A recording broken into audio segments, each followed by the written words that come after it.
Ladies and gentlemen and genetic anomalies, what is happening? Hope you guys are having a fantastic day. And if not, I hope the day stream makes your day at least a little bit better.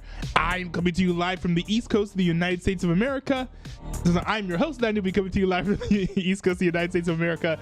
And today we have a few things to talk about, but then we're going to be going right into the Minecraft gameplay. I just realized I didn't open up the game, so I don't know if it's gonna freeze or slow down or whatever like it usually does. It very well might.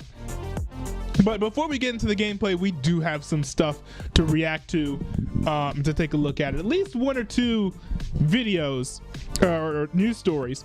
There is this article that's been going viral from Vogue. I'm just realizing that because of the picture-in-picture, you're not able to read it. That title. The article is called "Is Having a Boyfriend Embarrassing Now?" This is by Vogue, who just had to shut down Teen Vogue. So that'll be an interesting article to read. I've been hearing that this article has been going very viral, so I kind of want to react to it and respond to it. Also, there's some other things here that, as I have time to, I will react to as well. Of course, as soon as the siblings hop on the BroSMP, I'm going to be joining them for that. But there's this video here. This is from formerly MSNBC, now known as MS Now. Video, a whole panel of presumably 6 liberals and progressives complaining about how poor people are going to be able to get their SNAP benefits now, so that should be very interesting. Then we've got these summaries here of the Donald Trump Epstein email releases. If we have the time to get to all these will be very interesting to read, because I think that they are the biggest news story happening right now. Of course, Voidzilla had to get in on this. He made a video about this as well. And also, I doubt I'll have time to react to this, but if I do, there's this whole situation with Marjorie Taylor Greene sort of finally getting broken up with in terms of Donald Trump and their political relationship. Yeah. So that'll be interesting to see kind of what CNN has to say about that and the details surrounding that. I have never really been a huge fan of Marjorie Taylor Greene. So it's nice to see her lose some influence, although of course I'm not that happy about the level of influence that Donald Trump has and the ability that he can just wield over the party, literally going to someone and being like, hey, you're completely irrelevant now. I don't like that. I've never been a fan of totalitarianism, so maybe that's on brand. There we go. This is the timing's actually perfect. Wrapped up the intro right as soon as the music stopped playing. So very good, very good, very good. All right. Here we go. So this article just came out. This is maybe not just came out. There's a Vogue article that came out relatively recently, and I've noticed over the past few days it started to grab some attention, started to go viral. And I will say the title is relatively provocative. The title of this article, this is from Vogue. The person who wrote the article is Shouldnt Joseph. Hopefully I'm saying it right. It's always a struggle to read the names of these people who write these articles that go viral. Yeah, by Shouldnt Joseph. Let me see.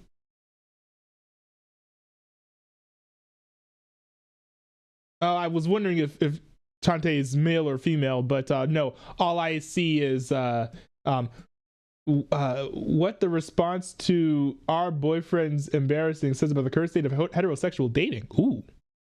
I'm not gonna have time to react to that article, but it'd be a very interesting one to read. But anyways, so this headline is probably intentionally relatively provocative. Is having a boyfriend embarrassing now? Now I will say this. What I'll do is I'll chime in, I'll give my 2 cents, and then I'll read the article to see if the article changes my mind. But at least from what I can see, having a boyfriend is about as embarrassing as like having a nice Tesla, right? Where it's like, oh, I'm not counting the Cybertruck in this, but it's very much like, oh, I'm supposed to say that that's cringe. I'm supposed to say that like it's not cool to have one, but they're really nice, you know, they're really cool, you know, I kind of enjoy how they feel, you know, they look cool as well, you know, but oh no, they're cringe. Oh, I don't want one, right? And so it's always that until, you know, either you're actually driving one, you're sitting in one, or you end up owning one, and then all of a sudden it's not cringe or embarrassing anymore. I feel like there's a little bit of that as well, and sort of buried in that is also a little bit of envy as well, where it's like, oh man, I wish I could have a Tesla, but no, I can't have a Tesla, so I'm just gonna say that Teslas are cringe until I can afford one, then I'll buy one, and then it's no longer cringe. Feel like there's like a little bit of that as well, which would make sense, right? Because fewer people than ever are getting in relationships, so there probably is sort of this undercurrent of resentment, not just from women who look at people with boyfriends and be like, oh man, I wish I could have a boyfriend, but instead of saying that I wish I could have a boyfriend, I'm going to mask that and saying that you're embarrassing for having a boyfriend. It's kind of shameful to have a boyfriend. You kind of see this with men as well, sort of looking down on the men who are able to get in relationships. Kind of like, this is where you'll see the rhetoric surrounding things like hypergamy, where it's like blaming people who are 6'2" for themselves not having a relationship. So I feel like this is a genderless perspective, sort of despite being about boyfriends. So, to conclude, no, having a boyfriend is not embarrassing, but there are, people who sort of will pretend that it is to make themselves feel more normal for not having a boyfriend, or at least, feel better about themselves for not having a boyfriend, if that makes sense. So that's my take on the headline. Now what we'll do is we'll read the article. We'll see if the article changes my mind. Okay, it says here, if someone so much as says my boyfriend, essentially, on social media, they're muted. There's nothing I hate more than following someone for fun, only for their content to become my boyfriend-ified suddenly. This is probably because for so long, it felt like we were living in what one of my favorite Substackers calls boyfriend land, a world where women's online identities centered around the lives of their partners, a situation rarely seen reversed. Interesting. Because I'll continue reading for a little bit before I inject more commentary. Women were rewarded for their ability to find and keep a man with elevated social status and praise. It became even more suffocating when this could be leveraged on social media for engagement and, if you were serious enough, financial gain. Interesting. That does sort of track. I do think, of course, societal and gender norms are changing. But, we're creeping up on Thanksgiving season, right? We're creeping up on Thanksgiving season.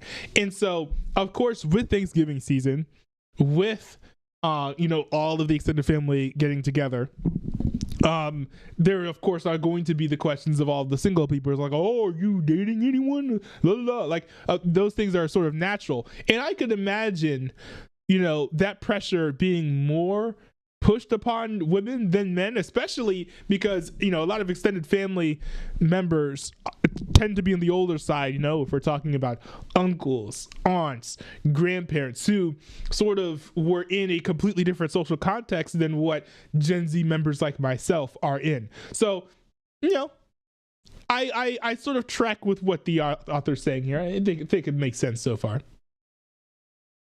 It says here, however, more recently, there's been a pronounced shift in the way people showcase their relationships online.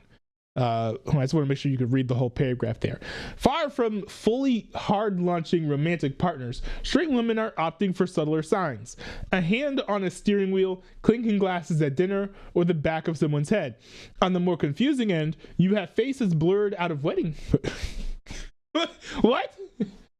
On the more confusing end, you have faces blurred out of wedding pictures. Okay, I will say this. This makes sense if you're famous. Brett Cooper tried this when she got engaged and married. It didn't really work very well because the people followed her were super sleuths. But, if you're famous and the person you're marrying is not famous, I understand the desire to sort of shield that person from everything that fame can bring. It can bring a lot of harassment, for example, a lot of unwanted attention. That person might just not want to be famous and just likes you for who you are and doesn't really care about the fame and all that. So that, like, that blurring out actually makes sense if you're famous. And by the way, this person's a writer for Vogue, so there's a non-zero chance that this person actually is famous and has famous friends. Maybe the person has friends who are writers on some projects on HBO or whatever that you've actually watched before. It's possible. So I will say it's a little confusing for laymen, but for actual celebrities and people relatively famous, it makes sense. Or entire professionally edited videos with the fiance conveniently cropped out of all shots. Now that's strange. That's weird. If I don't know how you're gonna make like professionally edited videos about your relationship and crop out the fiance. That's a little bit odd. Women are obscuring their partner's face when they post as if they want to erase the fact that they exist without actually not posting them. So what gives? Are people embarrassed by their boyfriends now, or is something more complicated going on?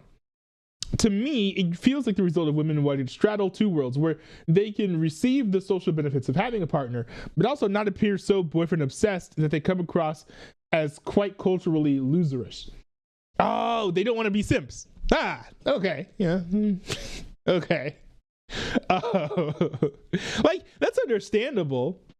But I think this sort of perspective and this sort of fear is surprisingly catering towards social and cultural norms of Gen Z rather than those of previous generations, which makes sense. But to me, like, sort of the worrying about the fear of what people your age would think versus the ones who are older than you, especially when it comes to dating and marriage, is a very interesting societal shift, which makes sense now that we're seeing all the boomers die off and stuff. But sort of to be like, oh, I don't want to be seen by Gen Z as being a female simp versus, I don't want to appear to be some spinster or whatever term that people would sling around at women for being single. I don't want to appear like that to my parents or grandparents. It's very interesting that is sort of the measurement and determination and the determinants of what makes you a loser or not a loser, at least according to in the perspective of the person writing this article. I will say there's another dimension here to this as well. And I'm noticing this. I think this is a little bit odd. Now, I don't mind it because I actually like the content that these content creators are creating. But, I will look on, I'm on IG. I use that instead of TikTok. But I'll be on IG and I follow accounts of people who they're like teenagers or whatever, and they make videos talking about like their day or just various different topics, or they're making comedy sketches, or like just making different bits of content just using their full name, not even under like a pseudonym or anything. And I'm sort of watching and I'm like, is it normal for people like 13, 14, 15, 16 years old to sort of just take their main Instagram account and just use it to make content instead of using it to just like, I don't know, be a normal Instagram page where you post about where you've been, what you're doing, and just like pictures with updates for friends and family? Now it sort of almost feels like with how all these IG reels and things are being edited, that they're like all trying to be content creators. I mean, maybe that's what they're doing, but to me, I guess from my perspective, from how I used it and how all my friends from college used it, none of us really used IG in an attempt to sort of be content creators, except for a few. I actually know one who's quite famous now. I think he goes by the Plump Cover or something, and he's pretty popular now. But most people that I know on IG didn't use Instagram as a way to be a content creator. But it almost feels normalized now, because whenever I see someone new pop up in my feed, I'm like, oh, that's cool content, let me follow this person. Maybe not 9 times out of 10, but like there's a 50-50 shot that this person is like 16, 17, 18, 19, 20. And I'm like, so you were just using your personal account just to make public posts, sometimes highly edited videos about like design and various topics.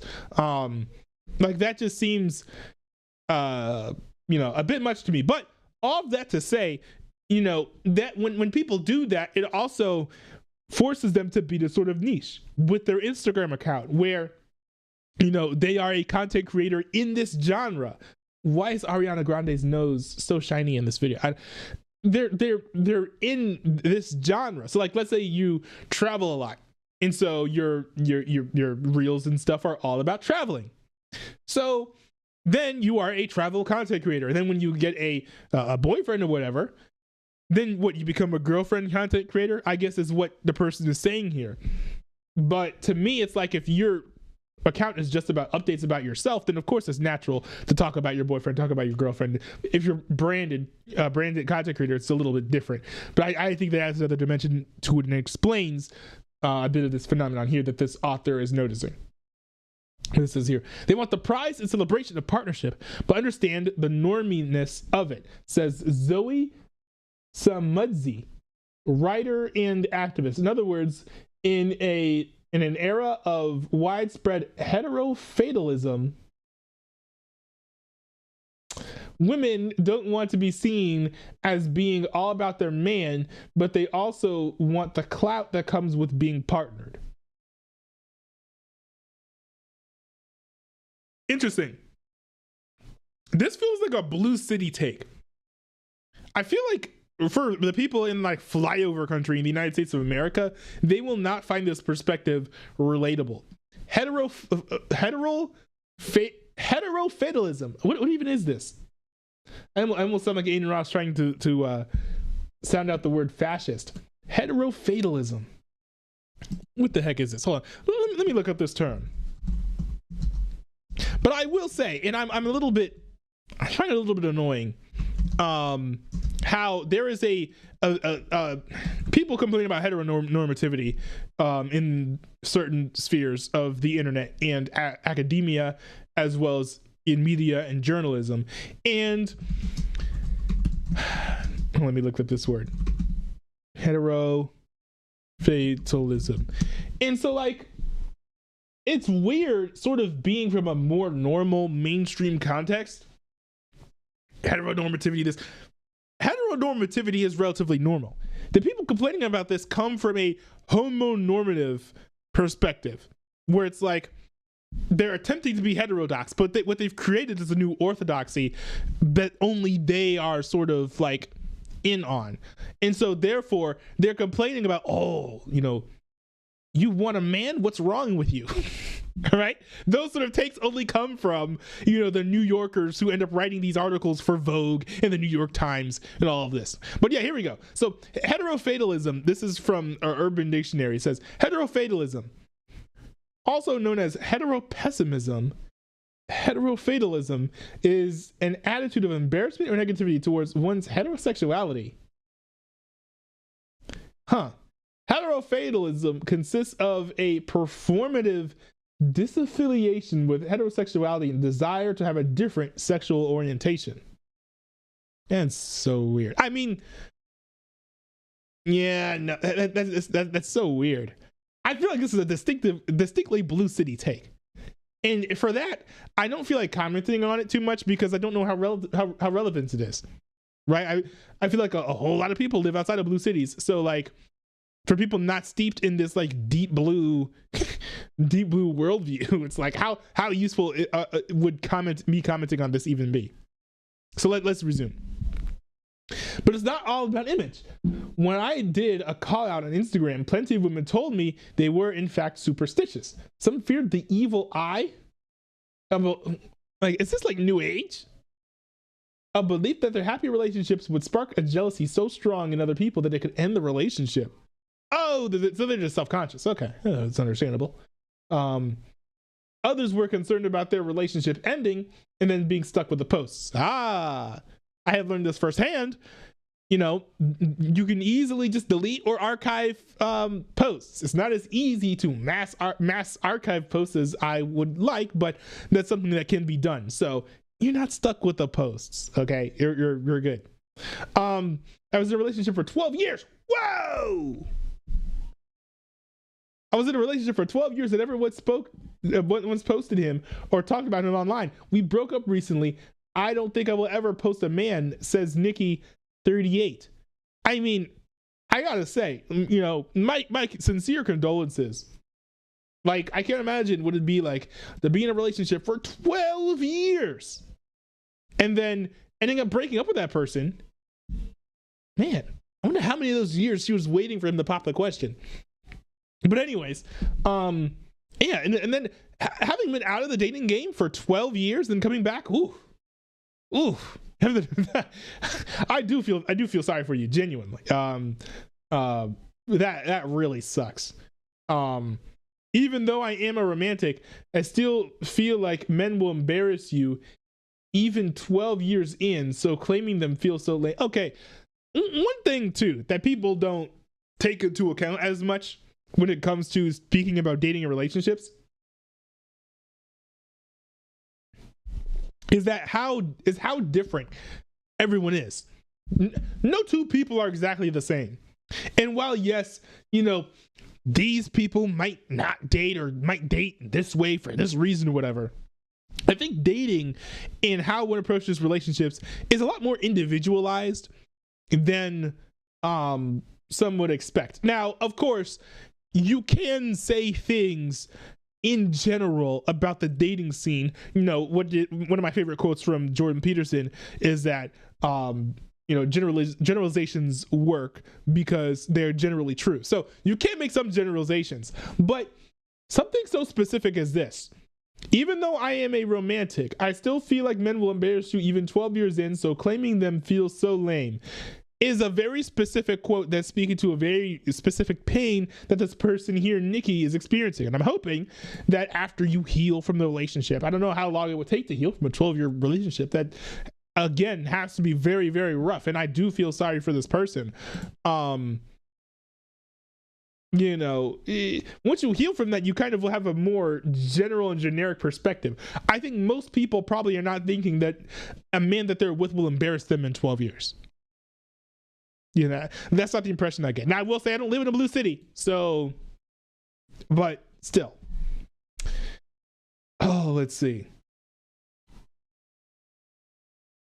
It says here, but there was an overwhelming sense from single and partnered women alike that regardless of the relationship, being with a man was an almost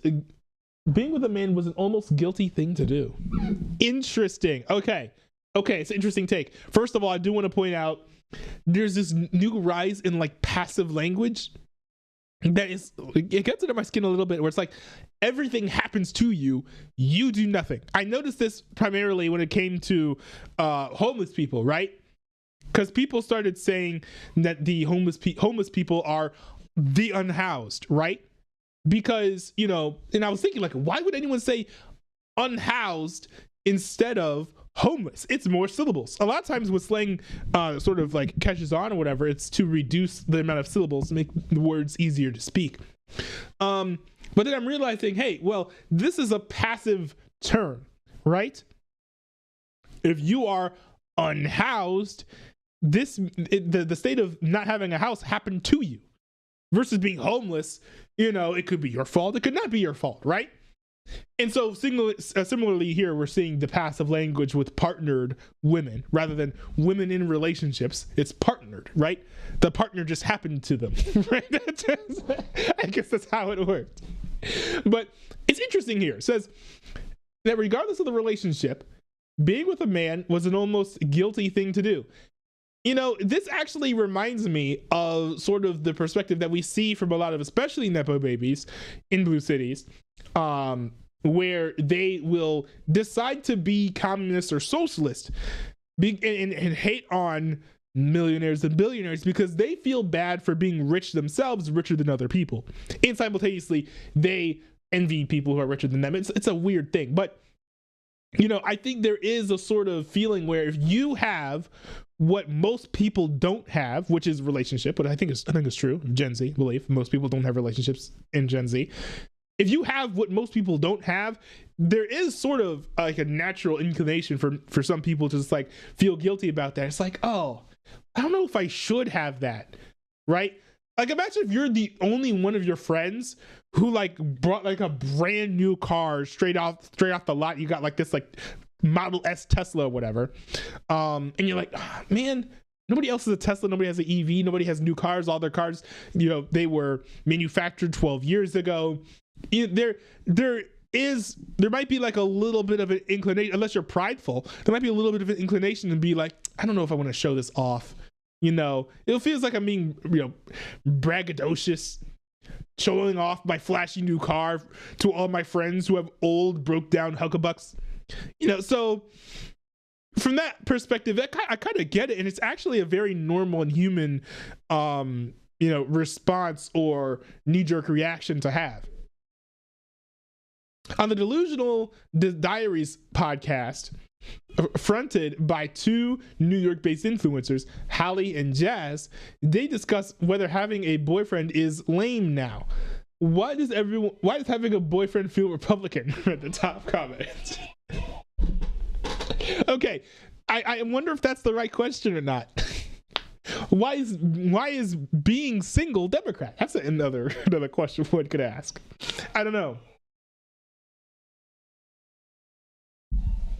But also, with all the incel groypers, you know, calling having a boyfriend Republican is more than reductive, derogatory, not complimentary. Here's another comment: boyfriends are out of style. They won't come back in until they start acting right. Read another with thousands of likes. In essence, having a boyfriend typically takes hit on a woman's aura, is one commenter claimed. Interesting. Funnily enough, both of these hosts have partners, which is something I often see online. Even partnered women will lament men in heterosexuality, partly in solidarity with other women, but also because it is now fundamentally uncool to be a boyfriend girl. Well, I will say, you know, I don't know if there's a scientific you know, study on this or proof of this, but I think it's pretty well accepted that like you will adapt yourself to be like the people you are around. So let's imagine you were in a friend group of 10 people. You spend your entire time hating on men. Then you get into a relationship. You're the only person in the friend group who's in a relationship. You then get a boyfriend. What are you gonna do? Stop hating on men? Tell everyone in your friend group to stop hating men? You may, but then that may cost you some friendships. So like if you were hopping on the hating men and hating heterosexuality trend as a trend rather than it being an intrinsic belief, part of your belief system, then I can understand continuing with that rhetoric. You know, especially, you know, partly the solidarity with other men, solidarity with your friends, right, who also hate men. Like, that's understandable. This is just like such a Blue City article. I feel like I should be reading this with like a New York City dweller by my side. Like, it almost feels wrong for me to read this like not being a member of a Blue City. It says here, it's not just in these women's imaginations. Audiences are icked out by seeing too much boyfriend content, myself included, it seems, as indicated by my liberal use of the mute button. Excuse me. When author and British Vogue contributor Stephanie Yeboah? Man, it is so hard to read all these author names. Stephanie Yeboah. I'm just going with that. There's no speech option, is there? No, there is not. Okay. When author and British Vogue contributor Stephanie Yeboah hard launched her boyfriend on social media, she lost hundreds of followers. I wonder if they were male or female. Because that's quite normal. If you're a female, to lose male followers once you get in a relationship or once you get engaged or once you get married, because there are a bunch of people who just like, sort of like lurk because they like observing you. Let's put it in a family friendly way, or they think that they might somehow at some point get a shot with you, and so that feels sort of wrong to do once that person gets inside of a relationship. Also, I've noticed that when somebody gets in a relationship and they make a relationship launching post, that gets boosted up in the algorithm for some reason. So there are also probably a lot of people who are seeing your post, forgot that they followed you, and then unfollowed you because they're like, I don't really know her anymore. We haven't talked in 3 years, you know. So I think there's probably a bit of that dynamic in there as well. Even if we were still together, I wouldn't post them here. There is something cringy and embarrassing about constantly posting your partner these days, she tells me. Adding that, there is part of me that would also feel guilty for sharing my partner constantly, especially when we know the dating landscape is really bad at the moment. Okay, there we go. Yeah, that's one of the points I was making. I wouldn't want to be boastful. It's a very human take to have, and extremely understandable. One thing I will say is, I think what might be more embarrassing is if you are sort of running through boyfriends or running through girlfriends. Like if you're constantly like getting new boyfriends and losing them, you know, you might attract comments like, oh, what is this, like your 10th boyfriend now? So like that I feel like would sort of be embarrassing. It's not, you know, having the boyfriend that's embarrassing in that case though. It's the loss of the other boyfriends. So like, I think that might be part of it as well. And it's another explanation that makes sense to me. Here we go. Sophie Milner, a content creator who experienced people unfollowing her when she shared a romantic relationship. This summer, a boy took me to Sicily. I posted about it on my subscriber section, and people replied saying things like, "Please don't get a boyfriend." She admits that her content perhaps becomes less exciting when she is in a relationship. Being single gives you this ultimate freedom to say and do what you want. It is absolutely not every woman, but I do notice that we can become more beige and watered down online when in a relationship, myself included.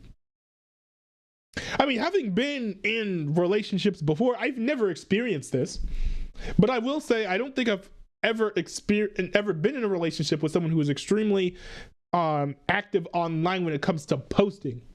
Both people that I've dated in the past, they were very active on social media, but they were heavy consumers, right?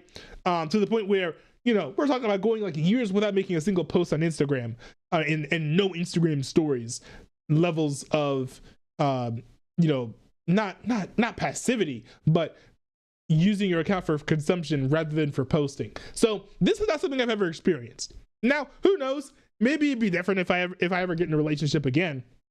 Maybe the next person that I'm with is very active on social media. I don't know. But I've also never really been one to pressure and be like, oh, post me on social media, la la la. So maybe it's just me in my experience that I, as a man, don't really care, you know, what my significant other would post on social media, as long as you're not being like sexually provocative or anything like that. So like maybe it's just me not pushing heavy on this, which is why this is something that I've never experienced, or me just not really being with people who post a lot on social media. Now, I wouldn't be shocked if those are factors as well. And I don't know, maybe most people are more hands-on with what their wives or girlfriends post. The one thing I do notice is that when people get married, I notice oftentimes, you know, both people will just stop using social media altogether, or they will make a couple's account, and it's very clearly run predominantly by one of them, either the husband or the wife. That's one thing that I have noticed. Next paragraph here. For my conversations, one thing is certain: the script is shifting. Being partnered, partners just happen to you, doesn't affirm your womanhood anymore. It is no longer considered an achievement, and if anything, it's become more of a flex to pronounce yourself single. Interesting. I've never heard that before.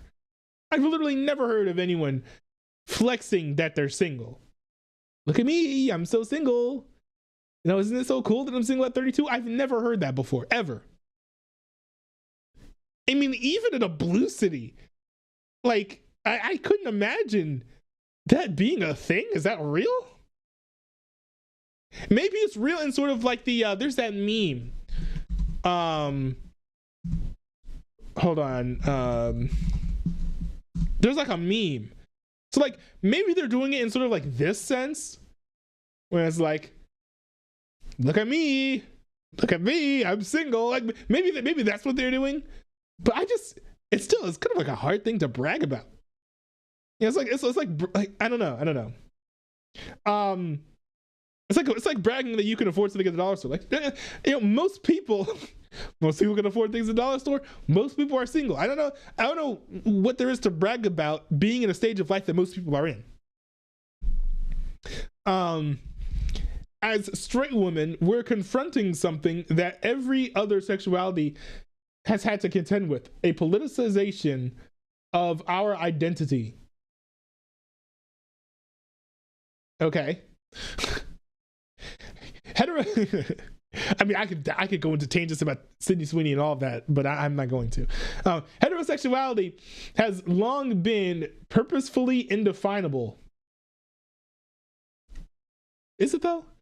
So it is harder for those within. It's impossible to. Is this how it feels to read a Vogue article? I'm sorry. Is this how it feels to read a Vogue article? Because like every like paragraph or two, they're just like question bubbles, just like popping up in my head. It's like, no, what the heck is this? What the heck is that? Like heterosexuality has long been purposefully undefinable. I don't think that it has, and that barely makes sense. That like as a phrase, it barely makes sense. Heterosexuality is the norm, has always been the norm, and so sort of has, in the West at the very least, been sort of part of the glue that upholds the majority of specifically gender norms, but a lot of social norms as well, right? A lot of things are sort of geared towards, heterosexuality and the sort of, natural end result of living out your sexuality as a heterosexual. So for example, right, the expectation that men at a certain age will have their own place or own their own house. Why is there that expectation? Well, if you have your own place or own your own house, it's a lot easier to, have a wife move in with you, right? People don't really, a lot of people aren't anticipating, I can't wait to have a wife and have her move into my parents' house with me. Like, that's just not something that you hear a whole lot, right? So like a lot of like the social and cultural norms are sort of centered and geared around heterosexuality for men, is being able to get a wife and then have a career that sort of supports that wife and potential children. And for wives, it's like building up the traits that would make you desirable as a wife, and sort of like having the skills needed to sort of cook and take care of the home and all of those sort of things. That's been very definable. Something that feminists have fought with traditionalists over every single generation in the United States. To say that it's been indefinable is sort of just like acting like you're swimming in the water. It's like, there's no water here. I don't see it. What water? I don't see any water. It's like, sure, maybe you're sort of drowning in this thing, but it does exist, to say that heterosexuality is somehow less or more definable than like homosexuality or bisexuality or pansexuality or any other sexuality is humorous. Let's put it that way. However, as our traditional roles begin to crumble, maybe we're being forced to reevaluate our blind allegiance to heterosexuality.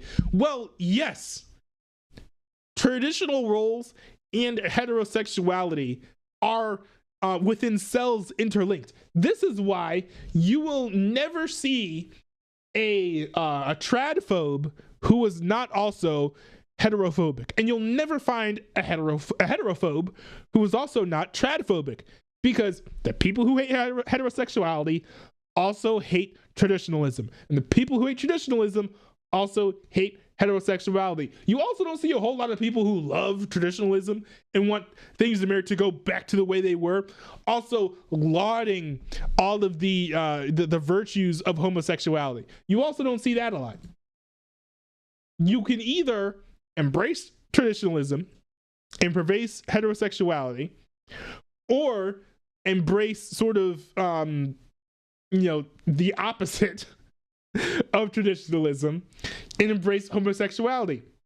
You may sure if you're on one side of the aisle, you may accept the other, but I mean, you probably would never praise it as much as the sexuality or the sort of social outlook that you prefer, naturally. Right? So even someone who was a liberal conservative, right, I would describe as, let's say, a conservative who supports LGBT rights, let's say, for example, will never go around celebrating gay marriages as they would celebrating, I don't know, someone like Sabrina Carpenter embracing her heterosexuality, for example, right? So, there is a divide here. I'm actually surprised that they're pointing this out.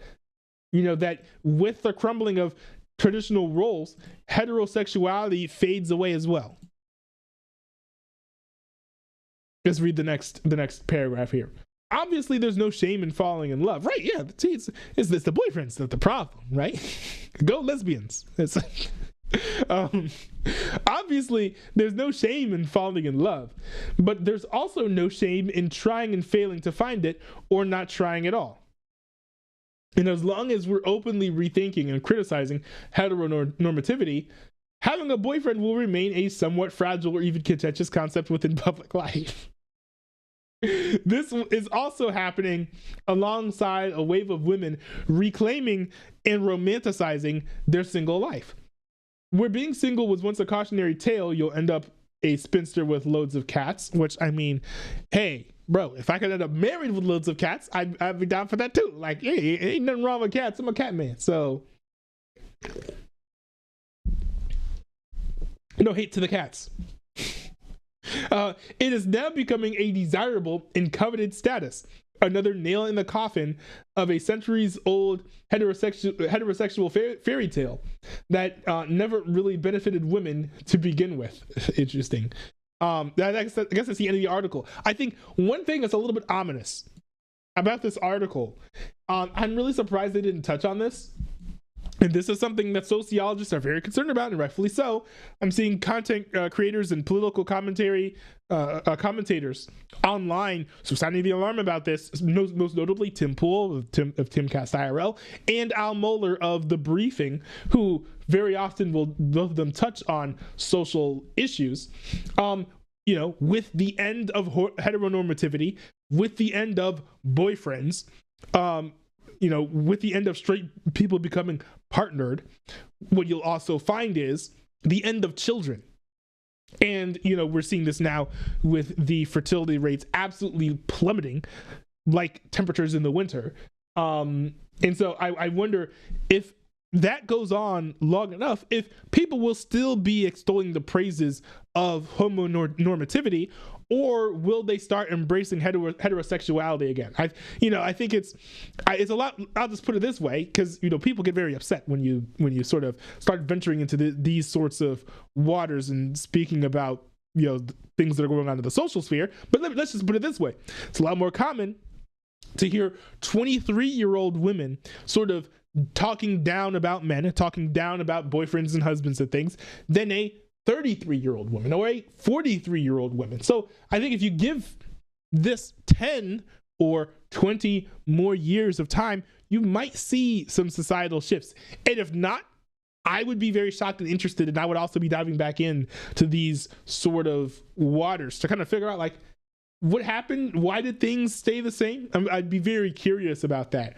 But no, this article is written from a very strangely, maybe not strange because it's a Vogue article after all, but a very obviously, even to a point of awkwardness, homonormativity in like extreme deep blue perspective place that just makes it, I think, unrelatable for a lot of readers.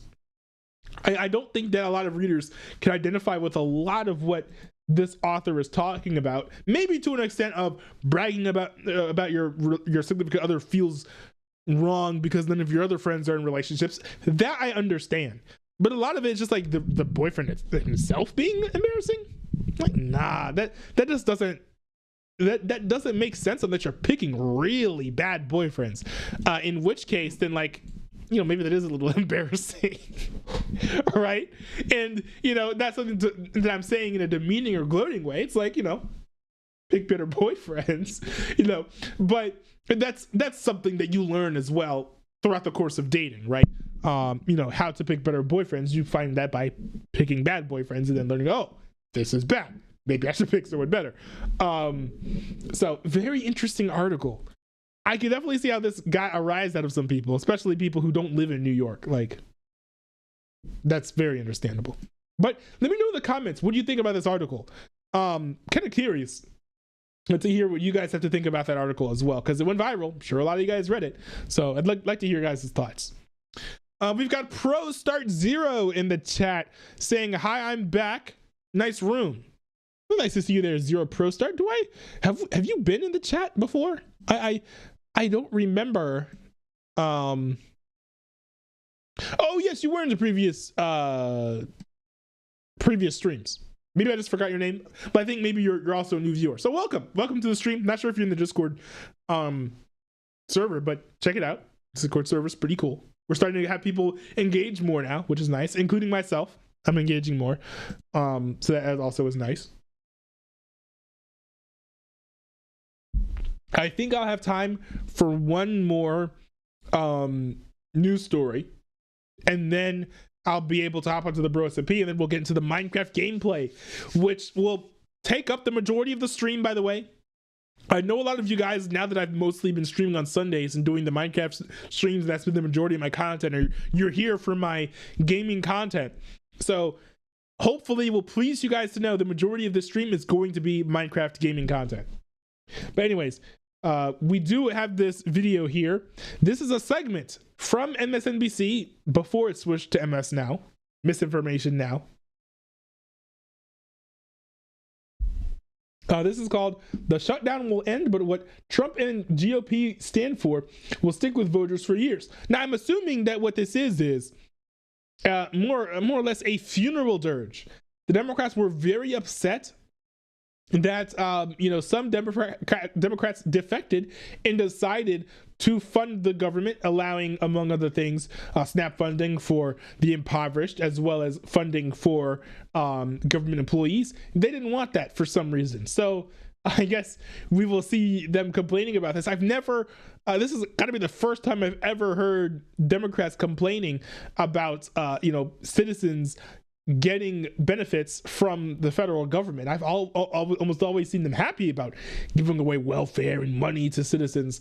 For once, this makes them upset. Not sure why, but maybe they'll get into it here. Other than the New England Patriots possibly becoming the best, if not one of the best teams in the NFL, I mean, I was deceived. I was robbed. I thought this would be a video about politics. I don't care about the New England Patriots, man. They're looking good. The Pats are back. But also, and this is just Democrats, I get it. They have the best week that they've had in a year and a half. And then fear and loathing and the wringing of hands because they may reopen the government because, yes, there are some Democrats who understand that people are going hungry. And what have they done? They have found out and they have exposed a White House that is working overtime to give tax cuts to billionaires. At the same time, they're working overtime to take SNAP assistance, to take food assistance from working Americans. And so there are no new tax cuts under the spending plan that the Democrats were fighting over. I did hear that what the Democrats wanted to do was repeal, I believe it was called, essentially they wanted to repeal, I believe it's called the Tax Cuts and Jobs Act. I just want to look this up, make sure I'm not misspeaking. Tax Cut Tax Cuts and Jobs Act, that was done by Trump, right? Yeah. It was done by Trump. And the big beautiful bill extended a lot of these provisions. So they essentially wanted to get rid of a lot of these. They were mad about the tax cuts. And by the way, tax cuts weren't just for the rich, it was for a lot of ordinary Americans as well. They were mad about the low taxes because they were like, oh, well, where's the free stuff gonna come from? Gotta get more money from the citizens so we can give the money back to them in other forms. I jest somewhat. But yes, they wanted essentially to repeal that. And the Republicans were going for it. Now, one of the provisions as well was protections against keeping illegal immigrants from getting health care. And, when you could have debates about that. One of those forms of healthcare I actually think was fine. I think it's like we probably should be giving legal immigrants this form of healthcare, which is like the emergency care, where it's like if they're coming in to an emergency room after like a gunshot wound or something, like, no, I don't want this person to bleed out or die of sepsis or something. I want this person to have healthcare. And like this person is probably going to get like apprehended and deported. Like, is there any reasonable expectation the person's ever actually going to be able to pay for the healthcare?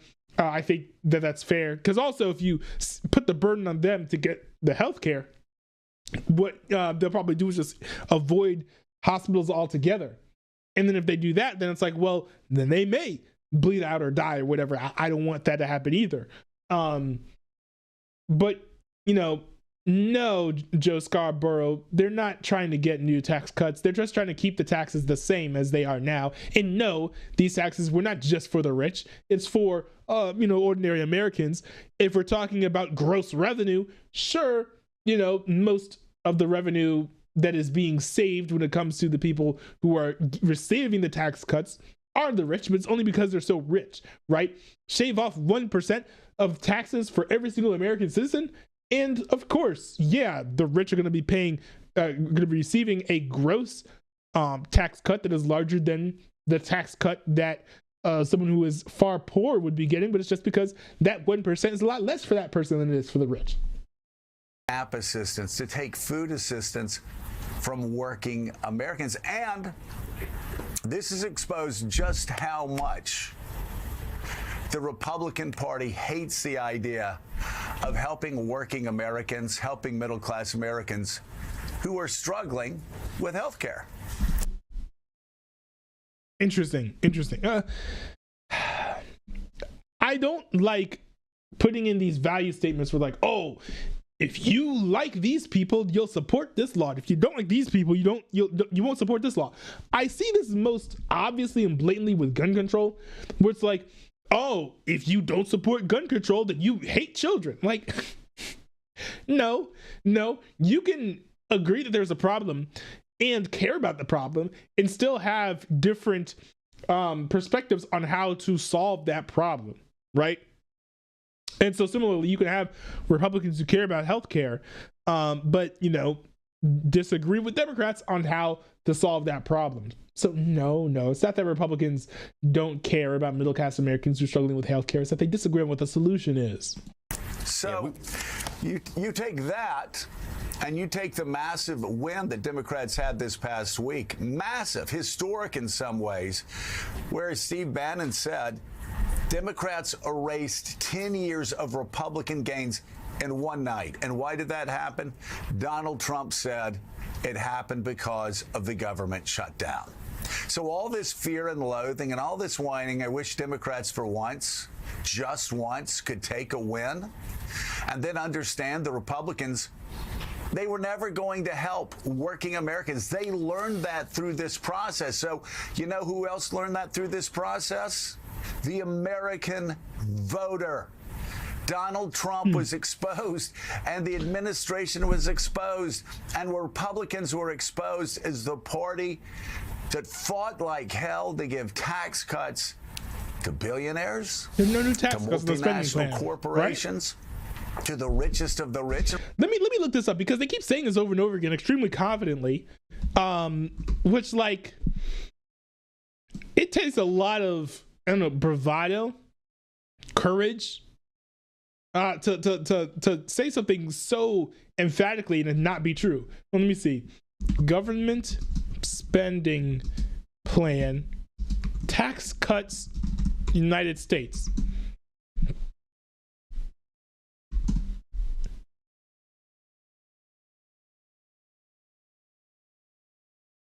This is from the Tax Foundation.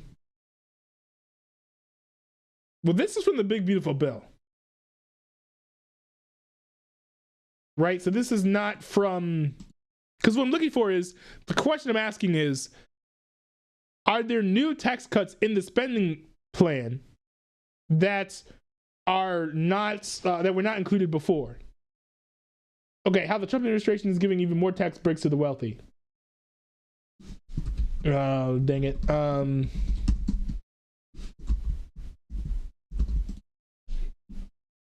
Here, let's look this up. With little public scrutiny, and this is from the New York Times, by the way, the article is how the Trump administration is giving even more tax breaks to the wealthy. With little public scrutiny, the Trump administration is handing out hundreds of billions of dollars in tax cuts to some of the country's most profitable companies and wealthiest investors. The Treasury Department and Internal Revenue Service, through a series of new notices and proposed regulations, are giving breaks to giant private equity firms, crypto companies, foreign real estate investors, insurance providers, and a variety of multinational corporations. The primary target, the administration is rapidly putting a 2022 law intended to ensure a sliver of the country's most profitable corporations pay at least some federal. No, the administration is rapidly gutting a 2022 law intended to ensure that a sliver of the country's most profitable corporations pay at least some federal income tax. The provision, the corporate alternative minimum tax, was passed by Democrats and signed into law by Joseph R. Biden. It sought to stop corporations like Microsoft, Amazon, and Johnson & Johnson from being able to report big profits to shareholders, yet low tax liabilities to the federal government. It was projected to raise $222 billion over a decade, but the succession of notices the Treasury and IRS have issued beginning this summer means tax could bring in a fraction of that. These breaks come in addition to the roughly $4 trillion package of tax cuts that President Trump signed into law in July. Legislation passed entirely by Republicans heavily benefits businesses and the ultra wealthy. So I'm not seeing that this is tied at all to the spending plan. If I remember correctly, there are certain federal agencies, among which may be the Treasury Department and Internal Revenue Service. Don't quote me on this. I'm not 100% sure of this, but I am aware that there are certain government agencies. We see this mostly with like the ATF and stuff. They can unilaterally declare things legal and illegal. They can, just write up these new regulations and say, all right, you owe this now, or oh, you can't own that now. It's not entirely unusual, but I also don't see how that is at all tied to the spending plan. So I'm not seeing any indication that the upcoming 2026 spending plan for the federal government was at all tied to tax cuts for the rich at all. We learned just last week they were trying to extend those tax cuts to even more billionaires, to give them even bigger tax cuts at the same time. Wait, okay, hold on. Let me look this up then. Extending tax cuts. It's a very specific claim. I'm glad that he's making specific claims. Tax cut extensions. America. Past month.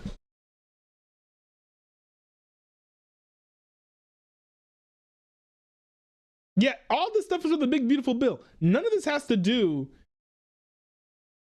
Yeah, this is okay on ACA tax credits. I don't think that's a. I don't. No, this is not relevant. So I don't know what the heck he's talking about.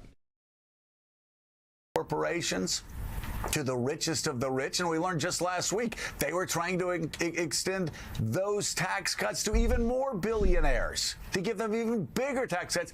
At the same time, they were fighting like hell to stop working Americans from getting basic food assistance. And just a helping hand, just a little helping hand with our health care costs. So, yeah, the government shutdown is going to come to an end. But the reality of what this Republican Party stands for today, the reality of what Donald Trump was fighting for this past week, that will stay with voters for years to come. By the way, it was the Democrats saying no funding for SNAP and all that stuff. So, the Republicans wanted a clean CR. They got the clean CR that funds SNAP, and all the healthcare spending and stuff is all up in the air still. This just buys time. So the Republicans haven't stopped the Democrats from doing whatever they wanted to do with healthcare. There were even some indications from Mike Johnson that they might compromise it all. But what they didn't appreciate, what they didn't like, and what they didn't want was the attempt to use American citizens, especially those who are poor and impoverished, as political hostages. Which, I mean, to be fair, Democrats got all the wins that they wanted. So it's like, what with the election? So what more could they have asked for with the government shutdown? But still, I think just the fact that they shut the government down over this sort of drew the ire of a lot of Republicans. Yeah, we will return to our top story, Drake May, a little later in the morning. But right now, in terms of the shutdown, it's interesting to see how this is being received. Because I think we have to look at it in two different ways. There's the sort of short-term impact and the long-term impact. And like last night, a lot of Democrats deeply unhappy by what happened last night. A sense, particularly from the progressive wing, but not entirely, that this is a weird moment to cave. The Democrats had momentum coming off of the election night win. Polls only getting worse for President Trump and the Republicans. They're squarely taking the blame here. There's some and look, I was wrong, by the way, in my video where I predicted that the government shutdown would have lasted until the Friday, or no, the Saturday after. I think it was either the Friday or the Saturday after the Democrats won all their elections. I was wrong. I was wrong by 4 or 5 days. So when you look and see, this thing happened that was politically expedient to the Democrats, and all of a sudden, no, they're doing this thing here, ending the government shutdown. I wonder why that's the case. I think the reason was the Democrats got all they wanted. They were able to blame two centrists and to Democrats the shutdown on the Republicans, which boosted turnout probably and helped them win, even though a lot of those elections were safe anyways. I think it certainly tipped the scale in some more contentious and close elections, of which were not the majority, but certainly were some. And also, it's like, what more could they ask for? I don't think that the Democrats actually wanted the impoverished to go hungry. And if they can negotiate and get some of the things that they want without starving citizens, then by all means, that is what they should be doing. So, this idea is like, I wonder why in the world Democrats voted to fund the government again after they won all their elections. Well, it's like, I wonder if the answer to that question is in your question itself. Really want to push Democrats to push the advantage, bargain harder, get a better deal. And it's true, they did not get a guarantee to preserve those Obamacare subsidies. There's going to be a vote later next month, it looks like, but not a guarantee that it'll happen. But there are some good things that did come of this deal, Joe. To your point, obviously, government workers are going to start getting paid again. SNAP benefits are going to be restored. There's going to be a moratorium on layoffs, the federal workforce, and the restoration of those who have lost their jobs. And I think for Democrats, short term, there's frustration, but long term, yes, they have used this shutdown to underscore the point you just made. Republicans are out of touch. Republicans don't care about the little guy. Republicans care about the wealthy and the tax cuts for the rich and building ballrooms and the like. We can go down the list. So I think that's where we are right now. There's a lot of sort of unhappiness in the party last night. Why did we blink now? Yeah. So many people said to me, my phone was blowing up last night with unhappy Democrats, but I think those who who like the deal say, look, we need to take a step back. Yeah. We're playing more of a long game. Very true. He has a more measured and reasonable take. I will say there's nothing wrong with enhancing the ballroom. You know, if it was, I don't know what the state of the ballroom was like. I've never seen it, but if it was run down and dilapidated or needed some refreshments, I'm all for updating it. And that has nothing to do with whether or not the government is shut down, right? I heard that contractors still got paid throughout the shutdown, so like, you know, why send them home if they would have gotten paid anyways? Let them continue to work. I frankly don't care. I also think a lot of the people who are complaining about the ballroom are really just either tribalist partisans, or they are what's it called? They're gesturing. They're doing political signaling.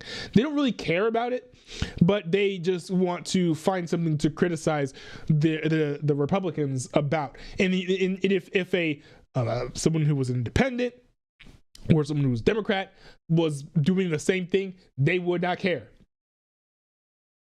Right? So that kind of hypocrisy is, I find somewhat annoying.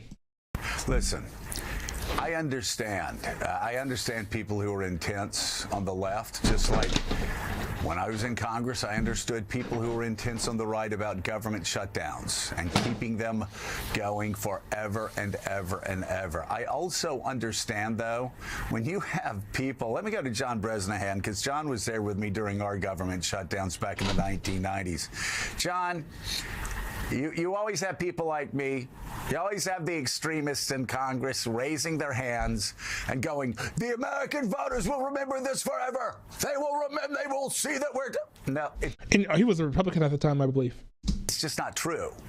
It's not true. We used, as you know, in 95 and 96, even though we lost those shutdowns in the short term, we used those shutdowns to define the Republican Party as the party of balanced budgets. We all took it. We all took it home. And yeah, Bill Clinton won the 96 campaign, but we won Congress 96, 98, 2000, 2002, 2000. I mean, we stayed in power for a decade, and every Republican went out there and said, we balanced budgets, and we did it 4 years in a row for the first time in a generation. Now that's the first time in 100 years. But we used that government shutdown to frame what we were the next decade. Well, I mean, what the Republicans have defined themselves by, and, you know, Joe Scarborough here is speaking from the perspective of the Republican side, right? So let's be fair, and we can speak from the perspective of the Republican side this time around. Republicans have used this government shutdown to set a very important precedent, which is you cannot use the American people as hostages for your political aims. And if you attempt to do so, especially in such a gross and blatant way as what the Democrats have done here, literally, I saw articles sort of, I use a different term because I don't know if this is explicit language technically or not, but tiptoeing around, you know, the subject, saying, oh, you know, the Democrats said behind closed doors that they were using this as leverage to sort of, you know, get their political agenda passed or accomplished or whatever. No, they weren't just saying, well, maybe they were saying this behind closed doors, but they were also saying it in public. There are clips I've seen of at least 3 Democrats publicly in interviews literally saying that they were using this as leverage to get their agenda through. And what this established is that you cannot do that successfully. If you attempt to do this, you will fail. You cannot use the starving children of SNAP beneficiaries in order to, you know, get done what you want to do. So I think it's very important. I don't know if anyone will ever try this again, saying we will starve SNAP recipients if we don't get our way. I cannot see this happening again in the future And if it does happen again, it will not work. And I think there will be blowback in a way that we did not see this time around, in large part because we have sort of defaulted into blaming Republicans for every government shutdown and not the Democrats. But a lot of that is people being used to Republicans always being the one causing the government shutdowns. So if the mainstream media goes out and says, hey, it's the Republicans' fault that the government is shut down, that is a narrative that has been true for so long that people will just assume that it's true, especially if you're not observing politics very closely. They'll assume that it's true again, and they'll just keep on going on their merry way as they go to Best Buy or wherever it is they like to frequent, in their daily lives. So I would say that Republicans have certainly defined themselves here with this government shutdown. I'm not asking you as a reporter to get involved in this. I'm asking you, though, just to report on how government shutdowns work. And when people are running around with their hair in fire on the left saying, oh, this is the end of the Democratic Party, they should look to last Tuesday and look to next year and understand that these government shutdowns, more than anything else, they define where the parties stand, and that stays in cement through the next election. Yeah, I absolutely agree with that. I do think there's a danger here. There could be another shutdown in January. We'll get to that. But I think with the shutdown, what you have to do is you have to, as a leader or leaders, you walk your party into a very extreme position, and then you cut a deal as the leaders to go back to the center or move back toward the center, toward a compromise, a government, a bipartisan deal, and you've left your people can't make that pivot as quickly as you can. And I think that's what we're seeing here. This was the Democrats, by all measures, have won this shutdown, quote unquote, but you're 40 days into it. Where's your end game? At some point, like you said in your opening, you got to declare victory and just, and move on, because it's not over until the spending plan gets passed. It's not over. This is not likely going to be over until January. Right, I am not sure that the Democrats and Republicans are going to get together and find a way to resolve this by the Thanksgiving and Christmas and holiday breaks. So it probably will be when Congress is back in session on January that we will actually start to see movement. And once we sort of see how the tenor of conversations is, then we'll get an idea of whether or not we'll have another government shutdown. But that's when the end game will take place. So, hey, we are 2 months out from this whole thing being resolved. Let's not say, where's the end game? Where's the end game? The end game is 2 months away. Just be a little patient, a little patient. This wasn't going to end. What happens if it ends next week or 2 weeks? It's not going to end any differently. Right. And, Caddy, we also have a couple things happening right now. What we saw this past week. Her name is Caddy? What we saw yesterday was the news of Donald Trump ordering his administration to do everything to keep food assistance from working class and middle class Americans, his own people. He was doing everything that he could to keep it from getting unilaterally spent on them. And I believe, I looked into this a little bit. It seemed like what he wanted to do was he wanted to prevent certain funds from being drained, because otherwise they would not be able to provide other forms of aid to children in schools for like school programs or something like that. Also, of the funds that the judicial branch wanted Trump to use the executive branch to spend money on for SNAP, there was not even enough money for that. And I guess the money printer is closed or something when the government is shut down, so more money could not have been borrowed to spend all the money needed to fund SNAP. So funding SNAP fully was already impossible. Trump was sort of fighting to protect funds that were already designated for a different purpose. He was actually out there fighting to have the government funded.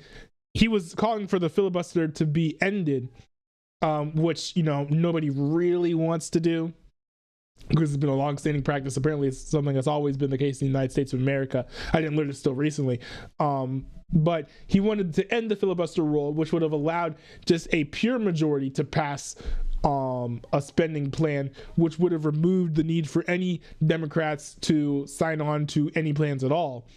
So like in that sense, it wasn't that he didn't want SNAP funding to be sent. He just didn't want it to be sent. He wanted it to be funded fully through the proper channels, if that makes sense. Working like hell. It was screaming headlines. He was ordering states. Oh, you states that think you can help working Americans in red state America, stop.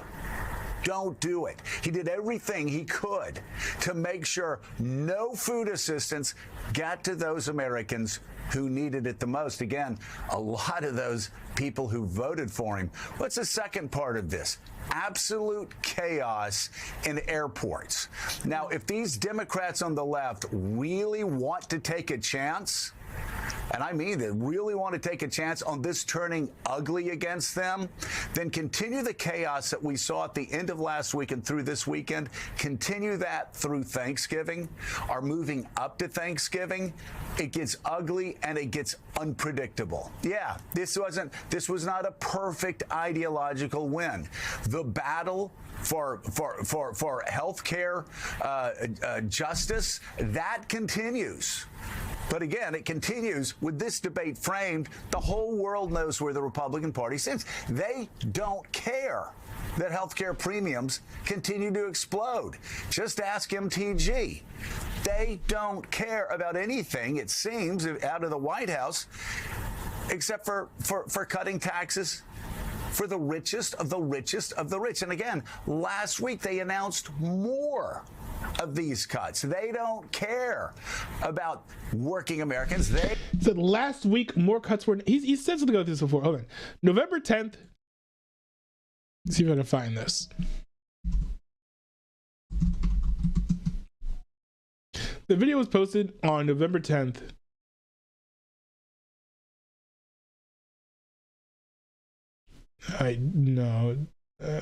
Whatever. It's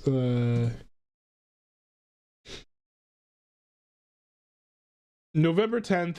So the week of November 2nd, okay.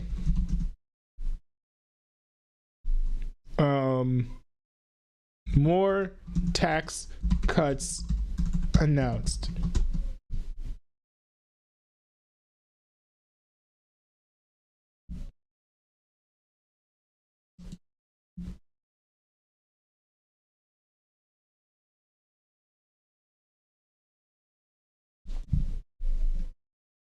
So there's this article listing changes on the see, every time I look this up, every single thing that he's citing, whenever I look up information about it, everything is pertaining to the big beautiful bill. Look, guys, I don't want to hurt your feelings, but the big beautiful bill has already been passed. It's been passed months ago. None of this is new. You guys are fighting to repeal something that has been passed by Congress and Trump. I don't even know how legal. Well, it is legal technically for you to undo a lot of what's been done. The Republicans do the same thing with Obamacare, but still, you're acting like the Republicans are trying to do something new. No, you're the ones trying to do something new. You're trying to raise taxes. Now, I will say it's clever framing to say, oh, Republicans are trying to cut taxes versus saying, oh, Democrats want to raise taxes. Raising taxes doesn't really sound super cool. That's why Democrats always say the rich at the end of all their tax plans. But none of this is new. This is relatively perturbing that he is misrepresenting what's happening here. They care, again, about granting clemency to felons. So, all right, that's a pretty good place for Democrats to be as they move forward and debate where this country goes over the next year. Yeah, yesterday I booked my son a ticket by train as a backup for Thanksgiving, paid an extraordinary amount of money to get one of the very last train tickets from Boston to DC.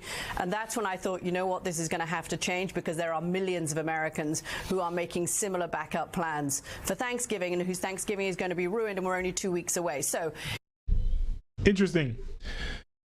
Well, yeah, we now see how sad those Democrats are that poor people are getting to eat. I'm being facetious. They're more upset that they didn't get the political victory that they wanted. But yeah, I understand that the polls say that Republicans are getting blamed for it, but really it's just hard for me to blame this on the Republicans when, you know, the Republicans had all the votes they needed except for like 4 or 5 to fund the government, and it's the Democrats who are holding them up. Kind of hard to blame the Republicans for the government shutdown when as many of them as possible were voting for the government to stay open. It wasn't them voting for the government to be closed, it was the Democrats. So, all right. So I think that's all the news articles we can get to today. I'm going to hop into the BroSMP. I have not heard word that my siblings are in the BroSMP yet.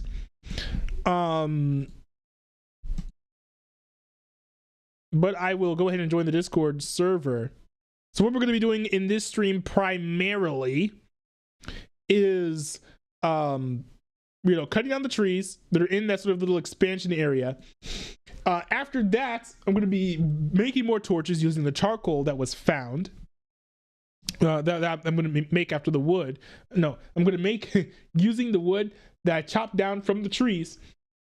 And then after that, I'm going to be looking to see where I'm going to build my actual big city. So I want to make an actual big city, but I don't think I want to build it where the extension of the village is. So I'm thinking either I'm going to build it across the ocean. There's like a body of water you guys saw, I'm sure.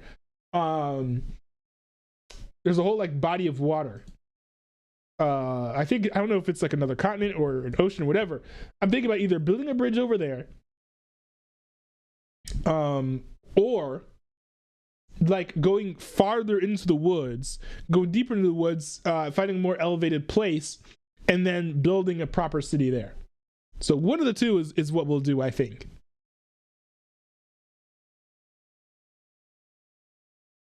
Oh, Zero Pro Star Zero in the chat said, when will you do your next Minecraft stream? This is the Minecraft stream. You know, I was just starting with politics stuff because, you know, been kind of behind in the news. I wanted to catch up.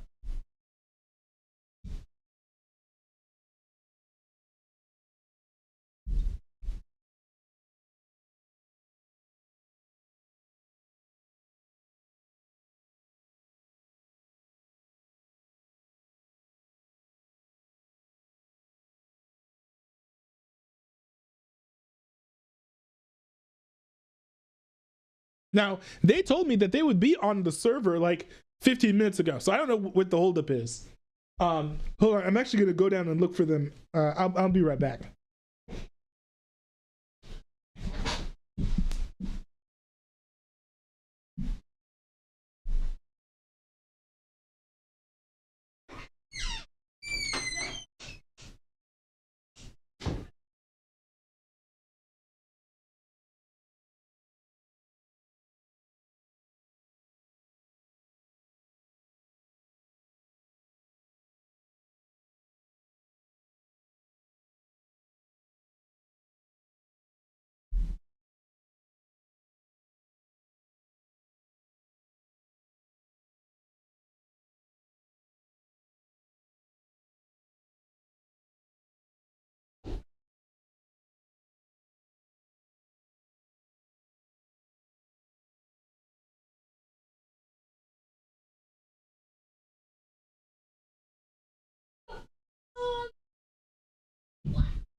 Alrighty, okay.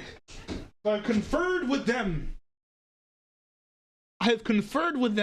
They will be on soon. I literally can't believe in the time that I was talking to them about hopping onto the BroSMP, this game still has not loaded. Wait a second. What happened to this game? What happened to this game? This game used to be a lightweight game that loaded quickly, and now it takes this long to load up. Now I will say, my computer, while it's a sleeper build, that build is still a medium. I need to replace this computer. That said, it's absolutely absurd that it has taken this long for the game just to get to a screen that says loading resource packs. Maybe this is because I have all those mods, but even then, the mods were small. They were like megabytes in size. They shouldn't require this much time to like load up. I think I was out for like what, like 5-10 minutes? If this is as far as we got? Okay. Well, anyways, until my siblings hop on to the Discord, although they will be in the Discord soon, I'm gonna turn on TTS. I've also got these flakes, which are the remaining Dorito flaming hot Doritos I have. I may eat some bits of this as well, just because I'm going to be unearthly bored just sitting here. Look at this loading screen. Okay. As soon as I decide to cope with the board and the game decides to load.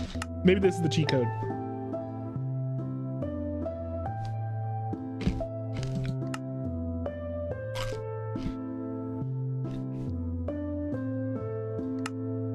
Oh, wait, hold on. Well, let me turn off the TTS because it looks like the siblings are hopping on. Download. I've already downloaded the resource packs. Okay. The world of Minecraft is endlessly surprising. You'll find lots of different animals, plants, and even... I can't even read that. Okay.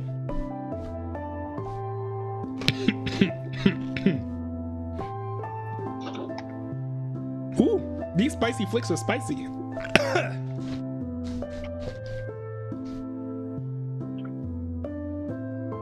Oh, man.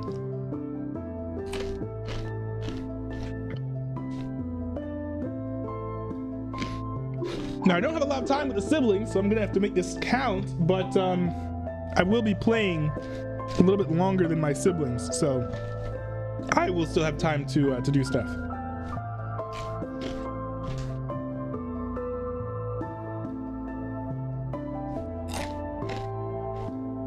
Now,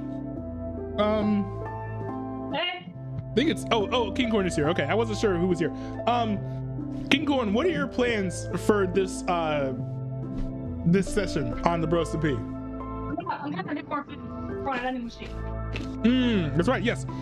So he was telling me how off stream he's been making this vending machine that's powered by emeralds. So I do want to check that out. And I don't know if I have enough emeralds to actually to trade, but It's, I think it's, I forgot the prices, but today I'll 1 emerald. 1 emerald. Okay. I do need to get resources that I can use to trade with villagers as well, so I can get emeralds to then use. Because King Corn is selling some things that I will probably find more desirable than the stuff that the villagers are selling. What do you want to sell then? We're not gonna sell the villagers? What do you want me to sell? Coal. Okay, let's see. Let's see if I have. I don't. It may be like it may be like some of the blocks that villagers use to get jobs as well. I'm trying to think of what else. I won't sell job blocks. But I not for the vending machine, but I can sell them. Period. Oh, you can? Yeah. Oh yeah. If you make an order, I'll spend some time getting some. Yeah. What job box do you have? Which what? Which job box do you have? The big one I want is the fetching table. I don't have any job box, but I can get some. Ah, okay. Flushing table? Mm-hmm. Oh, I can get that. Because in my opinion, if you're developing a village, it's the most important one to get. Yeah, that makes sense. Because you can sell sticks to them and make a lot of emeralds, and then you can really have a well-oiled economic machine.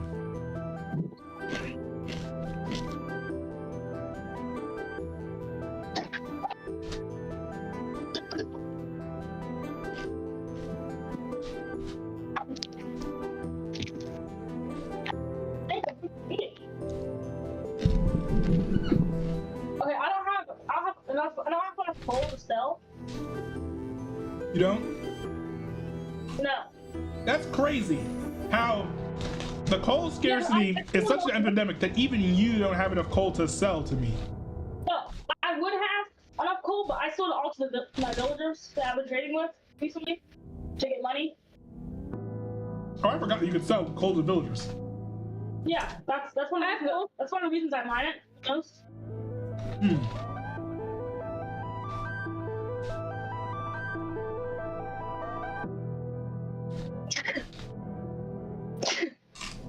God bless you.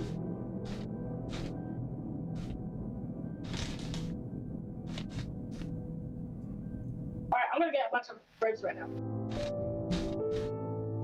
But of course, I can find some food for myself.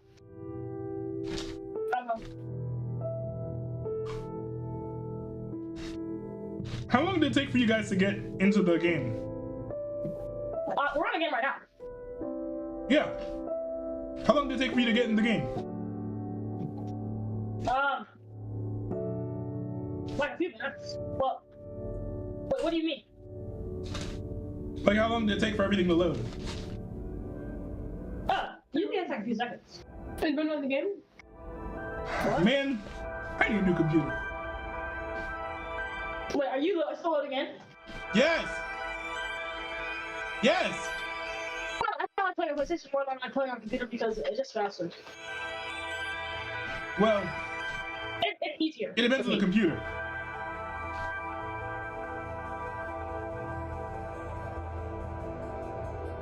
I will always take PC over console gaming for most of my gaming, as much as possible, in large part because the flexibility is a lot better. Yeah. It's a lot easier and simpler for me to, for example, stream while playing this game with you if I'm doing so on PC versus doing so on PlayStation, at least with like the setup that I have. It can be done, but it's just like a little complicated. I think for personal gaming, like you're just playing by yourself, I think using a TV is better. YouTube TV? No, I said using a TV is better. Oh. Bigger screen. Yes, and you get like the haptic feedback that you may not get with a PC. What do you mean? Or Haptic feedback? Oh. Sure. Well, you can always plug in a controller to a computer. No, it's about the same. Like, imagine I plan on getting speakers next year or next summer, I guess. You plan on getting what? What? You plan on getting what? Speakers. I'm gonna get a speaker system next summer or next spring or whatever. And just like imagine you have the haptic feedback, you have the speaker, and then you have like this massive 4K screen. That would be kind of crazy. I've never played a game in like surround sound before. Like especially if you're playing a game like Astrobot where it specifically utilizes like the sound, like haptic feedback, it's like insane, but with like the immersiveness of the experience of playing the game. It would just truly be crazy. How do I get to?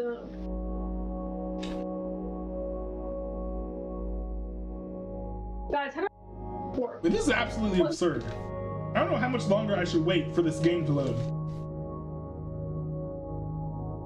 So you get then it'll play it for you. So your computer's might be slow. It might. It's it weird. might be. In general, My computer runs fine, but it's just like Minecraft loading takes forever. Once everything loads, I'm good. It might be because of the mods. How do I get to the main cave? Maybe. But even then, I don't think the mod should be taking this long to load. Oh, I don't know. You made this cave. How would I get to the main cave? Why would you make the cave where you don't even know how to get to the main cave? I don't know. You how? I mean, are you going to use the line? Yes, where? You just, you can't just like pummel down. You go straight at the top. The entrance is straight at the top. Where? At the top. You're at the bottom. It says you're in.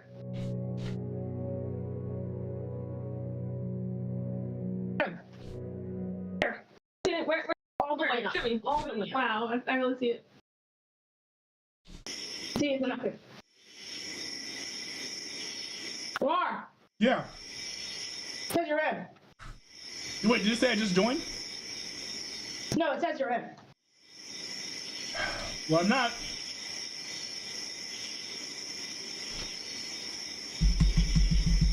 Guys, it's so sad. I'm getting a cold set to like lay off all the fun food.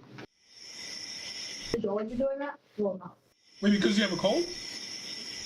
Yeah, I usually try to eat less. Someone claim it, so I try to eat less, like junk food. Oh, I'm seeing a lot less. Hey, I'm in. Than there used to be. I'm seeing a lot less monsters than there used to be. Yo, chat, how long did that take? I said you're in. I said you were in like 30 seconds ago. No, I just got in. Yo, chat. Chat, how long did that take? That was crazy. It took like, I don't know.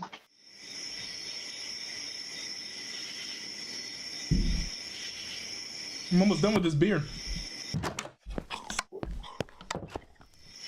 Okay, guys, the real question is, should I get some or should I not? Because I could get some. Get some beer? It's zero sugar, so I don't know how much it would inflame my cold. Zero sugar what? What? Get some zero sugar what? No, I mean, like, isn't the Bug Zero also zero sugar?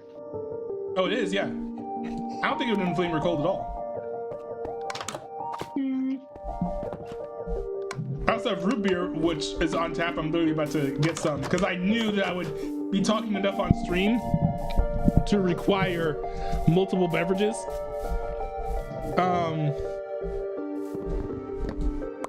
The root beer that I have right now is not zero sugar.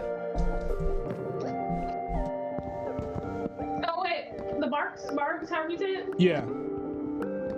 The stuff you said you detest. Wait, I'm supposed to drink it? No, you don't have to drink it. I'm just saying that if you got it, it has sugar, so. It's zero sugar things. Oh, they have zero sugar root beer. I just don't have it. Oh, Nana, did you still want the Flash and Shadow? Yeah. How much will you pay for it? I don't know if I even have any emeralds left, but I think for me, it's worth up to like five emeralds. For how much I want it. How many do you have? Oh, I can get you as many as you want. If I like put the top. I'm not taking one right now. Well, I mean, the laws of supply and demand must be followed. If you can make 3, I'll give you 5 emeralds. Okay. All right, so now I've got to find 5 emeralds somewhere. It's gonna be a while because this gravel does not want to break.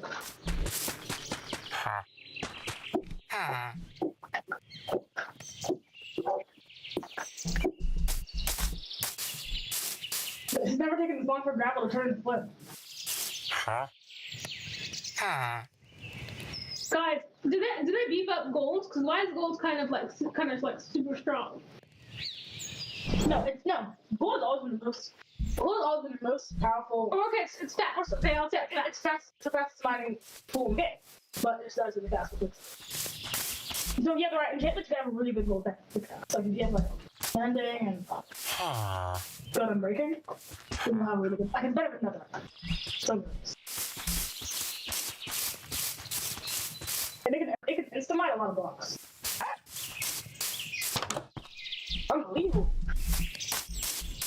Guys, this dick is actually might kill me. Is it really that bad? I have more. That's fine, I'll survive.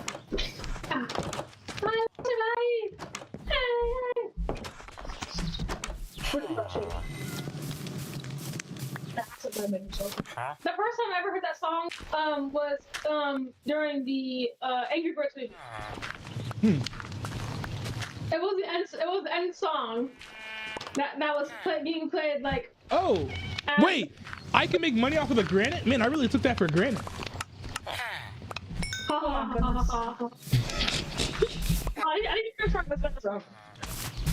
Wait, let me see if I have more granite. Sky, at the end of every lesson, almost every lesson, we're not talking this serious stuff, but he does like a joke. He jokes he's really bad. I'm taking one right now. Like,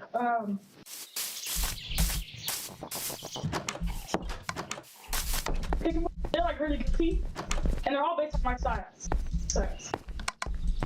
You're doing science, and then I miss science at least. Yeah, must be Jack last but. Yeah, we're Jack last but.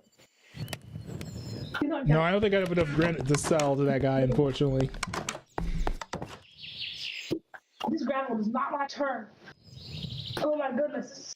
Oh, I hate when this happens. Turn the corner already. But we're on the come up, We've got 2 emeralds now. Let's see how quickly can we go from 0 to 10. Or 0 to 5, sorry. I don't need 10 emeralds.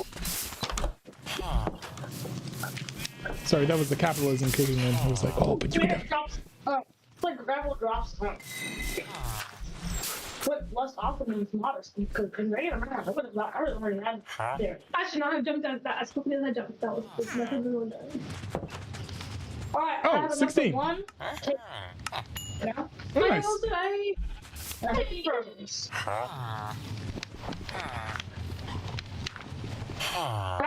Oh wait, I didn't know they had that much granite. Wow. So I already have 4 emeralds. I just need 1 more emerald. Did you want 3? Yeah, 3.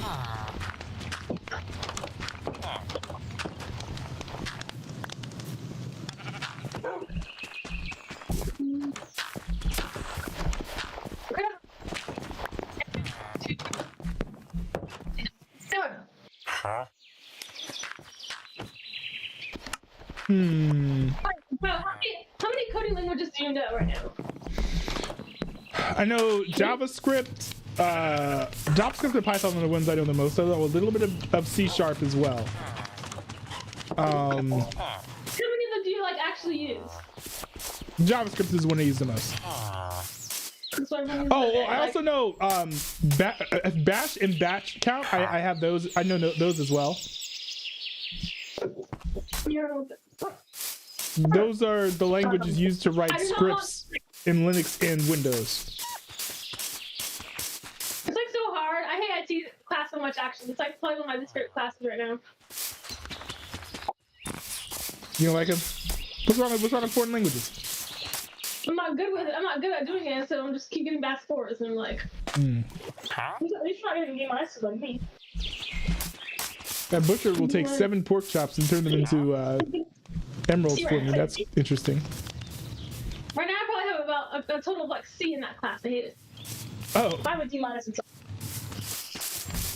But then again, that's like the only class I think I'm not thinking that's foreign. I think every other class is like, okay, it's okay enough. Like, I guess, I don't know, like, I don't want to do sport. So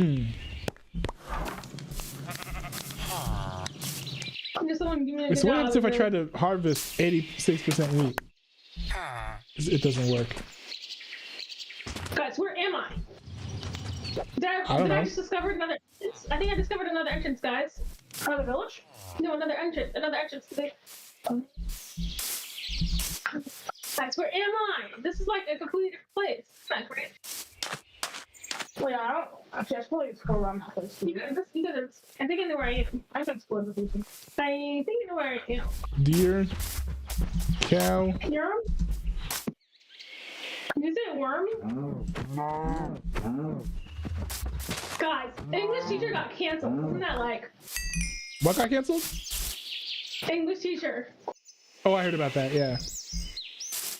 But it's like crazy because it was actually everyone in the comments said that it was actually funny. Like despite controversies, whatever. Like it was people. Everyone agreed that it was actually funny. Well, it was. I mean, I was like laughing my head off at one kid. Yeah, I don't blame you. All right, I'm ready. I got 3. Okay, I just need one more emerald. I'll finish my CBS shows and I'll be like, oh, there's an episode. But actually, you know what? Give me two fletching tables, and I'll give you 4 emeralds. Okay. Have you guys even explored this place? I'm pretty sure. I mean, I have no something. And I'll give you the extra one. You will? Buy 2 get 1. Yeah, buy 2 get 1 free. Oh, thank you. Where do you go? I'm down here. Oh, there you are. Oh, guys, Jumanji. They're making another Jumanji. Guys, isn't that crazy? Oh, thank you. You should watch the Jumanji. Bro, have you seen Jumanji? Wait, did you not get? I have not seen Jumanji yet. Hold on, wait. Let me see. Hold on. If you think The Rock cannot act, you have to watch that movie because he actually. Wait, no, go back.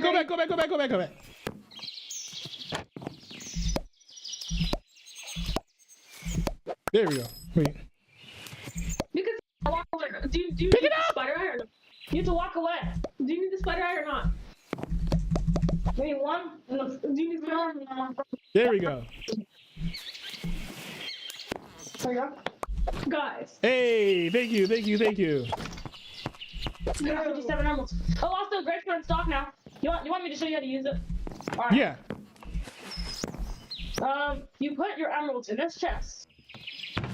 And so you have to separate the amount of emeralds you put in before it work. So separate 1 emerald around the prices say. So you have to be in different stacks? Yeah. And then quickly push this, and then I think when you hear the piston shock, click this button, and then it should be in this chest. Okay, and it's this button, right? Yeah, so the one over the grate is this one. So the one over whatever I'm going to put here is that one. Okay, cool. Thank you. Yeah. And you make sure to like not wait super. You're You welcome. don't have to like click it. Is there anything else I can help you with? I don't know what Google's talking about. She's listening to all our conversations. She did nothing. She did nothing for us. Why do you think you're welcome? It thought I was talking to her. But anyways, so what I'll do is, with the fleshing table, it'll be easier for me to make more emeralds. Use that to make more emeralds, and then I'll go over and see how many berries I can buy.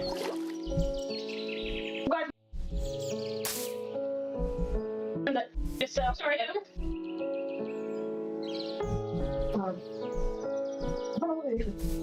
Riha and what's the most requested food that you guys want in the movie? What's requesting anything? What's the what? The most requested anything that you guys want. Well, I think that you're gonna have a very constant customer with me with your berries because they are probably better than the berries I have right now. Yeah, I think we're pretty sure to give like four houses. Let's go. I just add another stack of grapes to the thing. Oh, I want to go talk to Hey. I have another stack of grapes. You're well stocked on grapes, right? I'm watching the line right now. It's very interesting. The what? But like, I don't know where to go. What? You said the line? Yeah, but I don't know where it's gonna go. It's like I don't want to say it looks like war. Like I don't know.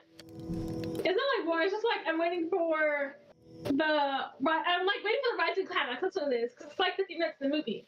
But then I'm like, wait, it's only 50 minutes in the movie. They're not gonna have like all of the the stuff happening like the movie. But I don't know. It's pretty interesting though. It's interesting seeing like the dynamics, like their friends and stuff. Yeah. And then It's a really good movie.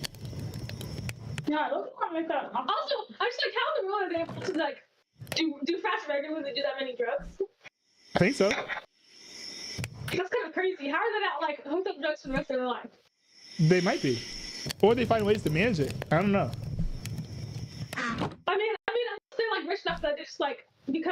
but they just have the drugs. I don't know. I was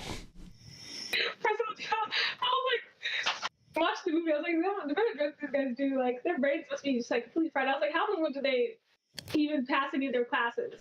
I don't know that they do. And that's one of the points of contention as well, where it's like, you know, it's hard to fight for these frats when you know, the only defense they can come up with is the tradition, because they're not actually productive students. So it's like the only big thing is they're rich. They have rich parents, so they can network. Yeah. And also they can make money for the university by having their rich parents, you know, give them money and stuff. Yeah, the parents, the donors or whatever, and then they get kind of like. The thing is that I feel like, I don't know if this still happens, but even the book that I'm reading, it's like if let's go. Wait, because it's nighttime, I'm able to harvest this wheat. You know what? Because it's nighttime, I'm able to harvest the wheat because the farmers are asleep. And then this is great because I've been wanting to harvest wheat to sell to other villagers. Guys, should I sell my coal? I would buy your coal. Two stacks? Yeah, he would really buy it. Wait, you're being serious? Of that, actually. Yeah, I keep going down to the mines to get more, so I have like a ton. Come visit me, I'll buy that coal. That's crazy. Okay, I have like one and a half stacks. Okay, 1.5 stacks. That's still crazy. I don't even have that much. Charcoal is like the easiest to make though. Why do you want just straight coal? You can make your own charcoal. I got a jukebox in my shop. I actually wanted this in this controller causing fiction because it's like here. Day 93, guys. Oh, day 93? Day 94 in about 5 seconds. I'll go to bed. Okay, I'll sleep.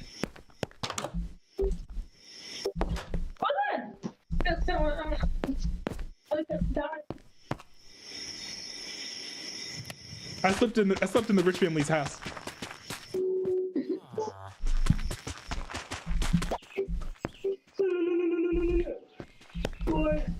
Cool. Okay, now I have 2 stacks. Look, your dog doesn't want to do. She has 2 stacks in her house. I actually have to do money. You better stronger than me. I will forever be stronger. I will forever be stronger. No, I'm not late, but I ain't busting. I need to make this someone other go get it. And then I'll be here. What? But I was like, let you go. Let me get you back. Ooh. You know what? I actually think I'm going to buy something from a goblin trader. He's offering 4 iron ingots for an enchanted pickaxe. Seems like a good deal to me.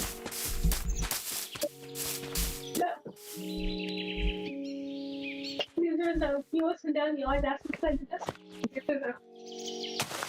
Now, click you can go. Okay, alright. Go. No. You know I'm asking. You was asking to go on my Switch. No. I spot breaks in my own vending machine. Wait, something's breaking in your vending machine? Well, I just bought breaks in my own. Can I see how it works out? Hey, hold on. I'm getting back my items. Yep.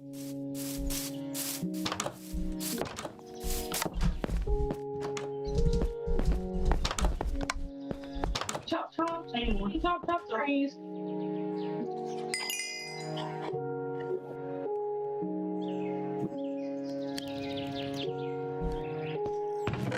My project is due at like midnight tonight, so I mean, I'm pretty sure. Wait. The only thing I have to do is like submit it basically. That's it. If it's due, then why haven't you?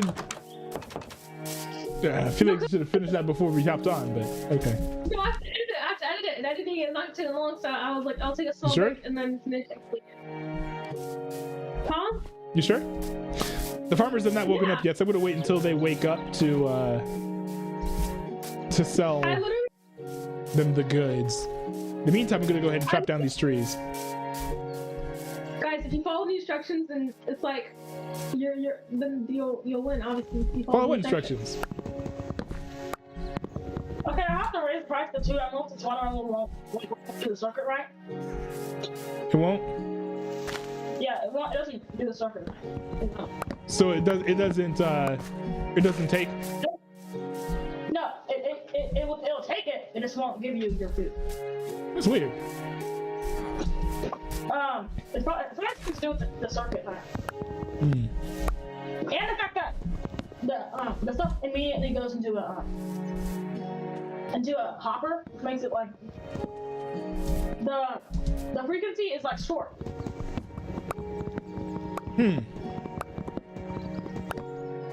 What does that mean? So when you put an item in, so there's a certain redstone thing that when you put an item in, it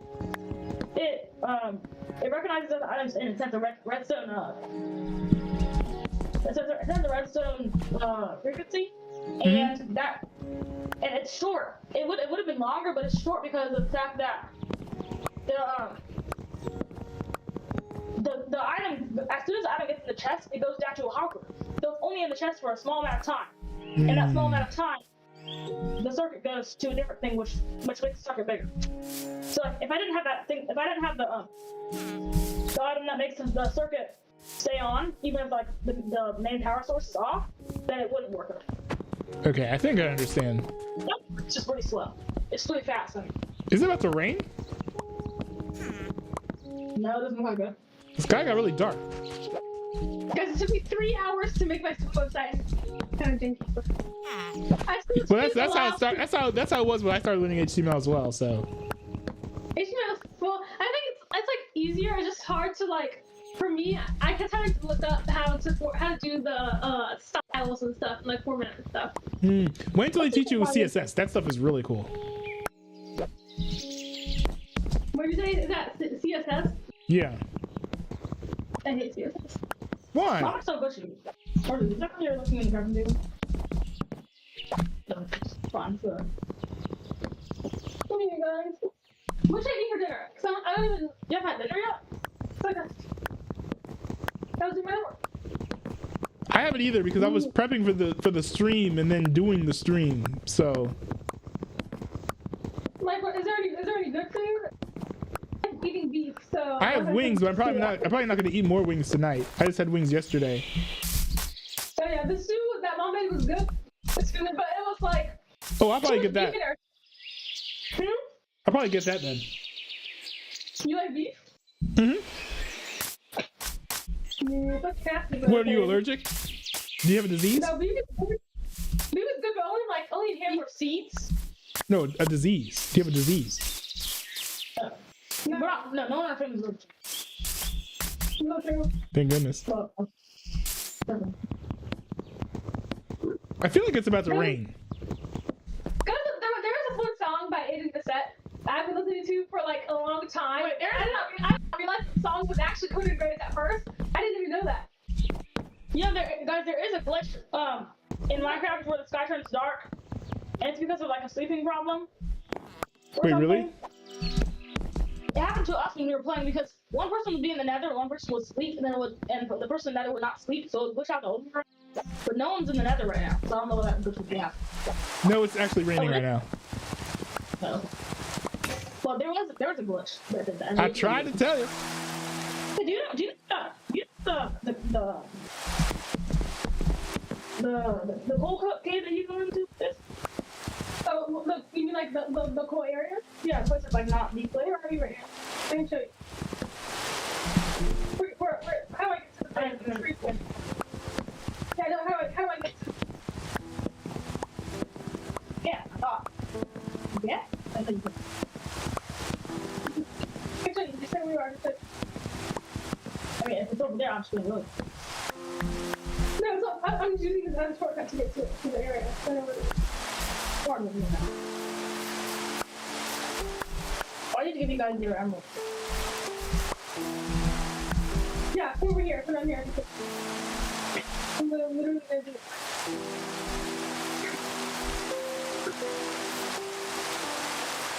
Oh, bears do heal a lot.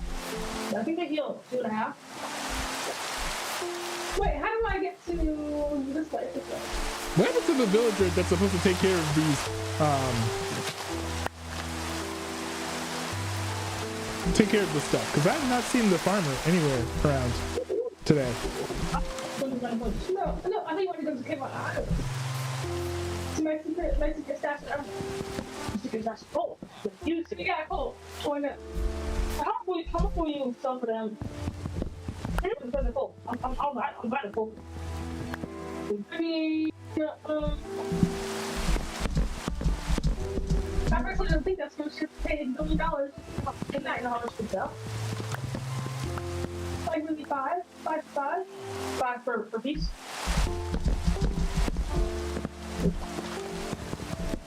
Five for five? Oh, 5 for 5 is not. 5 for 5. Oh, that's it. But I need some decoration for my end. Don't take all. I cut the over. Yeah. I'm very up there. I need the decoration for my hospital stage. What?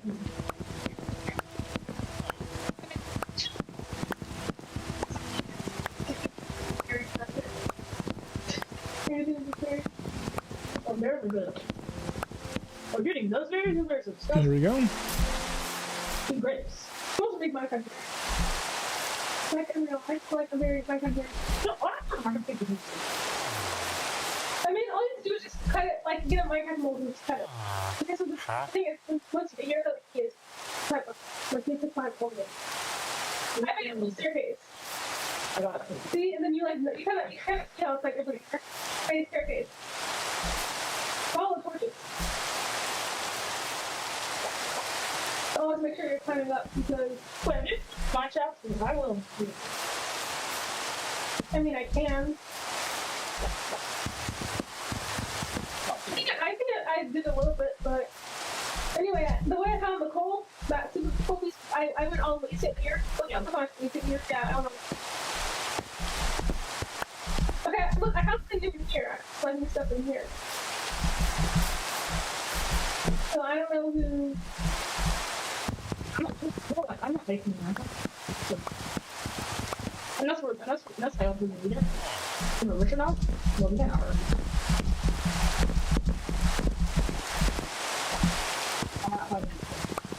Go over here.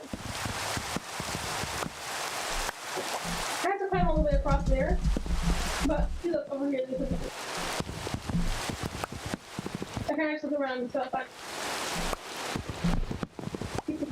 All right, making quick work here. Chopping down on these trees. I forgot that the Fletchers have to level up in order to buy stuff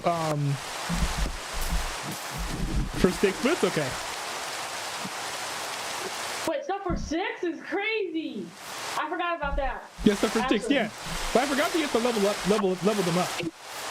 So right now, all they'll take is like paper or like emeralds with books.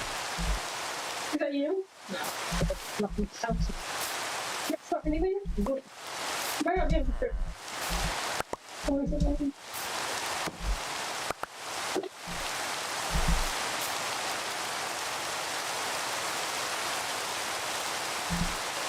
See? Like you just find coal. Then if you find a really big vein, you can just dig a big vein. And that's my Minecraft tutorial on how to find coal without having to pay $5 million. No, find coal so that you can sell it for $1. Well, with my way, you. Oh my god. What? I'm sorry. Do what? Libertarian. Whoa. Libertarian? Wait. Who's the libertarian here? Mom said that. Mom said, because I was watching Mom. I told Mom about how I was watching Parks and Rec, and I was agreeing with what Mom was saying, and Mom, and then I was like, oh yeah, that's libertarian or whatever. And then Mom, She was like, oh yeah, I took like a quiz and it said that I'm also libertarian. But she said that there are some things that she disagrees with about libertarianism, so. Yeah. Well, you don't have to agree with her on everything. Yeah, I mean. Wait. I'm running out. I can't eat sandwiches all my life. I just fuck me up. You can't eat sandwiches? I'm so like cold in the vending machines. I was doing meal prep and it was all sandwiches and I was like, here. These are most of my time these days, so I'm gonna be so good.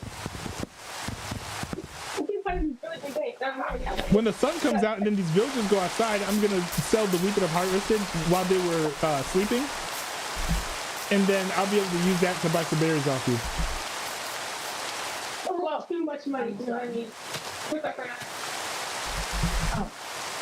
You know what I'm doing, sir? You can't call this. You can't. You just what? I don't know. No, it's supposed to look. You get a pressure plate. Not pressure. And guys, there's literally nothing on Netflix for me right now, and I'm actually considering canceling because I'm not watching anything right now. Wait, really? Mom, I barely made a dent in my watch list. It's like, yeah, I don't know. It's kind of boring. I've watched everything on there. You should take my watch list then. Well, actually, never mind. You would chew through my watch list in 2 days. Well, it's like a K-drama or something. No, that'll take me forever because I have to like. Disney Survivor 60 Days only has like 16 episodes. 16 episodes? Yeah. The one Japanese drama I was watching Netflix. It was like 13. Oh, it was like 13 or 12 episodes. It took me forever to watch because the episodes were so long. Oh, maybe. Yeah, that's true. Well, right now I'm watching Maniac, and the episodes are like between 30 and 45 minutes long. I was actually considering watching some animated shows because, like, maybe that would like capture my attention more. I don't know. Well, Dragon, I'm not going to try down whatever. Usually watching like canceled kid shows and that sort of thing. Like, what do they have that's not kids? That's a good question. Oh, Stranger Things. Like, I'm not watching that. You watch Stranger Things tomorrow? No, but I will. I will at some point. Now that I know that it's ending and not getting canceled. It was weird, and then Mom was like, "Oh, you guys should watch that." So we never got past the first episode. Yeah, I'm looking forward to checking it out. Although I will say, I don't know what it could give me that. I don't know what it could give me that I could already get from the X-Files. Yeah, exactly. Maybe they'll do an X-Files crossover. That'd be cool. And kind of funny. That's like Fox. I don't know if it's Fox and that's another company. Well, now Disney. You know what Disney should do? Disney should do a X-Files reboot, but like change it up somehow. Change it up, but not in a bad way. I think I've tried that like once or twice.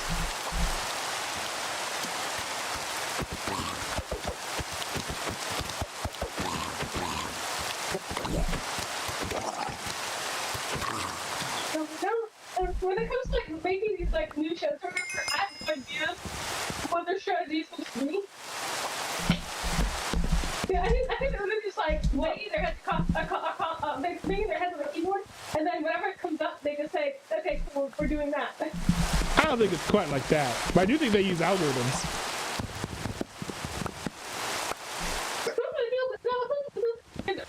Like, who in the world is thinking to themselves, "Oh, why don't I make a TV show about people who work at the GOP?" Like, no one's really thinking about that. Well, no, actually, I think that's actually probably a human idea. You probably what?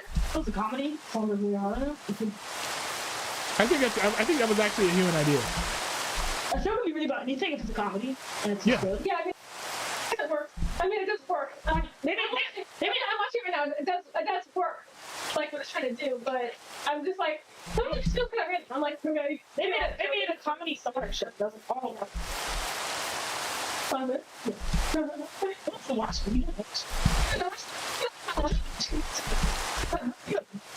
That is really good. That's what's the usual time. Yeah, I'll watch it. Why is it like the TNT show? Are they still with the franchise? They're probably gearing up for a movie. No, I feel like the franchise never died. TNT fans are too crazy. You have to do. They're like, I mean, we got the movie released on Netflix, so. Well, what got newly released on Netflix? We got the TNT movie released on Netflix. Me? What'd you do? No, I mean like the TNT fans were complaining so much about how they like it and then like everyone was tweeting at the showrunner, and the showrunner was finally like, oh no, it's not canceled, it's just paused or whatever. And so then everyone was like, oh, it's just paused, and then the hype slowly faded out from there. Oh. If I die from this clutch ball, I'm so mad. We were hanging on to hope okay, the fans are hanging on to hope for a while. They were all like, oh, we're gonna get another season. It's just paused. It's not canceled, it's paused. And no, it was canceled. It was that long. They all my clutch. That's funny. Matthew, West didn't help at all. Matthew did. Matthew didn't give advice. Well, he's trying to do his combat with and drop it. I'm actually getting really good. He's gonna be like him. He's like really good. And they did lots of. Where are you right now? Hold on. I thought you were trying to get balls. I didn't search for coal. I did find one. And I'm just like, so you can't type it. Okay. Well, I'm not. See, look where I'm at. I mean, sure, I'm near these later, but I can still find some. No, I'm not that here. What do you have to sit on? Yeah, go on. Bro, where are you? Me? Where are you? I'm deep in the food. It says it right here, but it's just your corpse. Okay. Which way did you go? I went a place you haven't been before. Okay, I don't know. It says. But turn around again, turn around again. Still do that one, but I'm probably.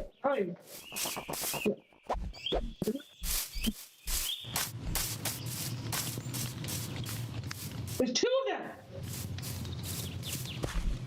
Hurry! Why do you keep disappearing from my thing? I made one. Where are you? Let me go to where you are. What? Let me come save you. Let me come save you. Let me come save you. I know my shield was gonna break. I killed him. What's going on over there?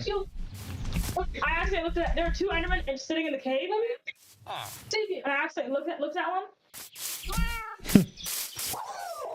Well, I didn't actually look at one. I thought I could take one off, so I had a shield, but my shield broke. I'm in deep in the cave. I don't know where you are. What's killing me? What's killing me? He's dragging me to the water. No, I'm fine. You know, one new thing about drowns, when they hit you, they drag you underwater. The school also horrible. Hurry! I'm going.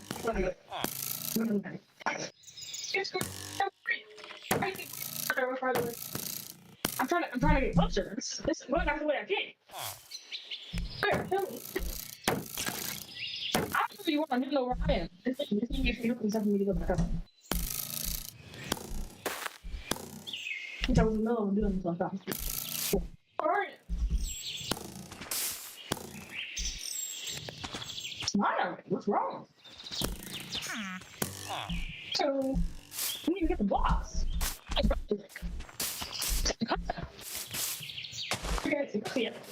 Yes.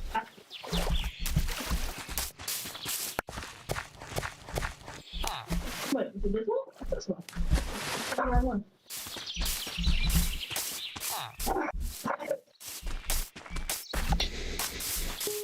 Alright, I'm gonna find farmers over here.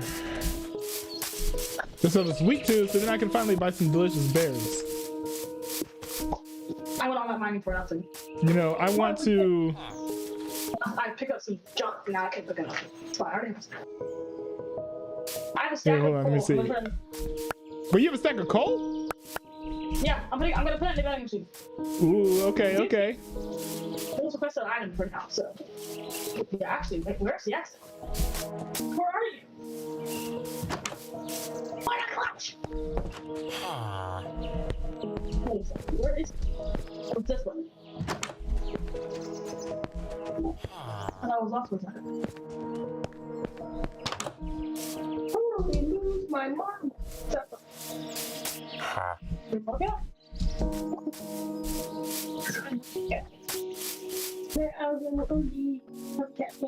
Oh, I forgot about this house. Did no one move in?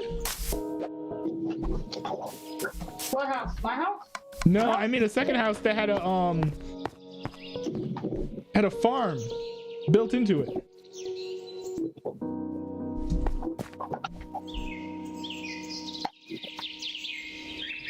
Alright, I'm back up, Marcel.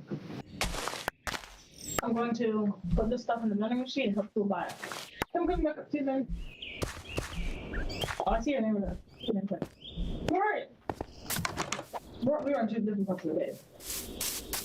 Well, I just got more coal, so where's that? I think it's gonna rain again. I think we just have bad weather, so the villagers are not coming out, and I can't sell my stuff to them. It's a tree growing on stone. I see that.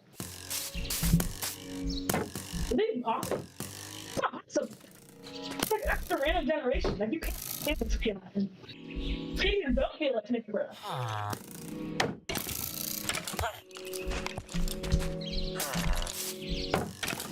God, I'm lost. Wait, are you squatting, non-living? Squatting on what? Are you just like crouching right now? Yeah. Well, can you uncrouch? Why? So I can see it. So I can see your locator bar. So I can get back to the. Oh, please, I don't know how much time. Can you do it? There we go. There. Alright, I have no direction. You can go. I was crouching because I was getting shot at by a skeleton.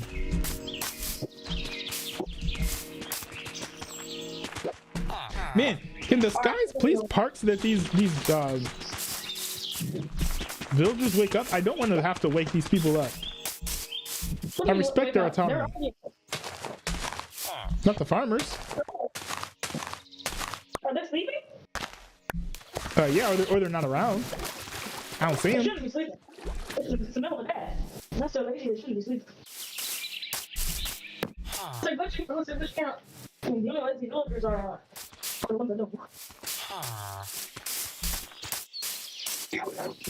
Oh, here's the farmer. Never mind. He was just lost. Wait. So after harvesting 20 things of wheat, all I get is just one emerald? That's crazy. That's not the deal I like to do. That's not the deal I like to do with this thing.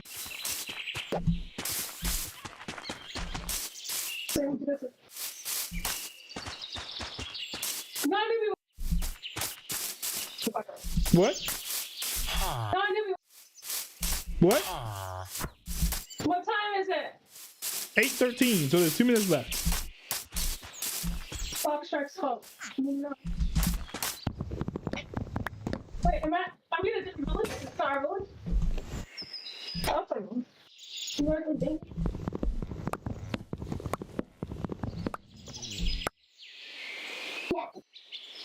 I just have for the rest of the time trying to wake my dogs waddle. Oh, while we're gone, you can use my vending machine if you want. Yeah, I will. Why are you in my house? Wait. Those berries. Can I feed them to villagers?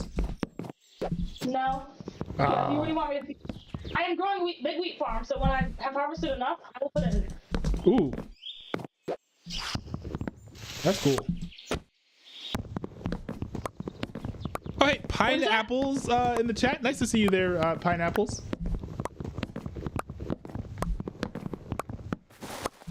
Here's actually a question. A really interesting question. What? Can you shoot fish out of the water? Question is, can you shoot fish out of the water? Hey.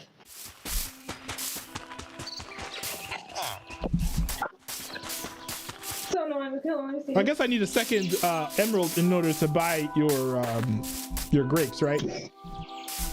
Yeah.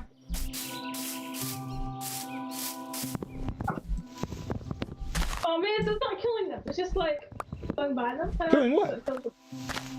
Who are you fighting? No, I'm trying to see if I can kill a fish with the bow and arrows.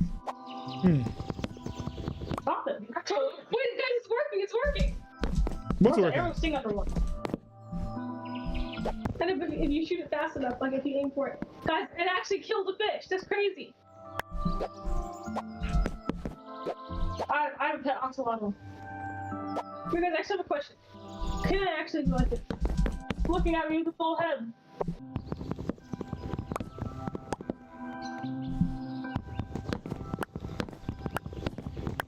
Wait, you don't have any more arrows left? That's not again. Some random magic arrow that's magic guns. I've also been thinking that I should make a big wheat farm as well, but I'm not sure where. I'm about to get out some to you guys. Give out what? I'll take free money any day. We got some emeralds to you guys. Wait, really? Yeah, to get you started on your dirty directions. Oh, thank you, thank you, thank you. We love stimulus checks. Just like in Lego Fortnite. Right. There you go. See, you understand that stimulus is not designed to make other people rich. It's designed to make you yourself rich. See, now that you've given me stuff, I'm gonna buy things from you. Whoa! How'd you get so many emeralds? I'm sort of bored. Let's see. Okay, I put down 4 emeralds, and then what do I do? I hit the button? Yeah, quickly. I hope it works. If it doesn't work, maybe I'll give you your money. Maybe I didn't do it fast enough. Here, let me try it again. I put in 4 emeralds. I'm gonna put in 4 more emeralds. Wait, you need 2. All right, let's see. Did that work? Oh, it worked. But why do I also get coal? I'm so confused. How much money did you waste? I'll give you your money. I spent 8 emeralds and I got 3 coal and 2 grapes. I don't know why I got coal. Look, this one's grapes, this one's full. Wait, okay, because one of them is full. What? No, one of them's coal, one of them's grapes. Yeah, but I only hit the grapes, so I didn't hit the coal one. Here, I'll give you the coal back. How much emeralds did you waste? I spent 8 emeralds. And how many should I have gotten? I should have spent. Well, I got 4 grapes. I got 2 grapes. So 2. I think you gave me the right amount. Okay. Let me try this again. I'm gonna try for the coal this time. How much do the coals cost? It's just saying 1. No, it's 2. 2? Okay. Let's go. Quickly. Everyone fall asleep quickly. Fall asleep quickly. It didn't work. It didn't work? Nobody's falling asleep. No, it didn't work. I put in 2 and I got nothing.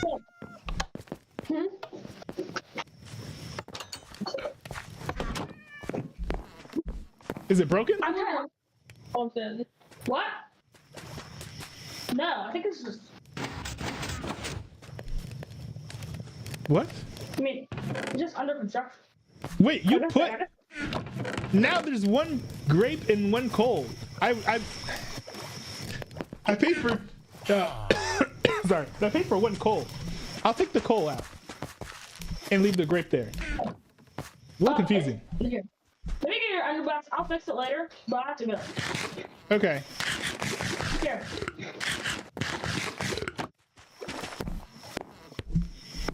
Wait. We don't have. Wait, you have a jukebox? Yeah. I'm asleep. Yo, I want a jukebox. You can turn it on if you want. How do you turn it on? Left click it, unless the item popped out and despawned. The item popped out. What? The item popped out. Okay, you put it back in and we'll play. I will.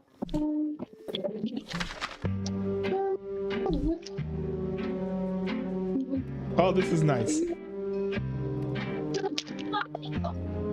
Alright, I'm gonna go eat dinner. Okay. Yeah, alright.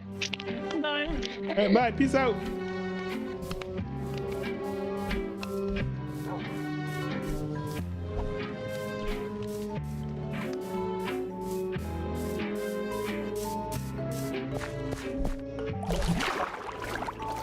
I'm gonna swim all the way over here and get this XP.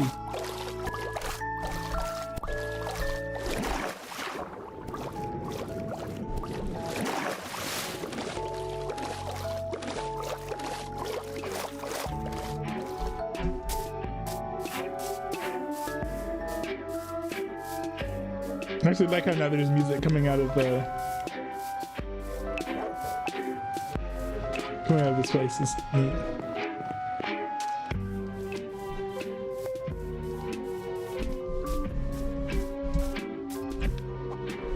Yeah, I guess I should probably sleep, shouldn't I?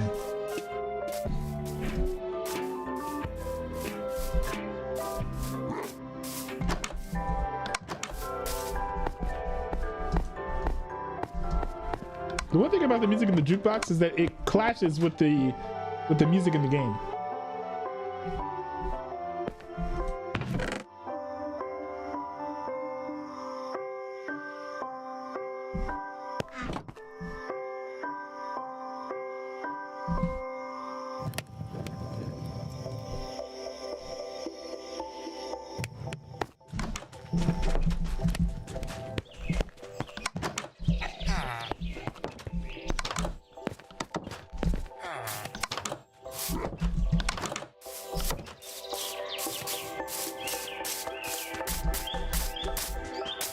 So I think what happened with this village, with this farmer, he kind of wandered over there. He doesn't really come over here and check out the farm anymore.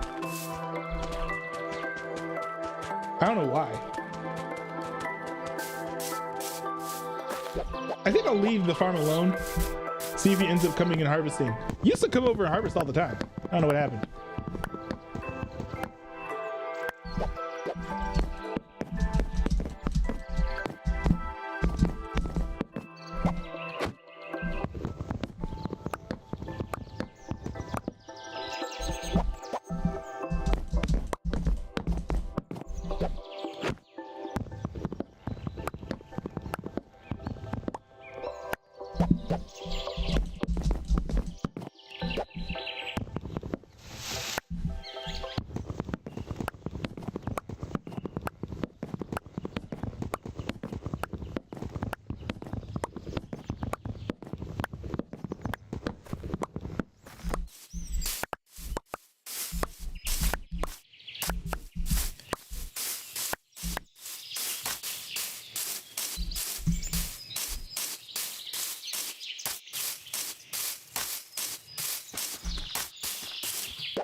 I think I said this before, but I need to watch a video about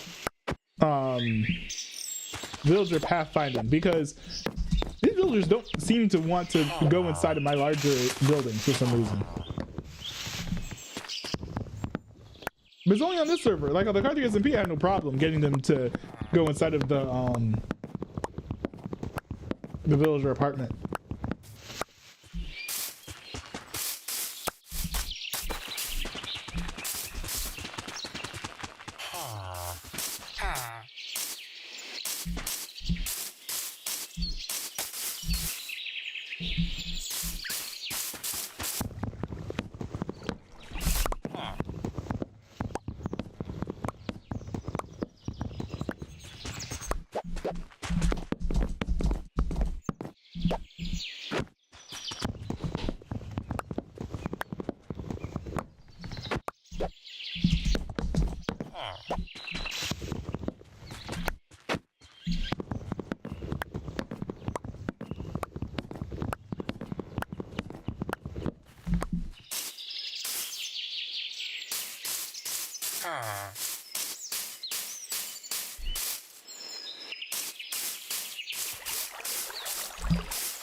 Man, I'm getting a lot of sticks from this. So like, once it's around time, well, like once I level up those villagers enough to the Fletchers to start selling me sticks, I'm gonna have a lot of sticks to sell without even converting my existing wood into sticks.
Wait, let me turn on the TDS here.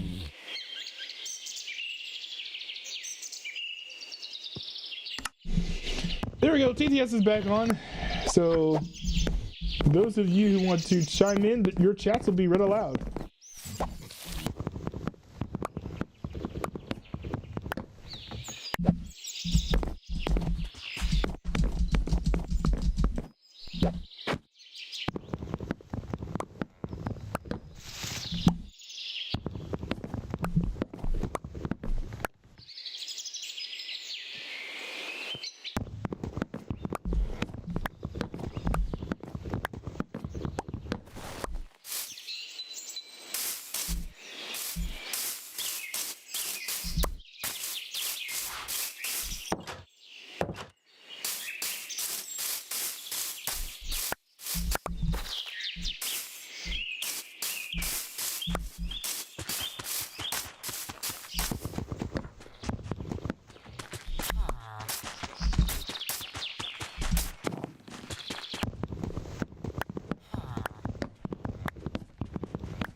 Wait, I just had a thought that maybe for the jobs, I should put them in the middle of the houses. Then they won't be sitting like trying to interact with them through the wall. I might do that in my next houses, actually.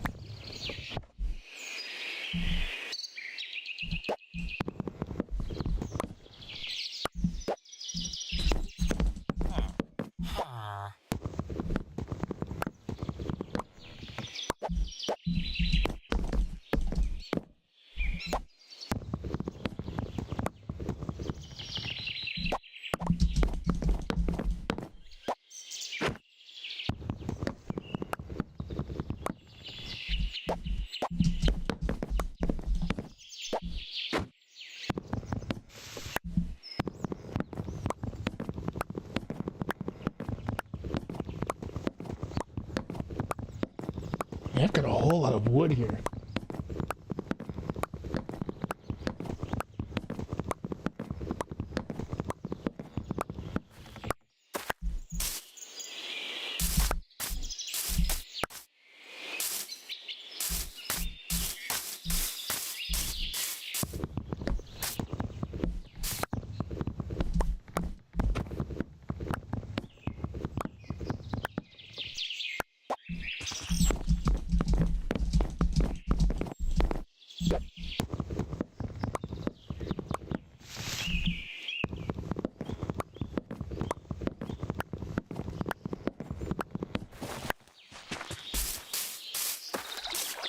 We're on day 96.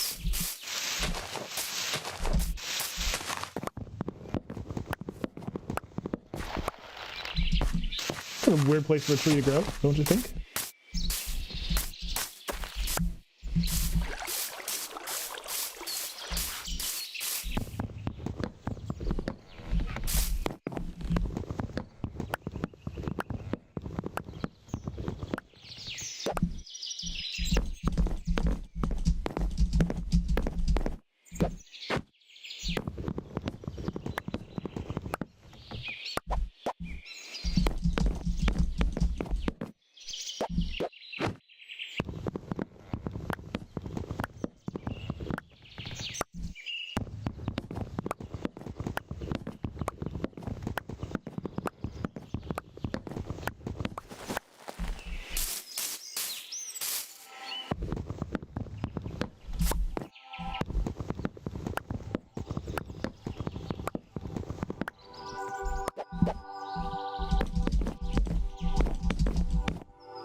Nice.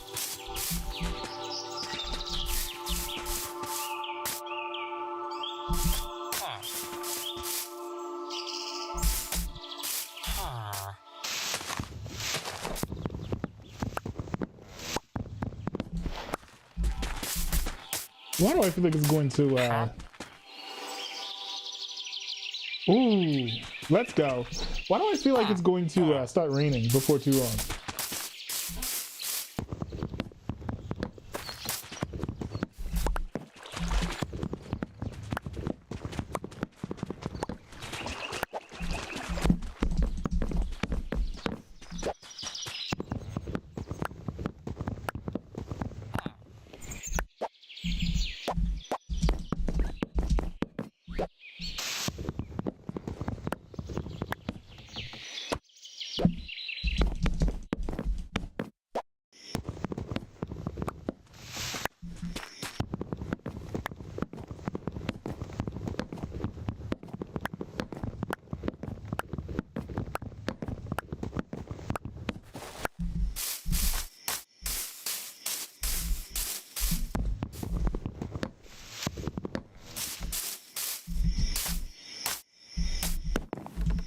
Here we go.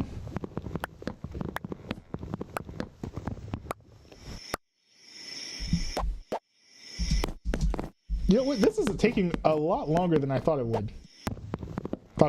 Haha. But no, for real. I did not anticipate this taking this long. Because I was going to have time to do more building.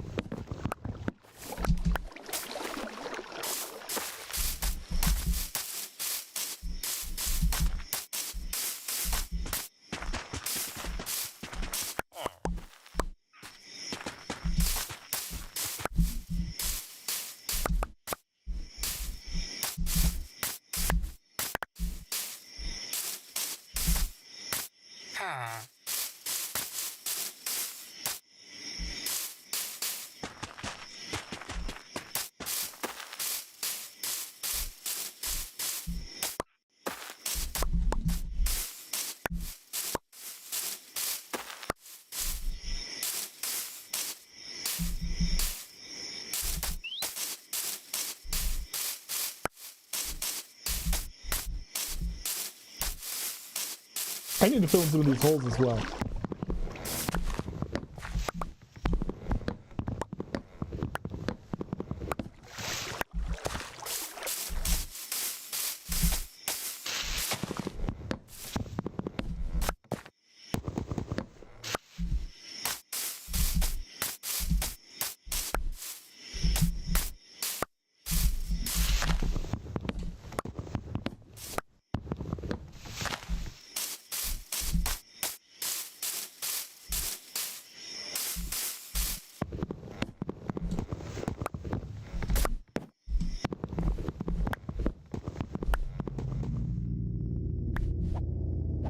Oh, what's up with that noise? That's weird.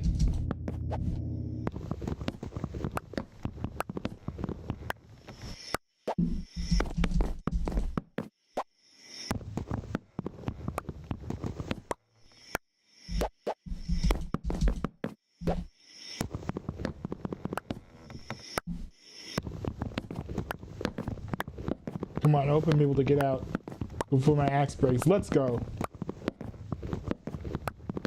Let's go. Let's go. Whew, man, I've cut it about as close as one could possibly cut it.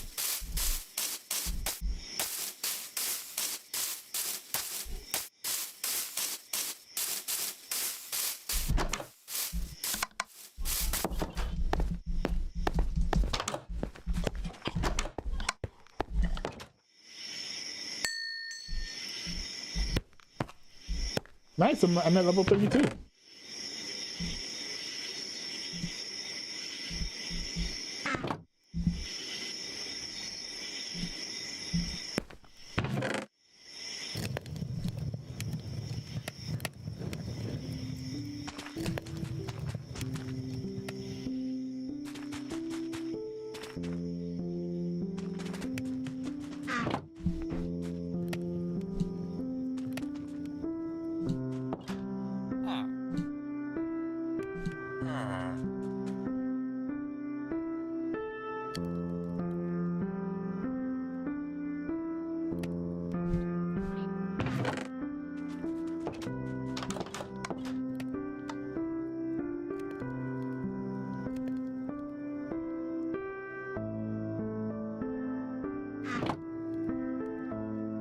Let's see, what else do I need to get rid of? I don't think I need this door right now.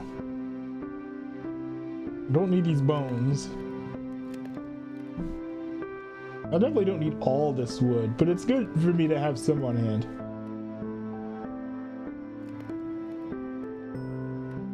I don't need these arrows either. And I guess I'll keep these extra swords. Just in case.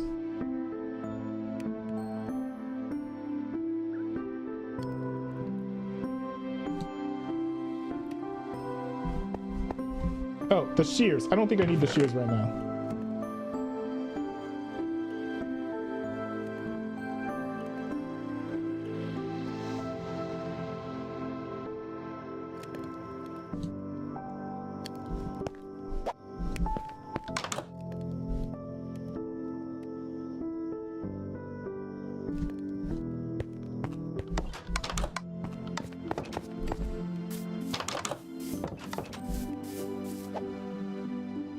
Oh, I literally forgot to make my my axe.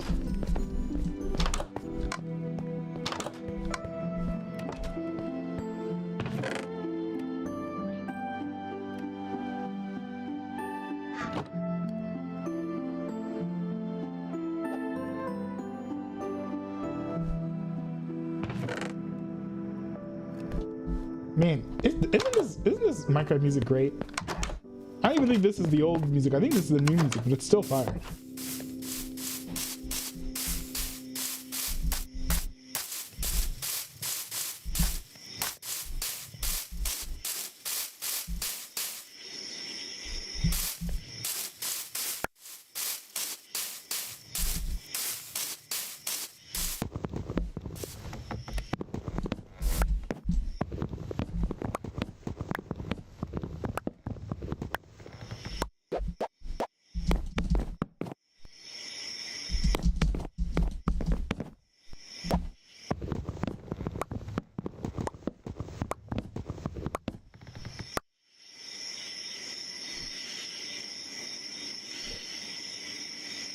Empty out the Bud Zero.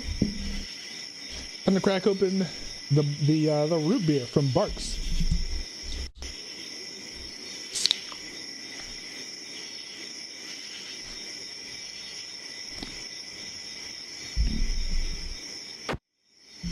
People don't want to talk about it, but root beer is the best tasting drink that ever exists. That ever existed.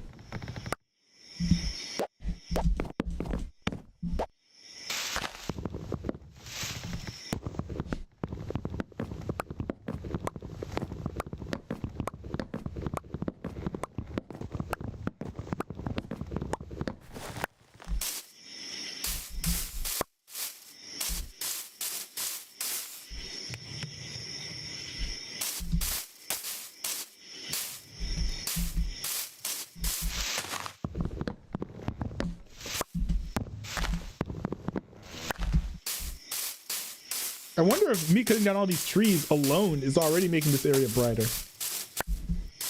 I haven't come across any zombies since I've been cutting down all these trees. Part of me feels like I should be filling this area out with more houses though, now that there's you know, ostensibly more space available.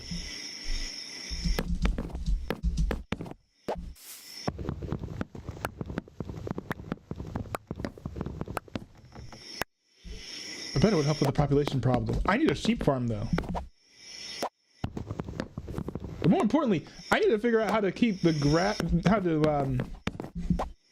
make the grass grow.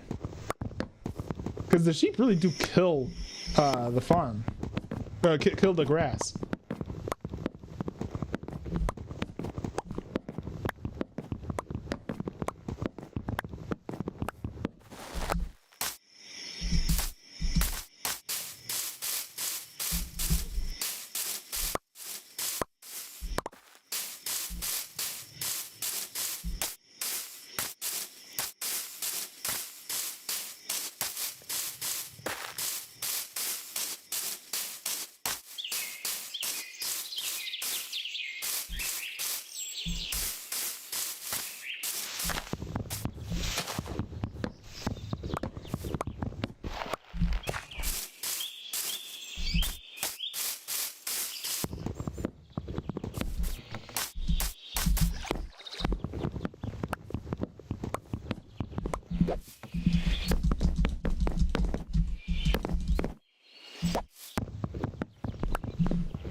Nice, nice. Well, we still got those things over there.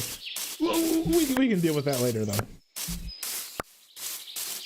I will say it is always annoying when you're cutting down all these trees and then you still see leaves just floating in the sky.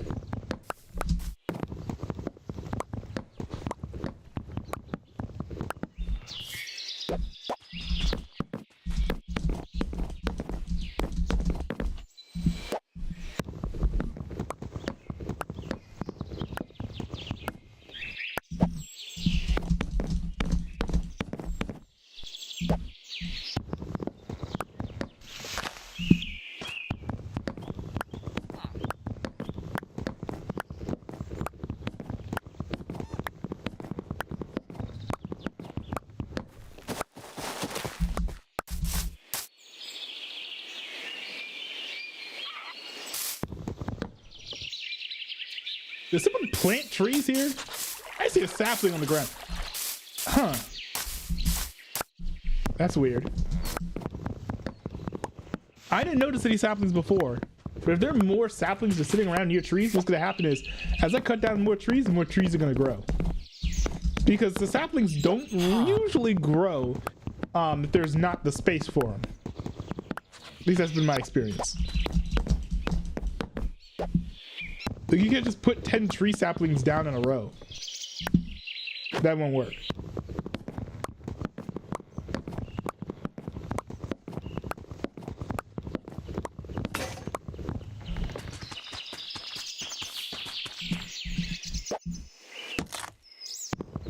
Oh, I didn't mean to do that. That was an accident. What did that even do? I stripped the wood. That was a mistake. Oh, little baby. Very nice.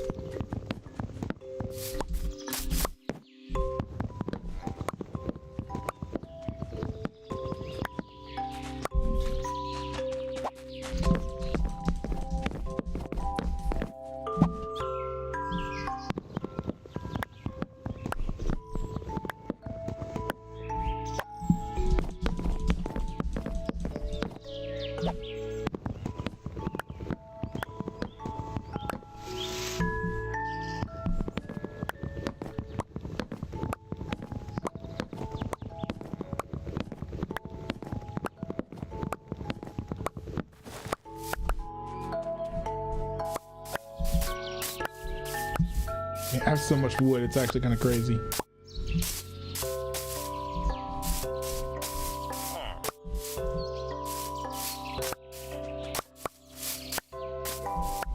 Where was that one Fletcher dude? Is that him? Wait, he keeps switching jobs. That's funny. Maybe I have too many jobs here. It's actually possible.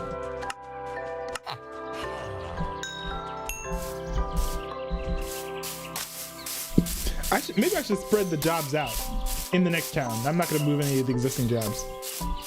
And maybe I don't need any more jobs here. If there's so many jobs where a villager can literally move to the left and then his job changes.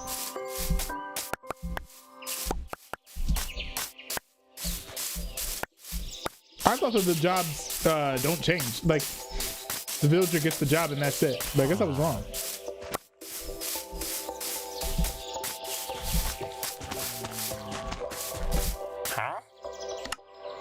Oh, I don't have enough. I forgot that the Fletchers sell arrows as well. It's also super helpful.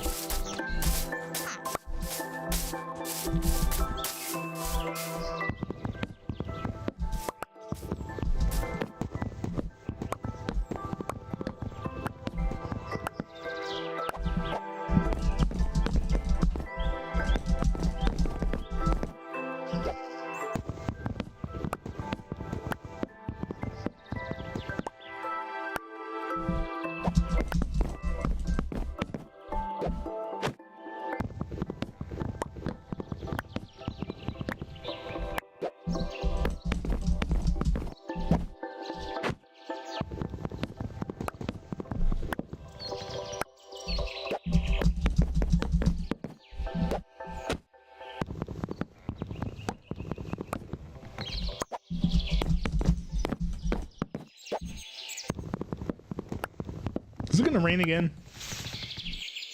I see the sky's darkening.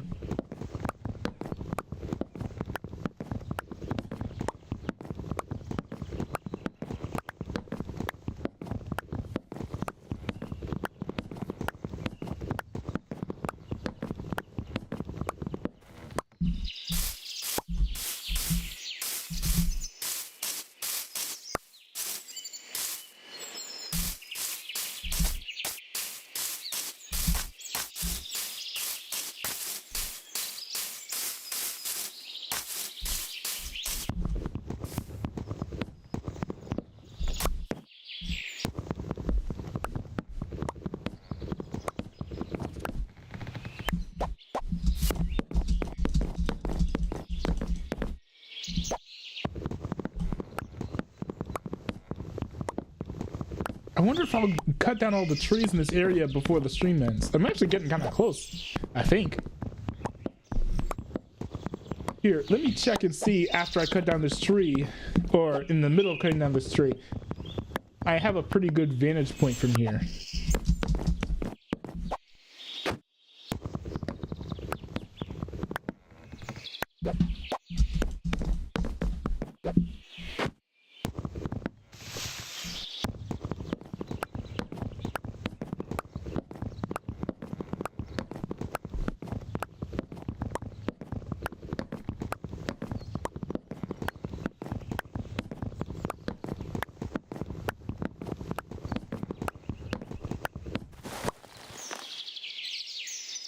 Oh, I forgot to check. But yeah, I don't... There's still a few trees over there, but... Not a crazy amount. I've definitely cut down most of the trees by now.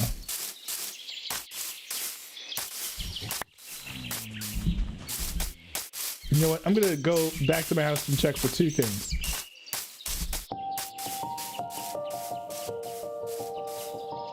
First of all, I think I was smelting something. I'm gonna see if that finished smelting.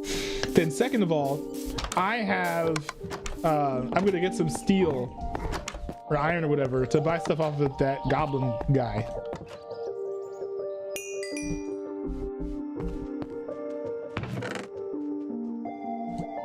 Also, I'm gonna make some charcoal. Actually, wait, hold on. Oh, I need more wood, actually. So I'll let that finish. Oh, wait, oh, forgot the iron, forgot the iron.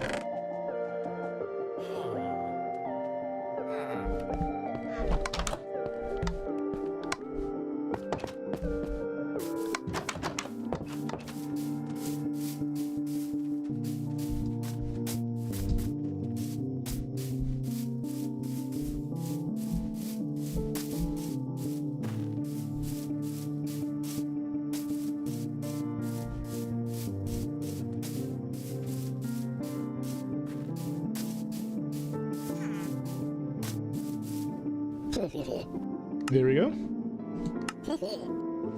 Nice. You know what? I'll buy another one. Actually, I'll buy two more.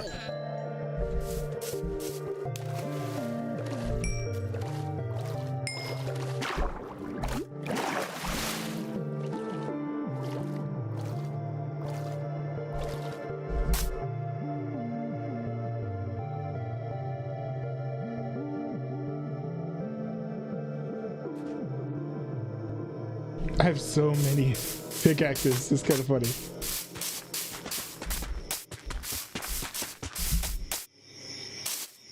I know where he lives.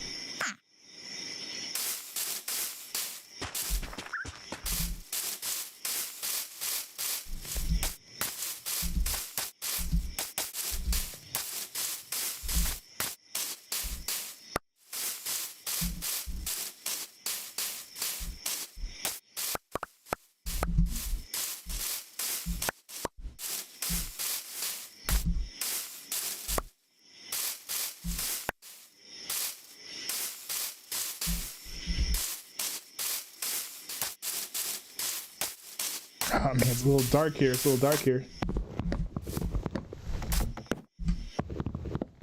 But you know, I think this is around where I was starting to be like, yeah, we need some torches. We need some torches.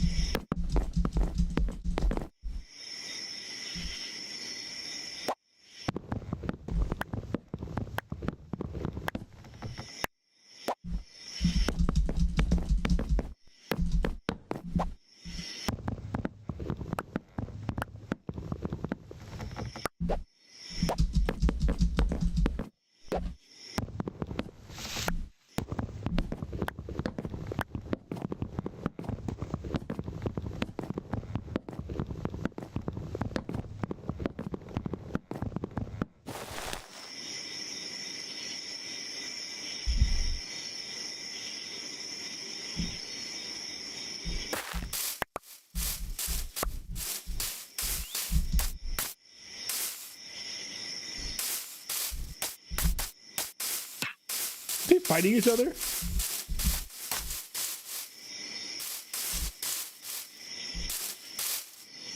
That's crazy.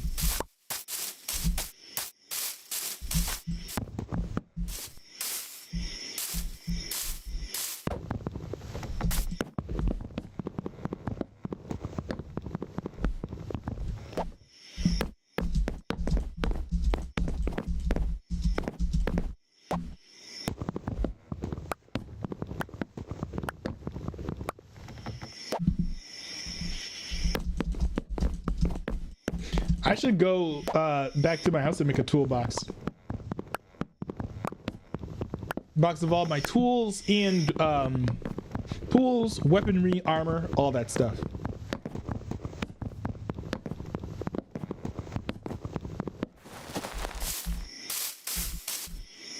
Because right now I have a random box, and then I have a valuable stuff box.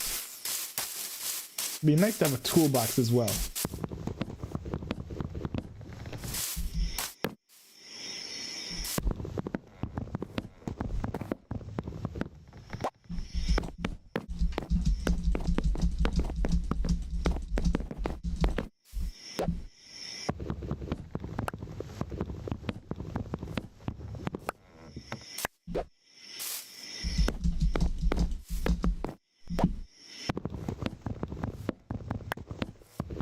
Come on, I hope this pickaxe lasts me until I get all the way back down. Come on, come on, come on, come on. Well, it's alright, I forgot I actually had the other pickaxe.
That looks like another bit of tree there.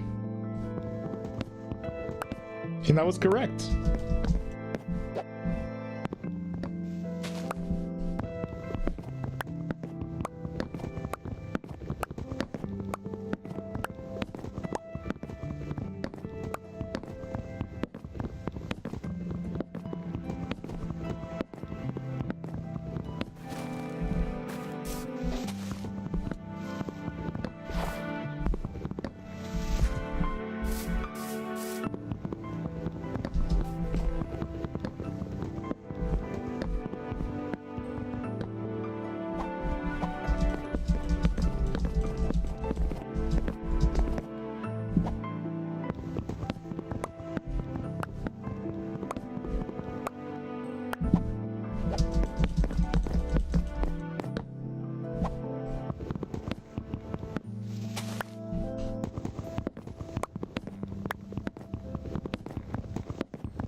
All right.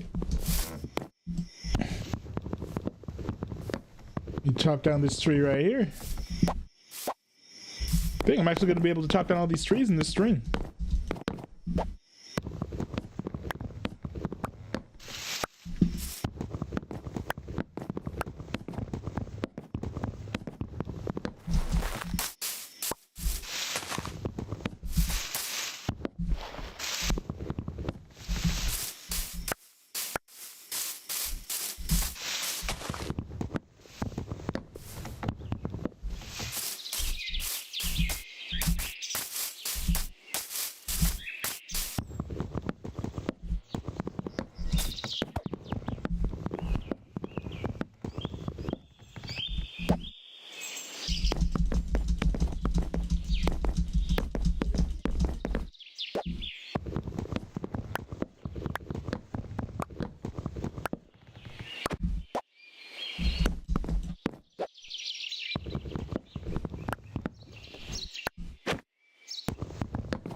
All right, let's see. I think we've actually got like maybe like 3, 4, 5 trees left. So we're making headway. Taking a while to make this headway, but we're making it.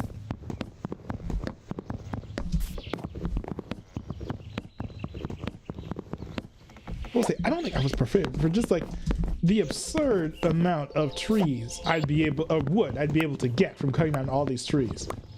But you know what? I think I underestimated just how tall these trees are. These trees are also ridiculously tall.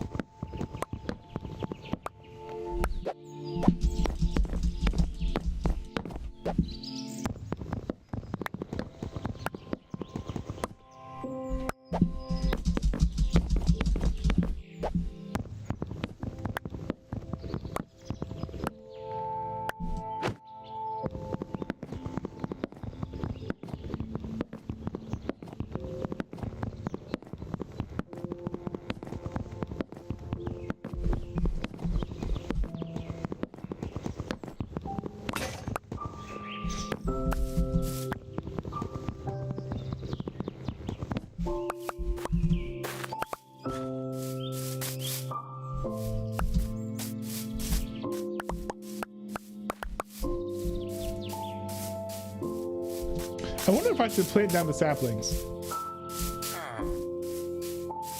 I'm sure there some people would be like, yeah, plant the saplings. But I don't know. Because I have the question of where would I put them? I want to put them in a place where if mobs spawn underneath them, hostile mobs, I don't care very much. I don't know where that place would be.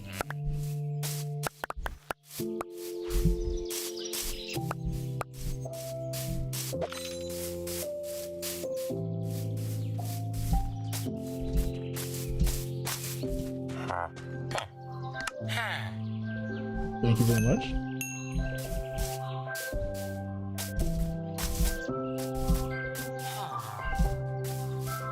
You know, I might as well reap all this because my villager's not doing anything.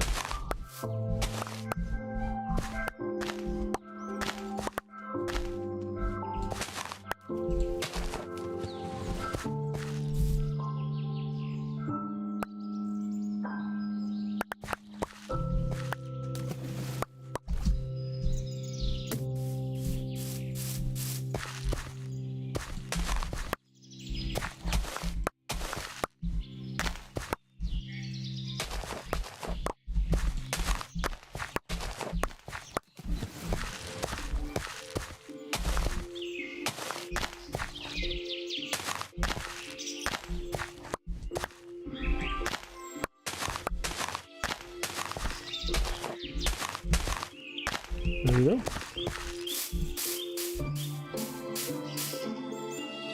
Well, now I bet I got a bunch. Oh, hey, Zero Pro Start, what's up?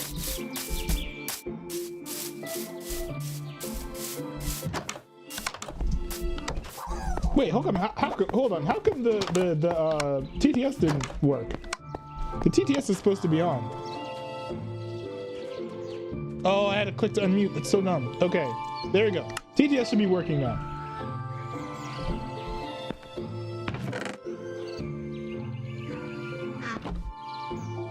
At Zero Pro Start 0. There it is. There it is. Said in the chat. Prob should make the farm bigger. Maybe. Maybe. I'll think about it. Let's see. You know what? I'll do this.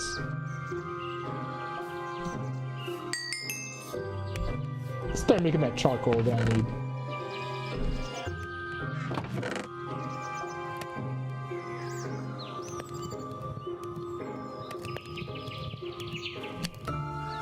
Oh, I need to make the toolbox. That's right. Okay.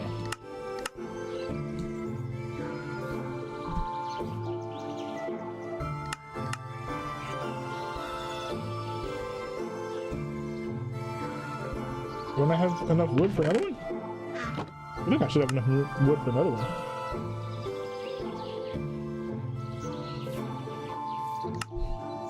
There we go.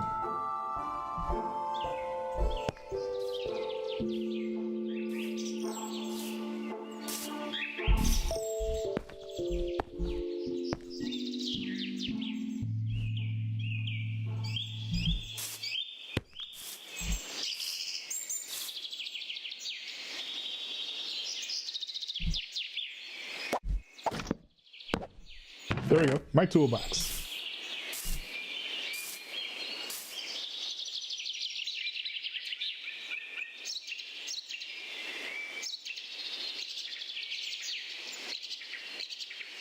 So no, hold on. I put everything best up top and then not as good down low.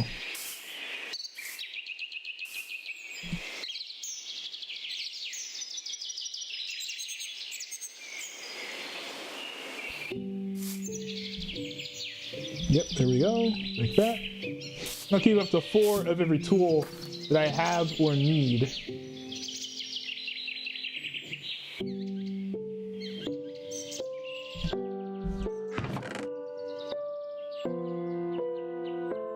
Weaponry as well. That's gonna go in the toolbox.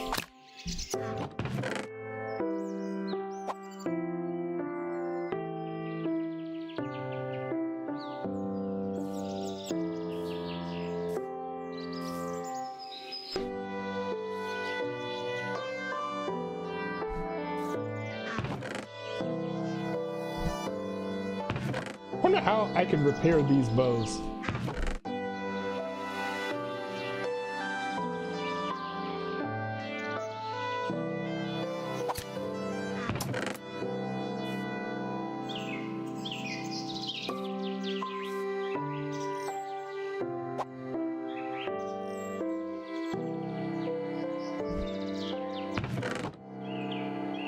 There we go, we got all this armor here as well.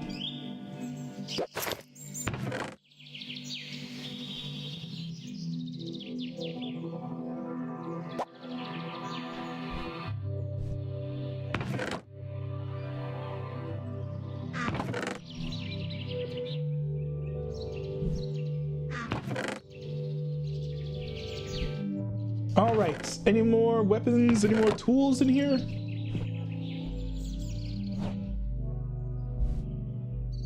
Nope, I don't think so.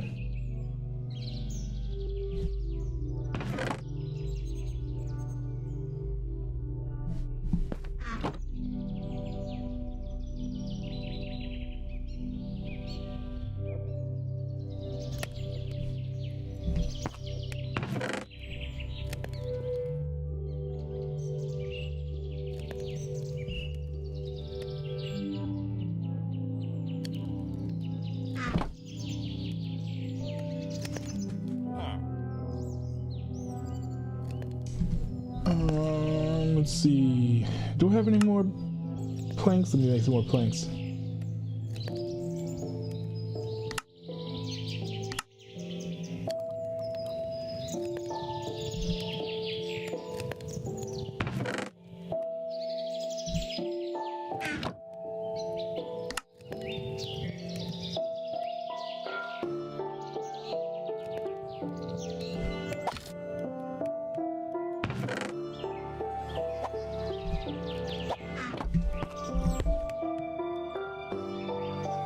Okay, perfect. There we go. All right, and I will let that cook.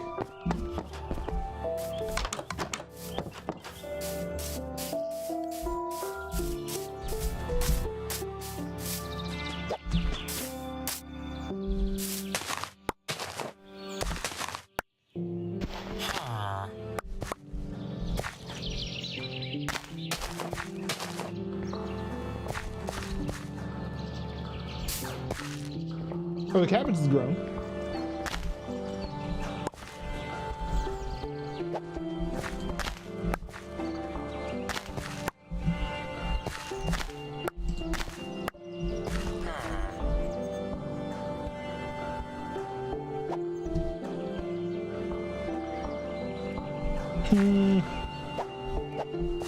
I think I'll grow more cabbage later. Or I wonder if I can sell those seeds to a farmer.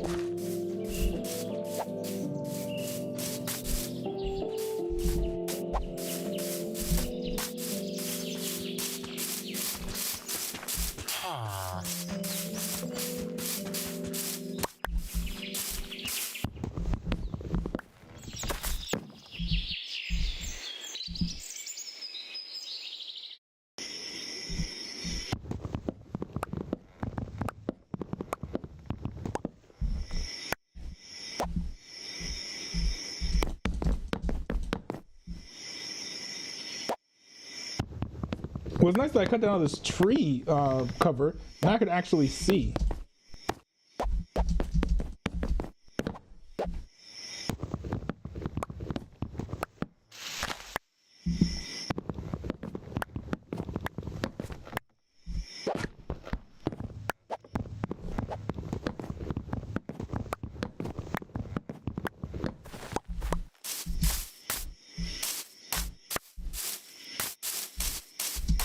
What's up with all those pumpkins? I should probably take those. They can make golems with them.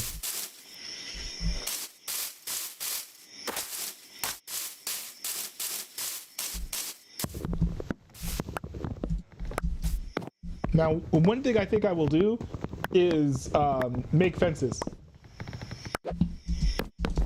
Make a fence. I think I'll do that before I make a golem. I think the previous golem literally just walked away. Or got drowned in the water or something, going after the drowns.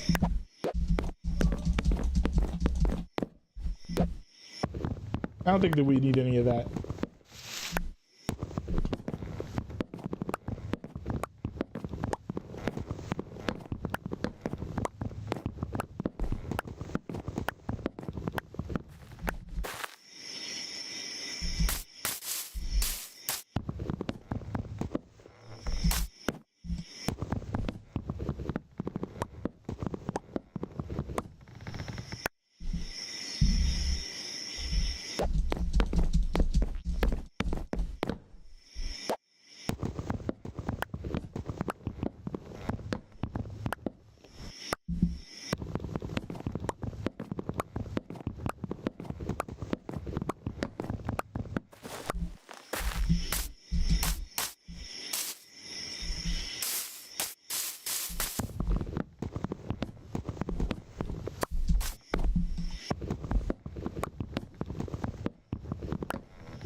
And there we go. I think we might have gotten down all the trees, more or less.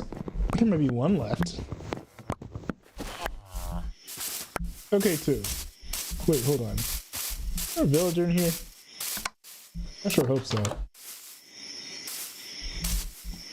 Because there's room. You know, I'm just saying. Nope.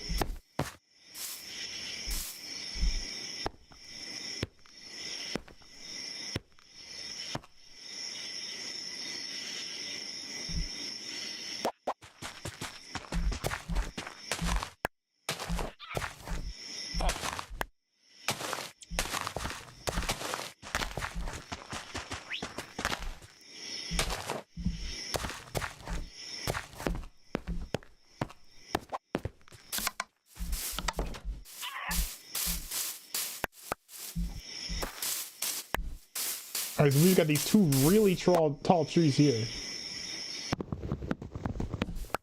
So let me cut these down.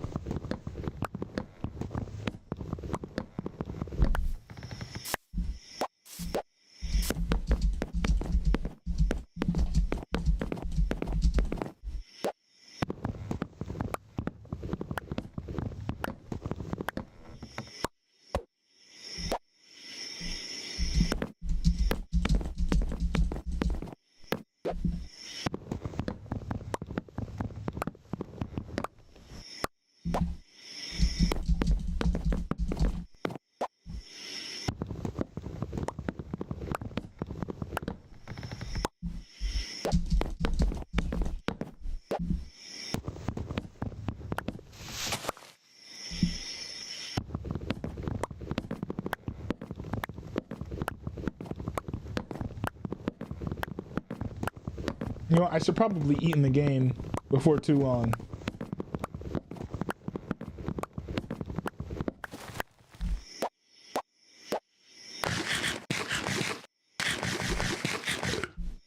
Yeah, those little starving in here.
You know what? I've not seen many creepy crawlies out and about at all tonight, so I think it's a pretty good sign that what I have here is working.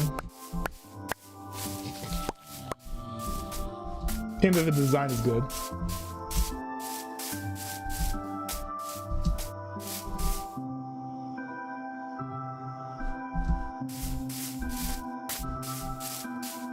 Yeah, I think I finally got down all the trees.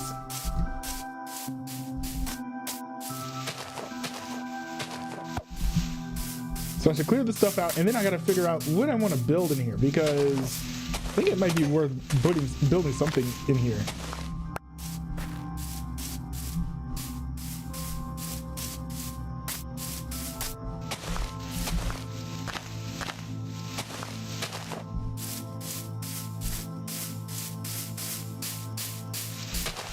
I wonder how come not all of the leaves dissolve.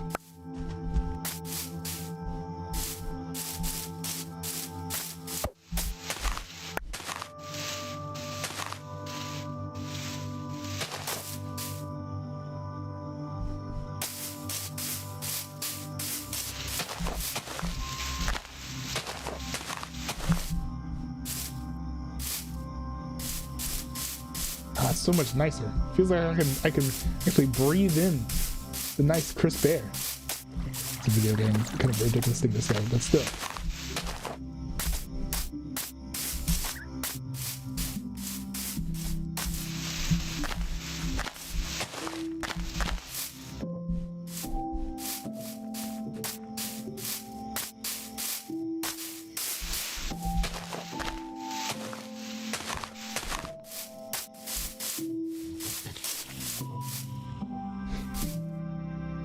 All right, great.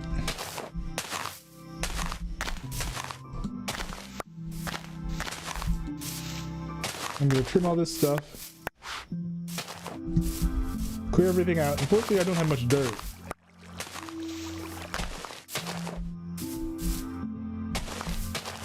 Because then I'd be able to fill in some of these holes. But I can deal with that later.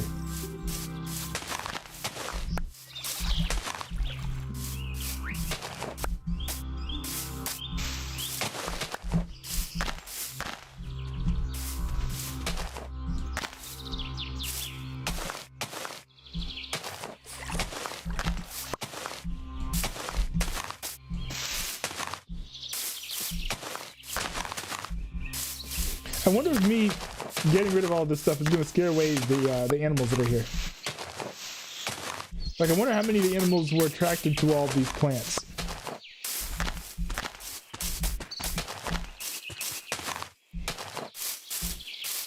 Doesn't matter. I mean, they still gotta go, but just curious.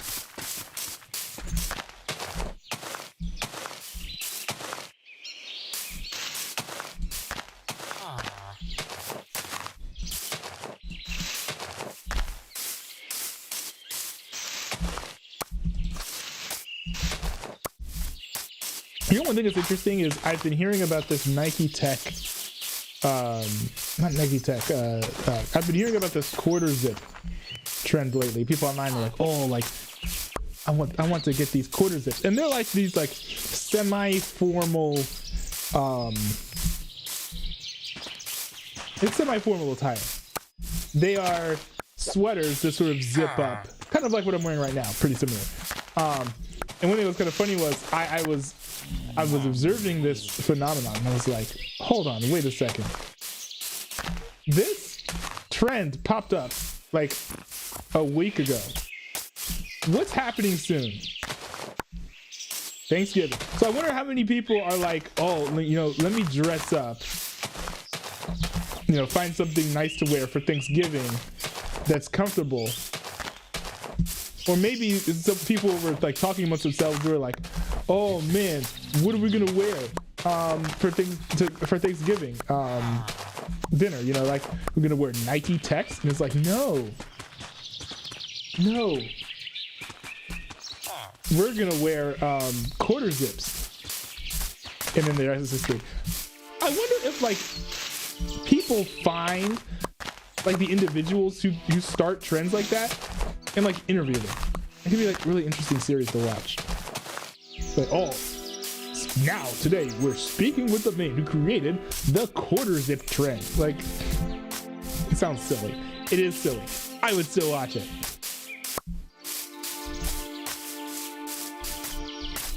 Because it does sort of feel like these things just sort of come up out of the blue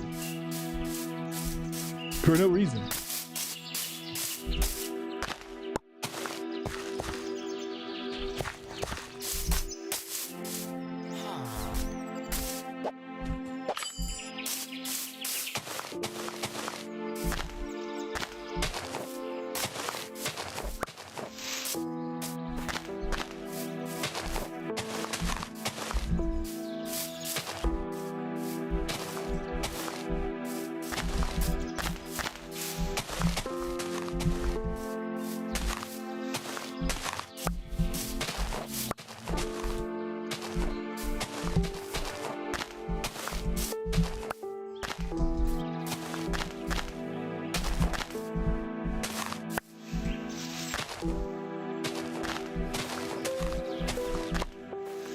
Okay, for those of you in the chat, I don't know how many people are still in the chat. I don't know who's still watching. But for those of you who are watching, okay, so I'm going to start building more houses. Probably not today, but I will be building more houses. And I'm wondering, what types of things, and these are houses for villagers, by the way, what types of things should I put inside of the houses for the villagers to use? I mean, I could put in jobs, you know, like a fletching table, for example, something like that. Or I can put in beds. Other than that, I don't know what else villagers use. You know, there aren't like couches, tables, and chairs that I can build that they would use.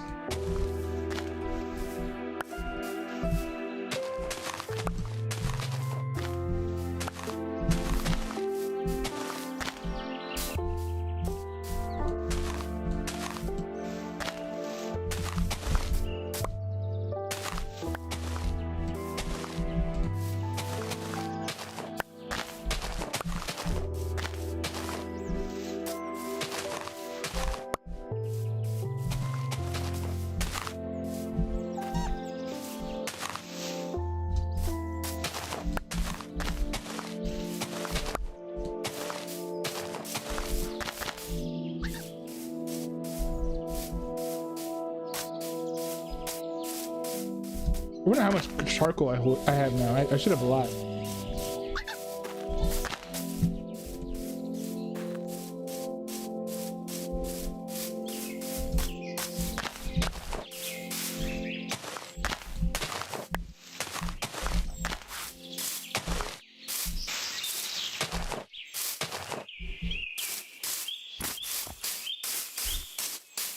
Nice. So we've got a lot more land here to play with now.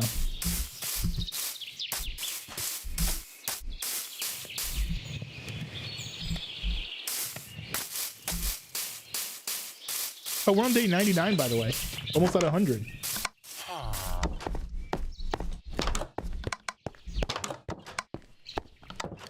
Lots of charcoal. You'll love to see it.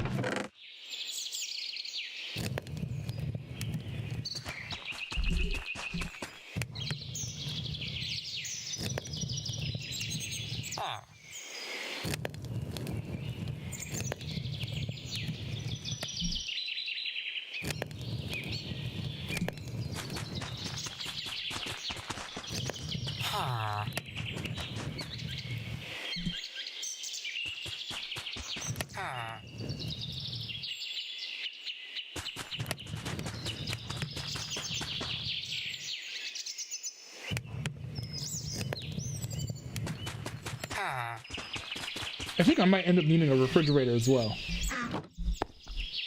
Or cooler or something.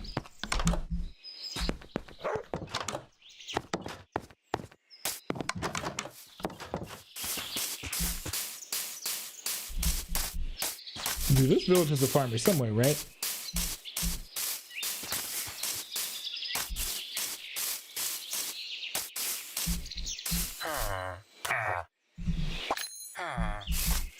There was a farmer. Where'd he go?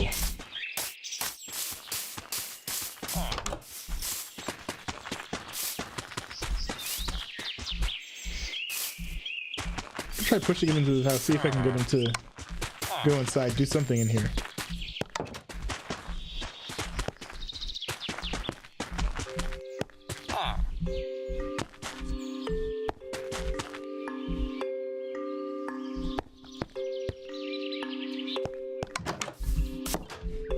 It's probably the first time any of the villagers have been inside that house. Me pushing them inside.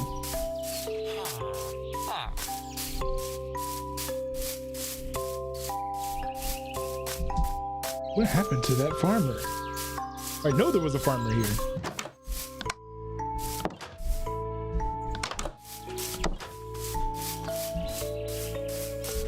Anyways, too bad. We'll find another one.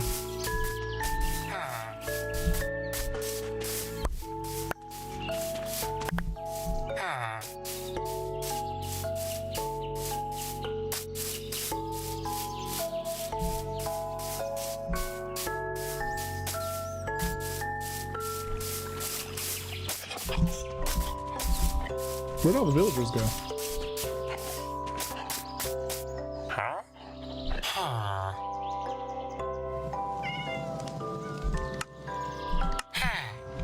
Nice.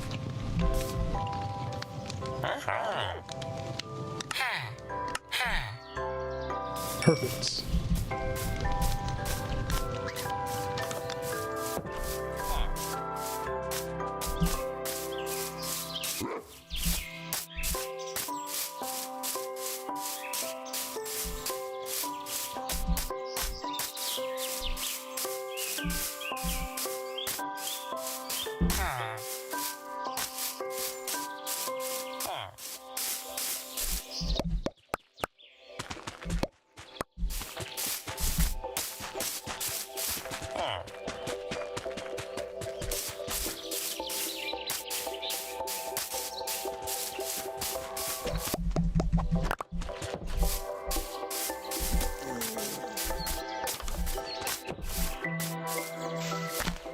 Let's see, what should I build? What should I build? I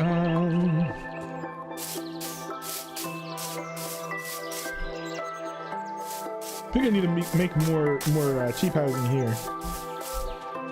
You know what? The houses should be on both sides of the street. I don't know why I didn't think of that. You know, I did build houses on both sides of the street here. I should build more houses on both sides of the street over there.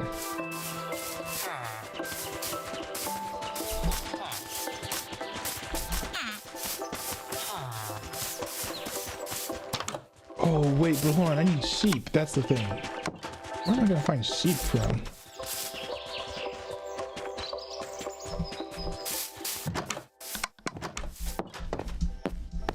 Well, it's fine. I'll shear the existing sheep. Get more wool so I can make more beds. It'll be fine. Oh, wait. Completely forgot. One big thing I need to do is I need to make a lot more torches.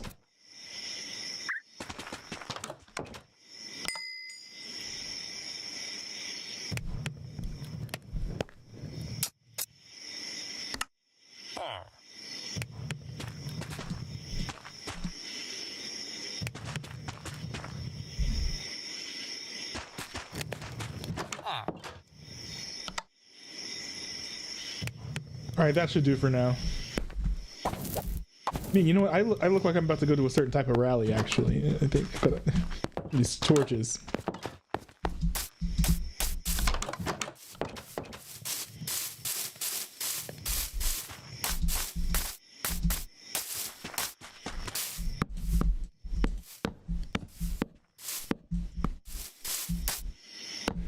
I might end up making this a little fancier at another time, but for now, I just want to line this place up with torches.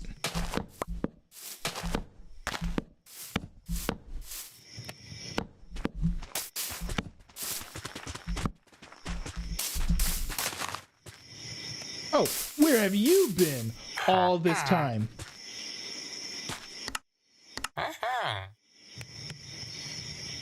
I don't really care.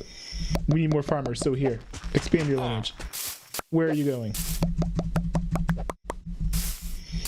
All right, and let me push him into the house. I want to see if I can make him pathfind inside the home.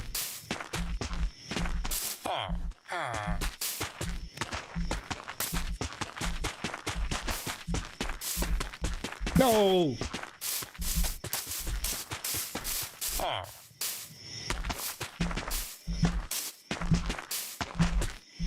You deserve to have this mansion.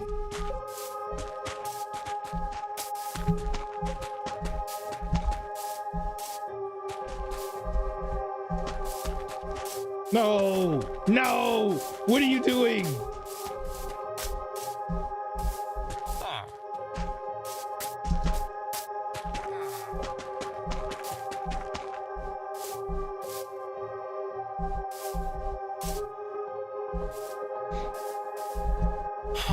This is annoying.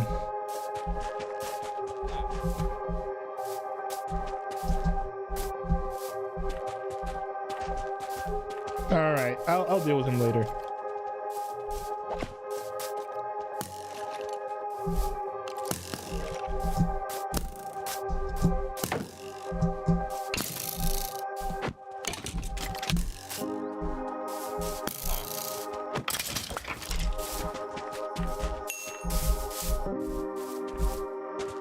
He's still not going inside. It's so annoying. So annoying. Okay.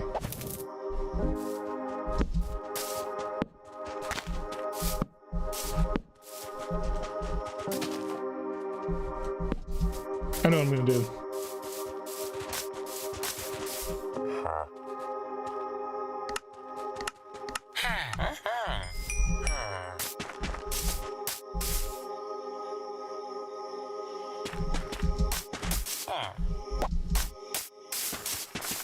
Here we go. Here's one way that might get them to, one thing that might get them to pathfind into this building.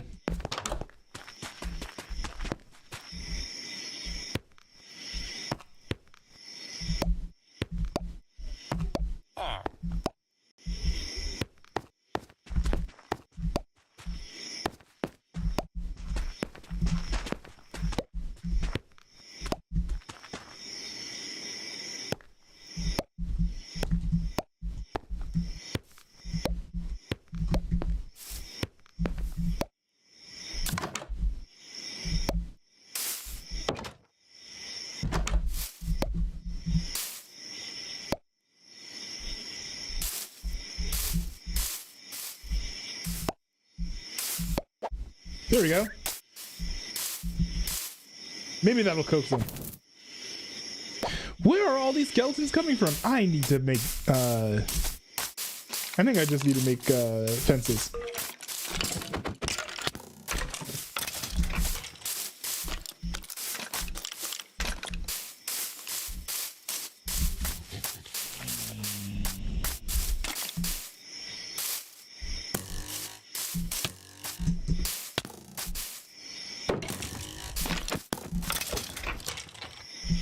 I don't know if we have this issue with fences in place. You know what I mean?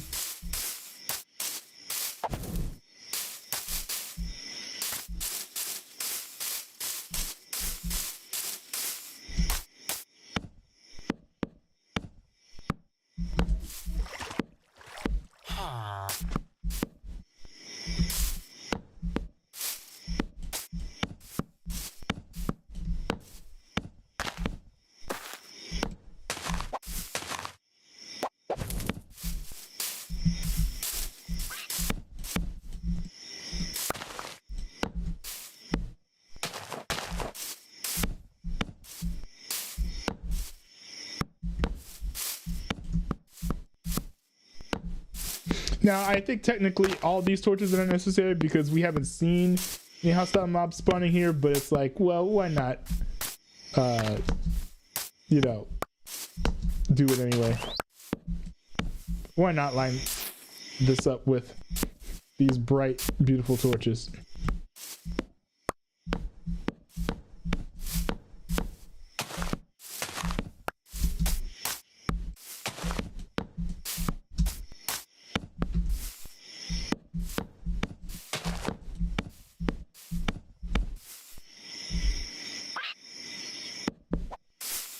Oh, I guess I need more torches.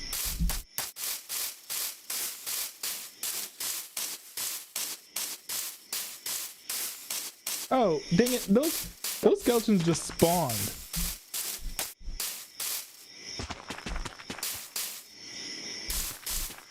I guess there isn't really anything I can do about that, but I don't know why they're spawning.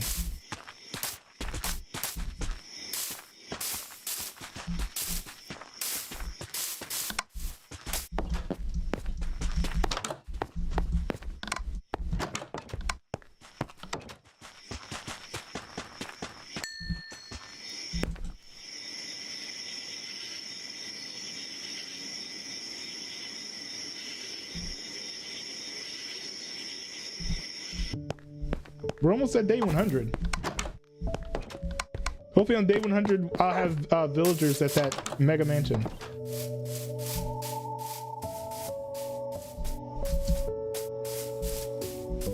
That'd be nice.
All right, the sun is about to dawn on a new day.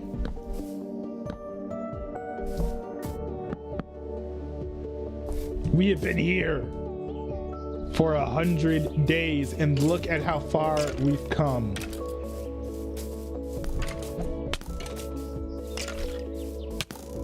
We already have a massive, sprawling village. It's only going to get larger. Our glorious empire.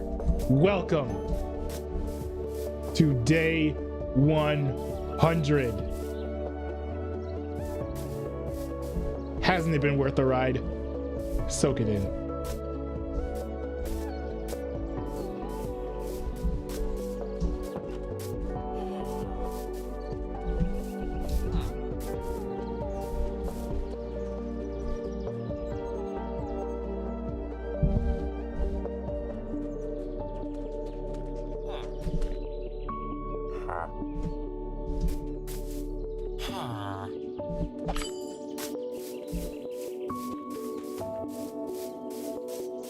Are you telling me all the bread despawned because nobody ate it? Are you kidding me?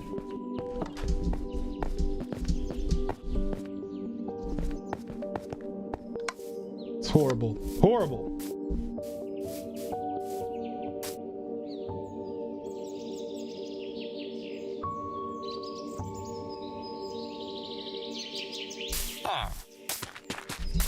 Okay, you know what? I'm gonna break the stuff here.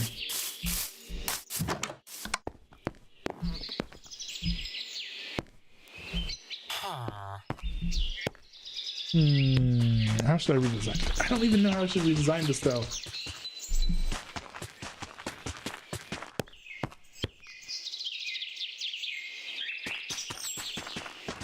If I put the stuff in the middle of the room, it just it's kind of weird. in my opinion. Maybe if I put it right here? Like, hold on. Let's say I chop down these fletching tables. Well, hold on. I could put one fletching table here.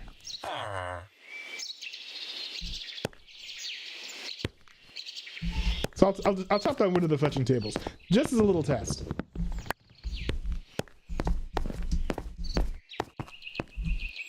And then I'll put it here.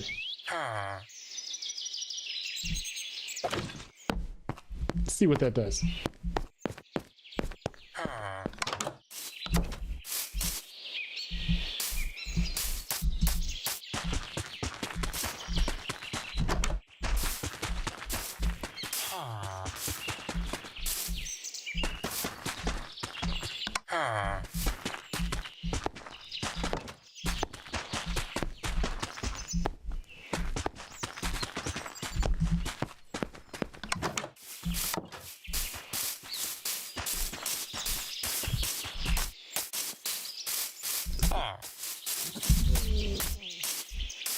Well, I'll find a solution to that issue later. I'm going to use those shears to get more wool.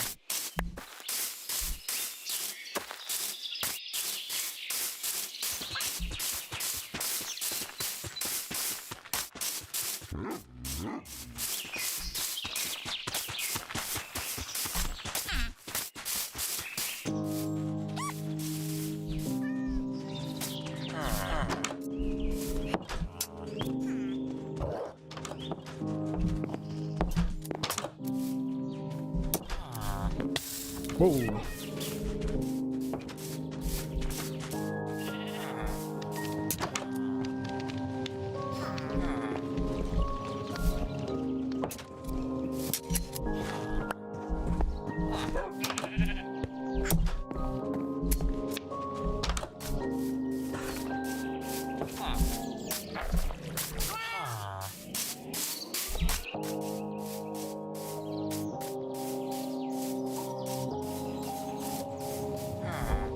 Where are the sheep that were over here?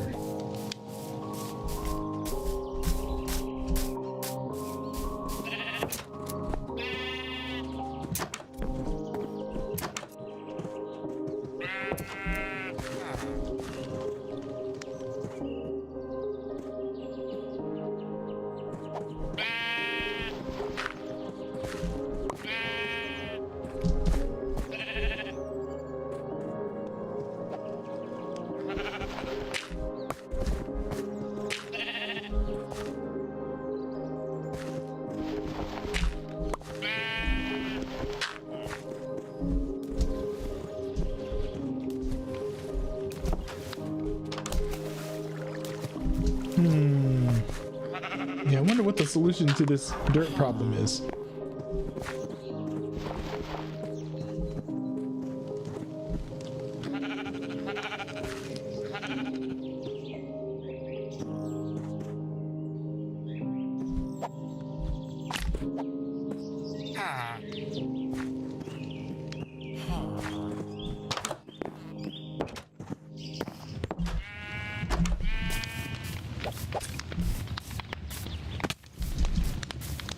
Wait, actually, hold on. Let me look this up.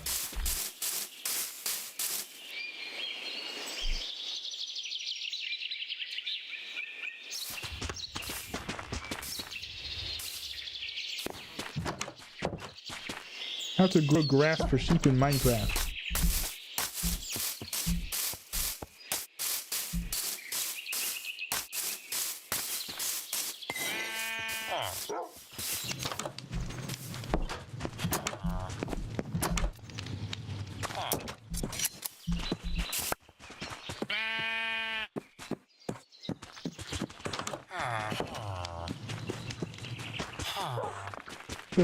Add grass. Someone said online add grass block under slab with half the block of space between the top of grass and bottom slab.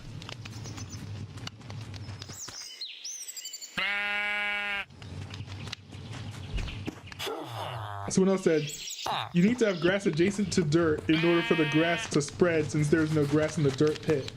There will also never grow any.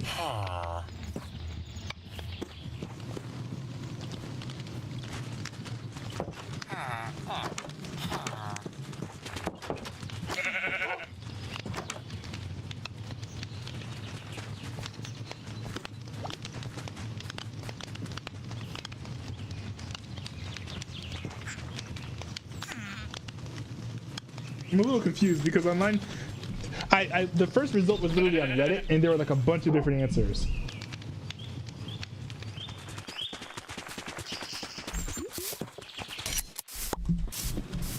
Oh wait, hold on. Somebody had an answer. It said there must be light for the grass to grow. I wonder, is the area where the other sheep was, is it covered?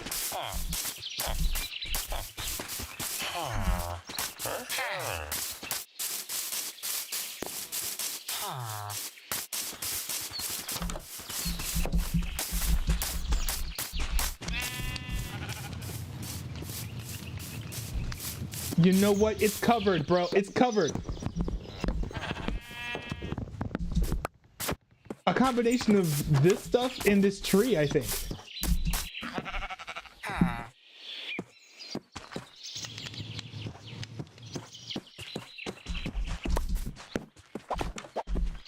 I think I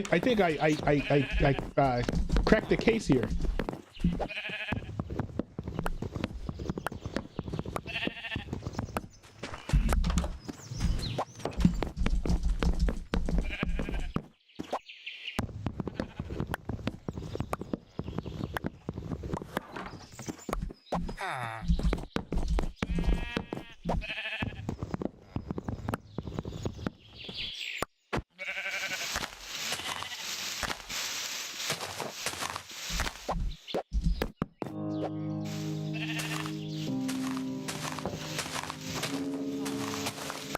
Let's see if this works.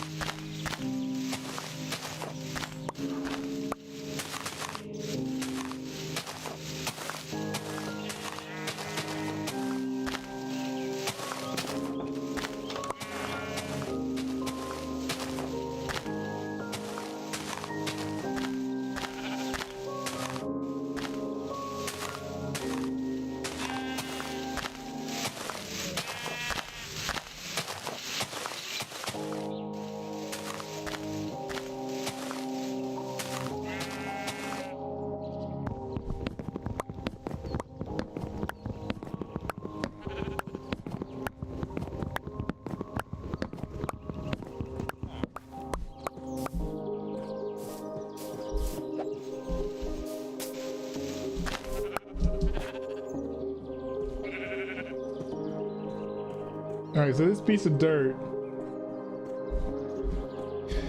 I'm gonna use to fill up that other spot.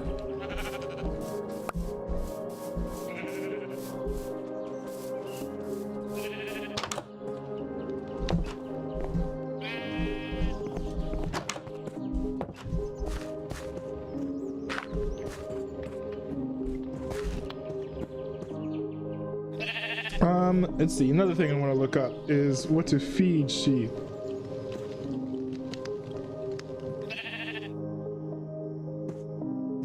Actually, no, I think this might be donezo, because they're saying you need one block of grass. You one grass block,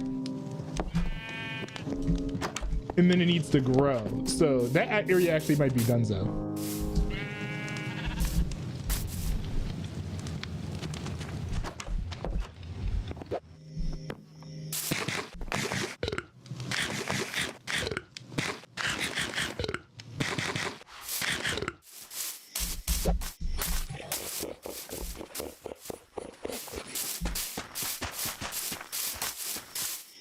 The one thing I'm going to do is I'm going to check my house to see if I just so happen to have any grass blocks.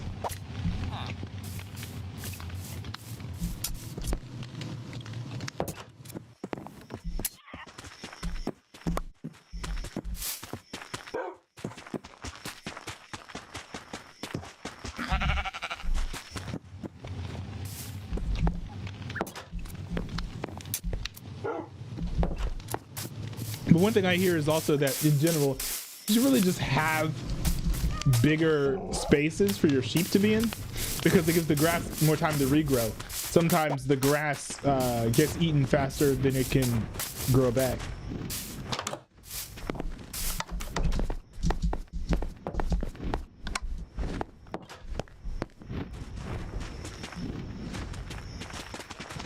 Nah, I don't have any grass blocks. I don't think I can make a grass block either, can I?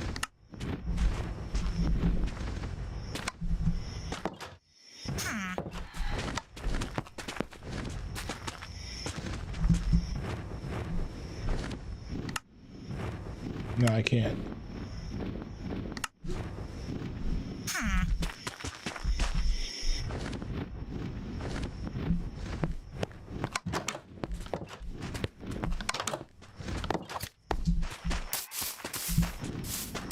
Oh, it's adorable.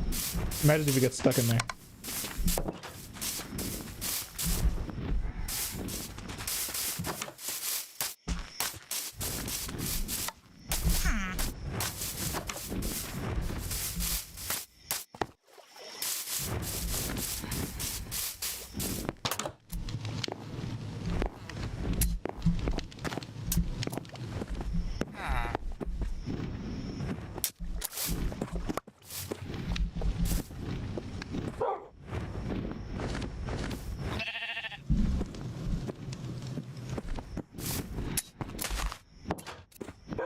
Alright, I'm gonna go mining here. But I don't think I have much cobble, do I?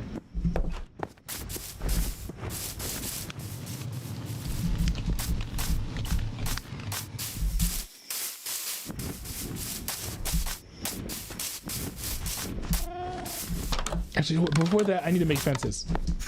Actually, should be priority number 1. How much cobble do I have? Some, not much. But yes, I'm gonna make fences first.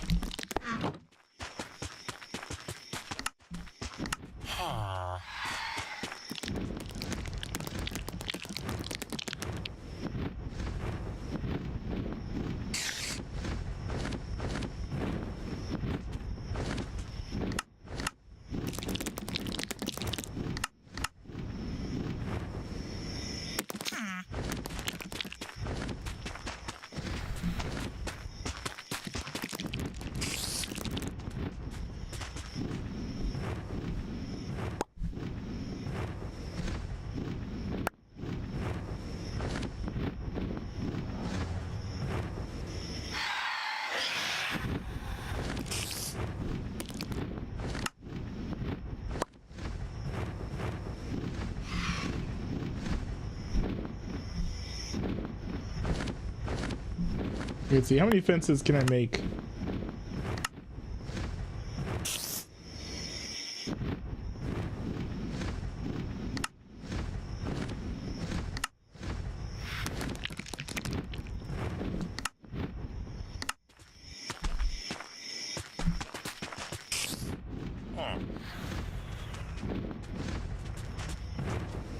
Oh, nice. That's a lot of fence. Not enough, but it's a lot.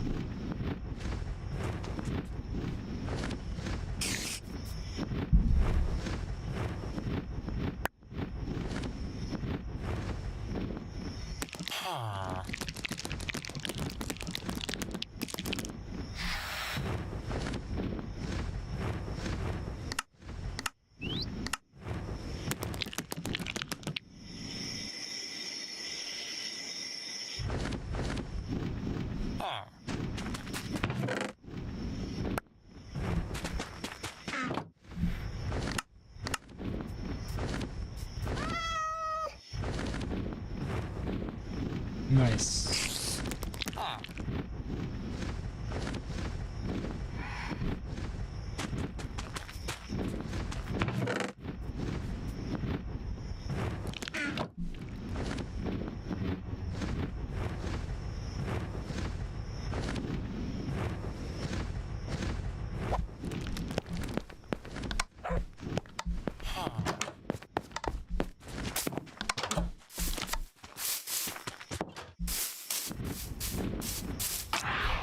Whoa.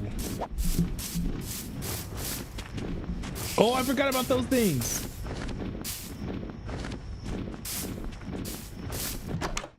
You know what? Yeah, I'm gonna sleep. I don't feel like dealing with that.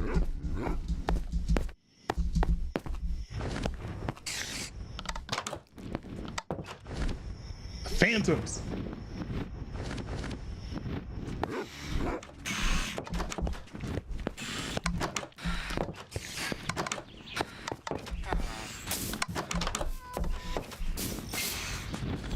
You'd love to see it.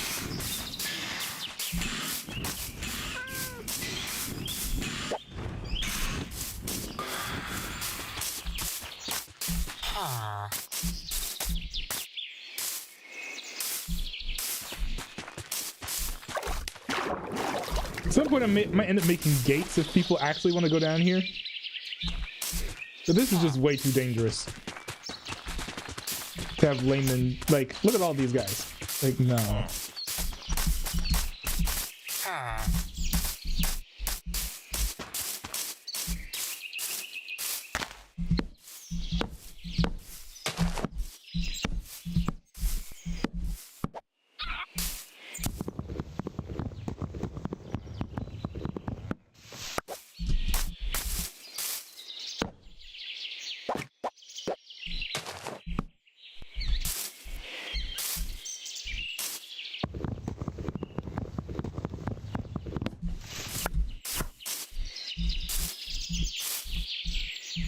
Oh, I thought that worked diagonally. I guess not.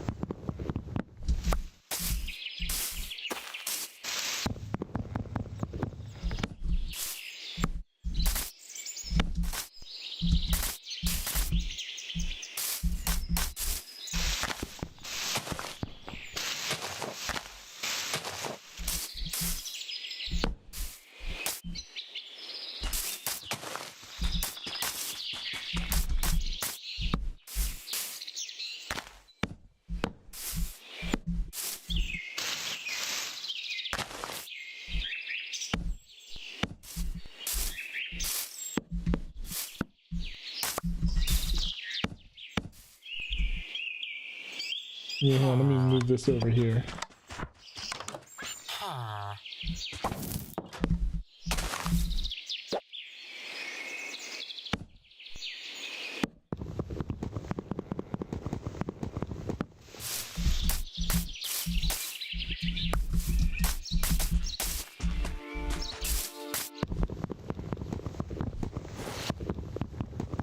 Actually, you know what? It needs to cut closer to just like... Here, I'll demonstrate it. The goal of this should be keeping villagers out of this area, not keeping them on a specific path.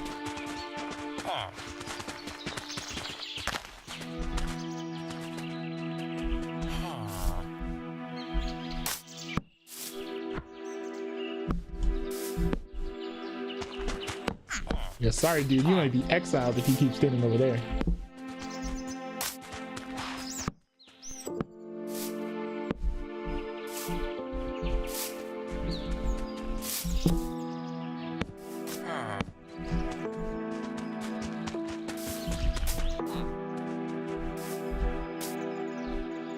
Yeah, we don't need fence beyond that.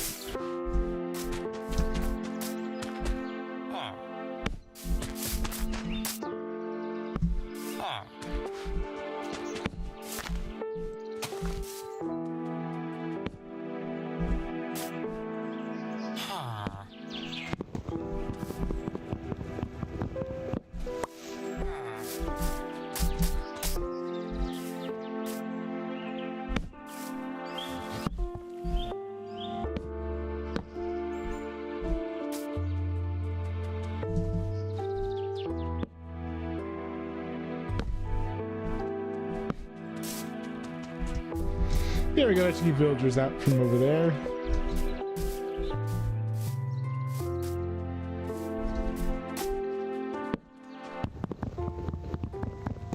Wait. No, wait, that's a horizontal block. I'm tired. I think that's what it is. I'm tired. But that's a horizontal block. It should be, it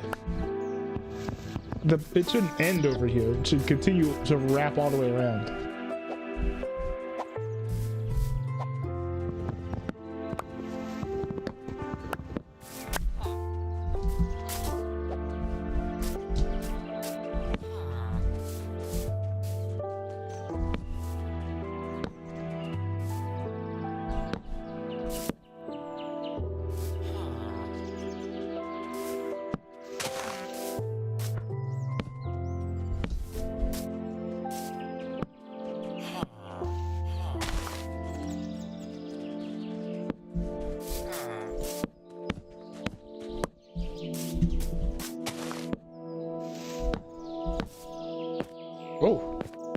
Did not see this hole here.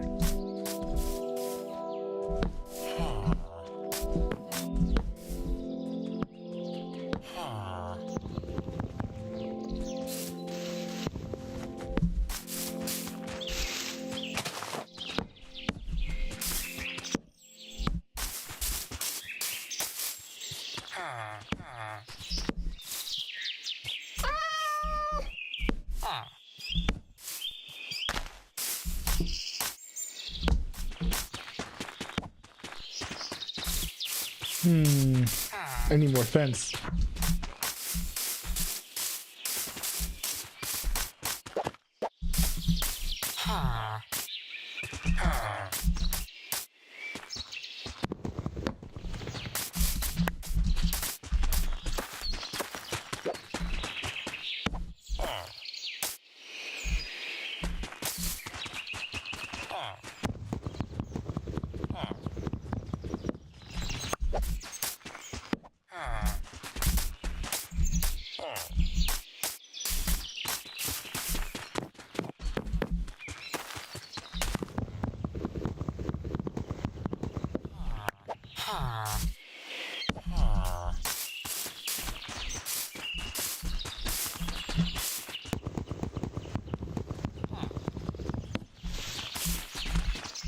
Okay, there we go, there we go.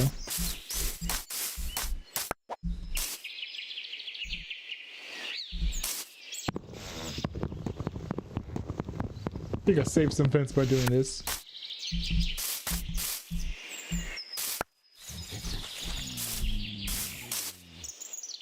Yeah, and then this, I don't know if I even need this.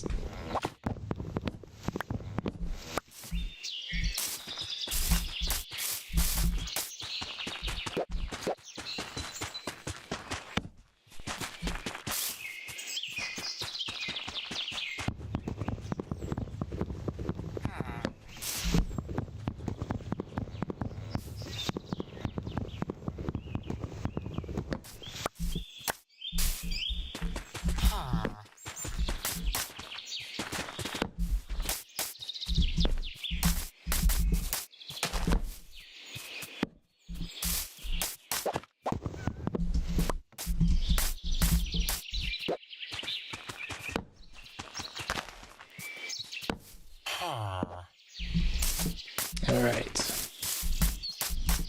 Go make some more fence.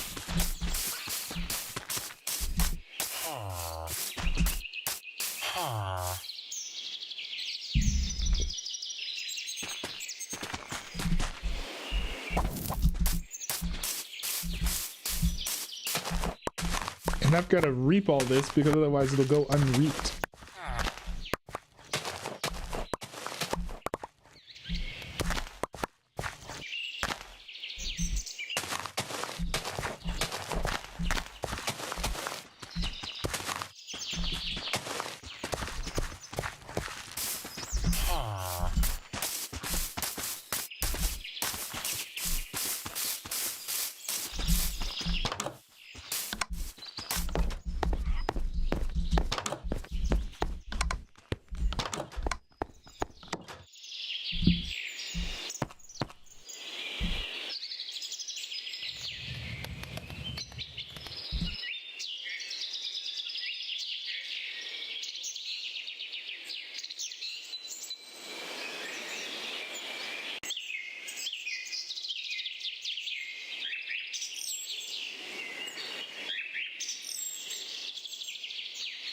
Oh, nice. This is a lot. 45. Almost a whole stack.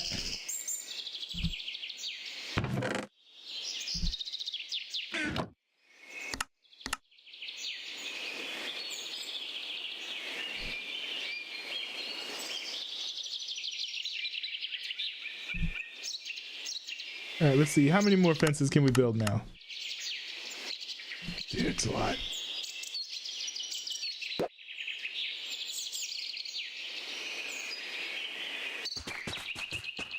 Okay.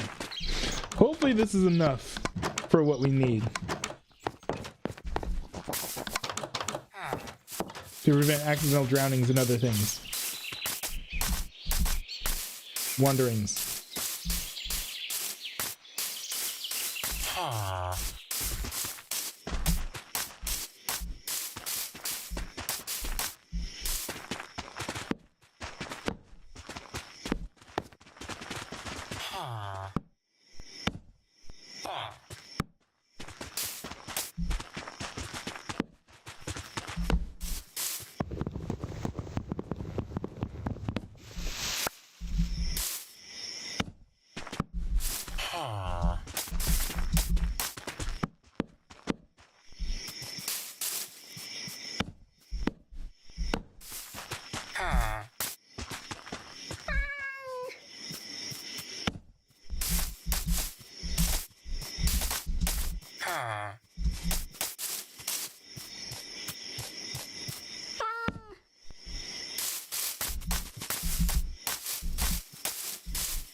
Wait, it might be easier if I just cut this whole area off. Yeah, it'd be cheaper. So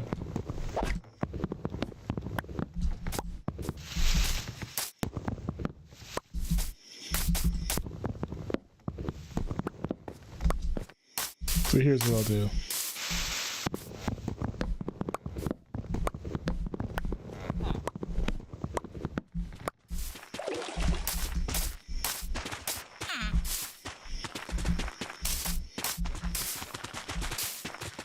Yeah, maybe at least like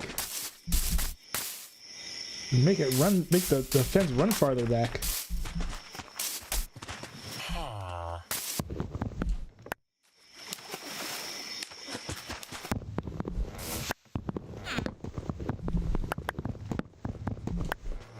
Because then I don't have to worry about all the treacherous terrain and stuff.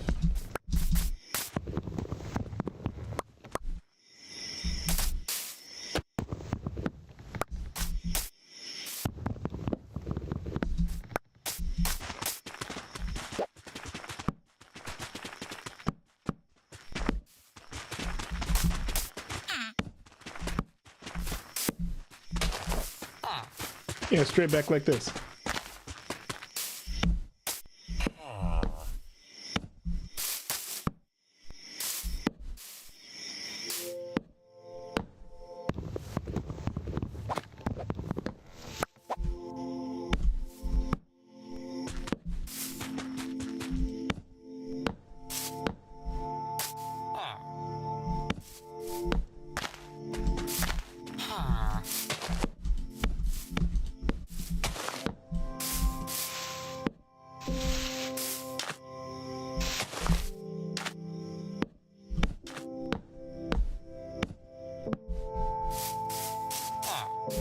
Yeah, this should work. All the mobs should be hemmed in here, or hemmed out, rather, of this area. Shouldn't really be possible for them to get out. Got this fencing that goes all the way over here.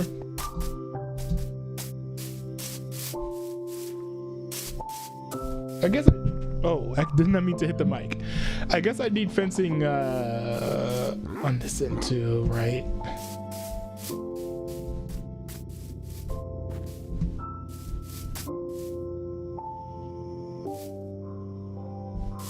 Or something really simple. It just runs across.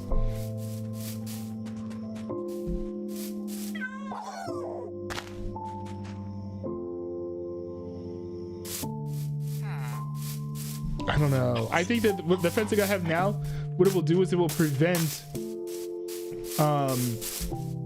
the mobs from leaving my area over there on that side. This is more King Corn's domain. He can rule it as he sees fit.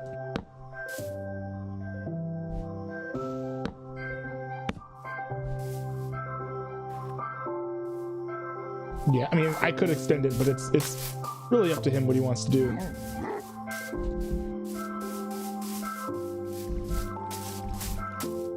Now, one thing I'm torn about is whether or not I should make fences that run all the way along here.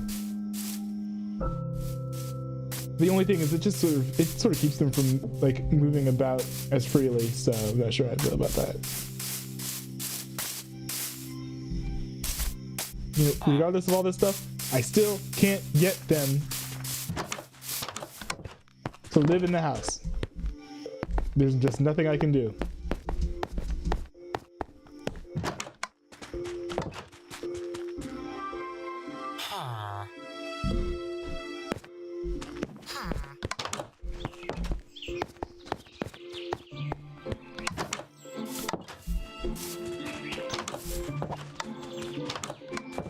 Well, we do have a farmer back again, so that's nice.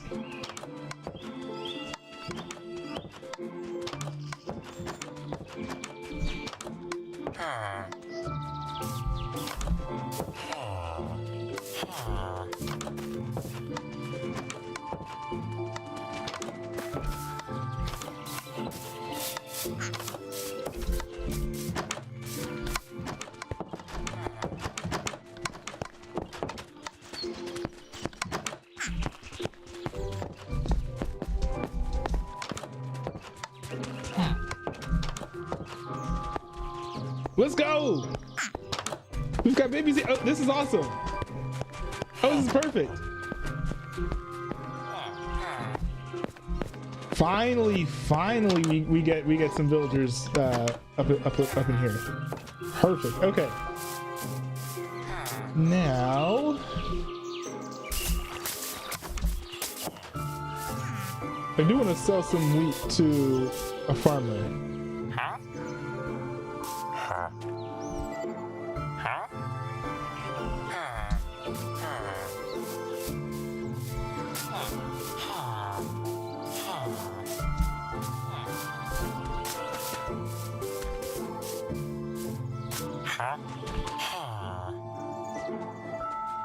Looks like now that I've fenced that area off, now the villagers are moving to this area, which is actually kind of perfect.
Oops, I did not mean to drop that.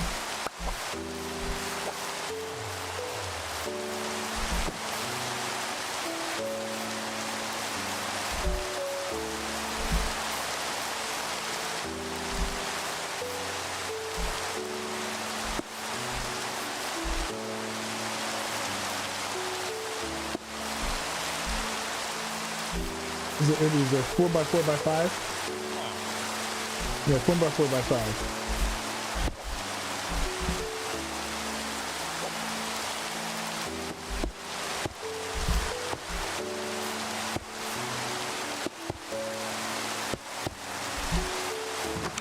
That's why it's a sink home. I'll make dink homes.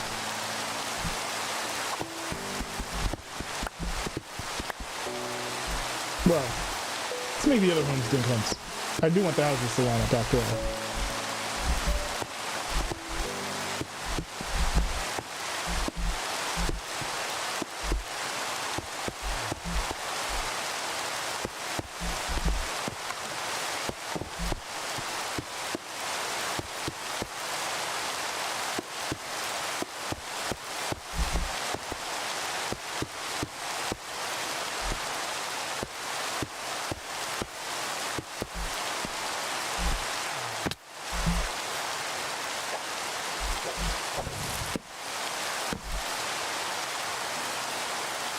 Do you have any doors? Nope, no doors.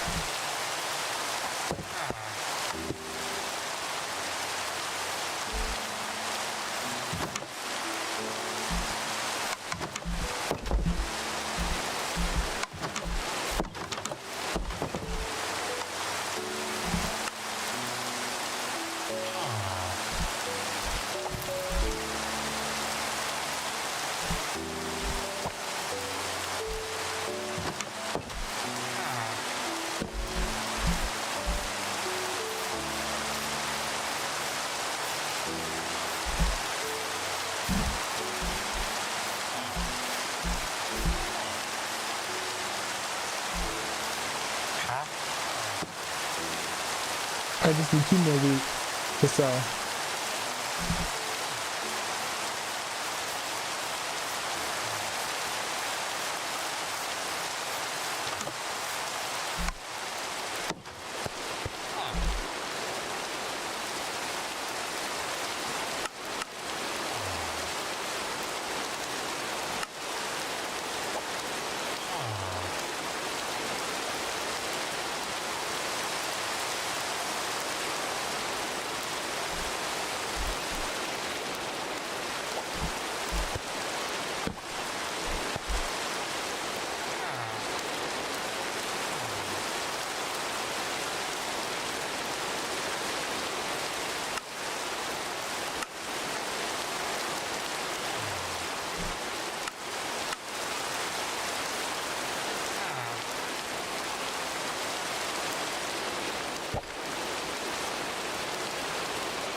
Alright, now I just need to make a bed for that house.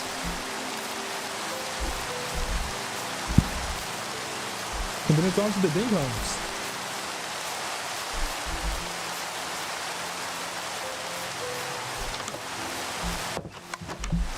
Actually, you know what? I think I want to shear that sheep again.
Let's go.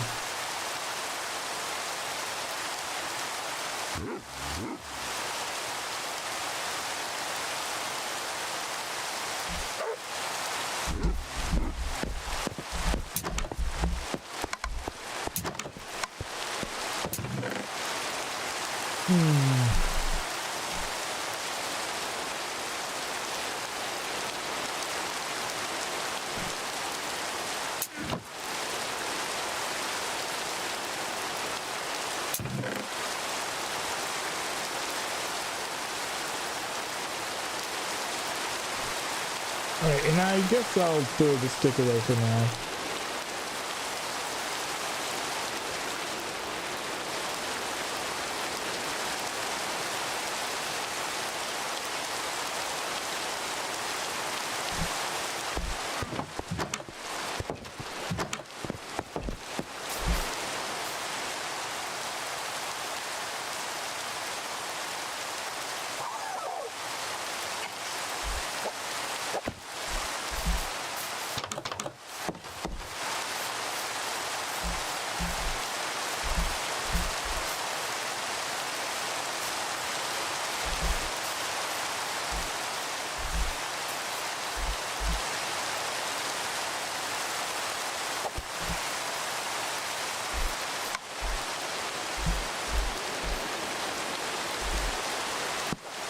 There we go.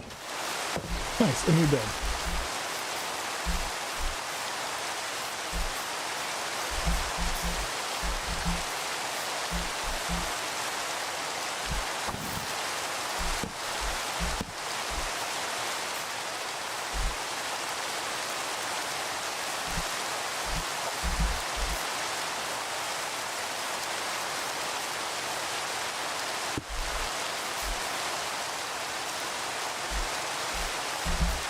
I think homes are 5 blocks wide, right? Yep, 5 blocks wide.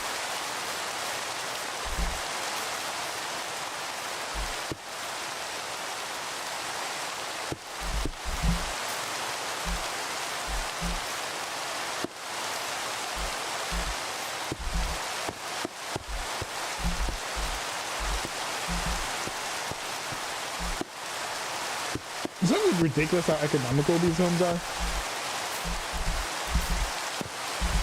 I mean, I'll admit that they're not the most elegant buildings in the world, but they sure are economical.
Nice.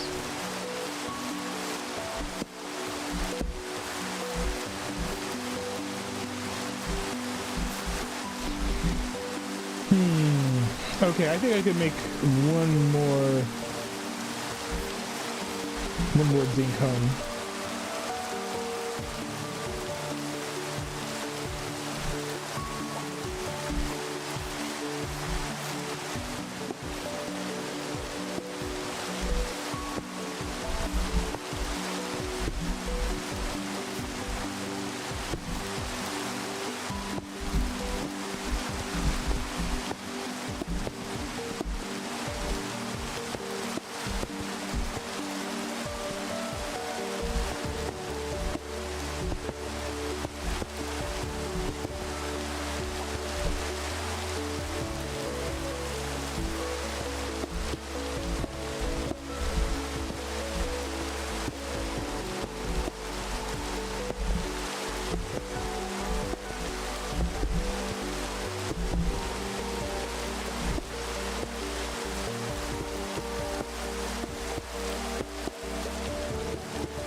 Nice.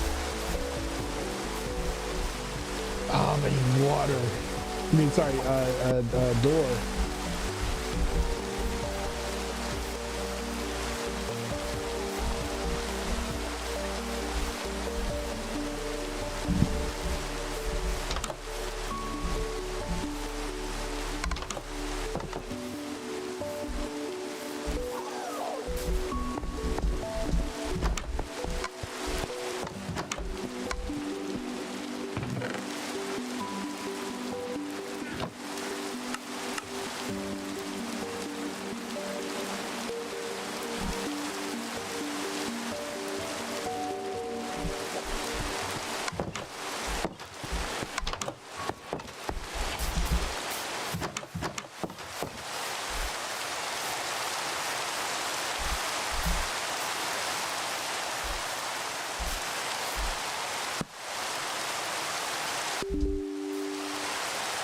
Oh, the stream was so long that my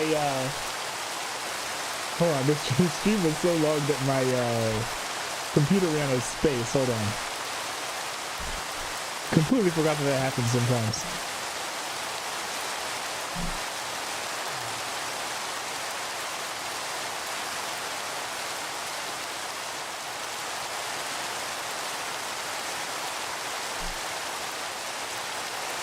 Oh man, but I'm almost finished here.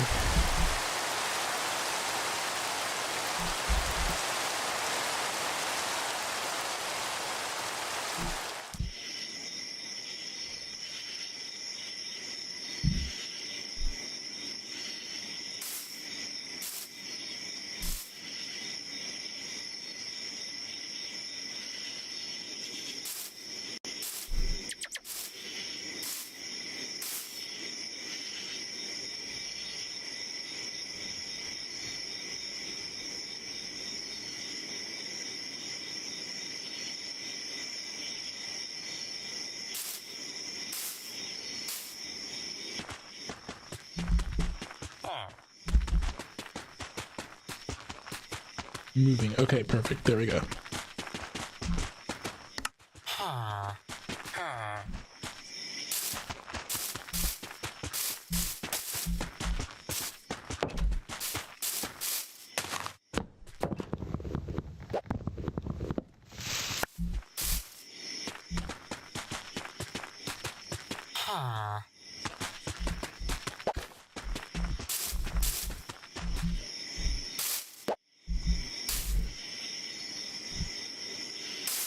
I need more beds, I need more torches.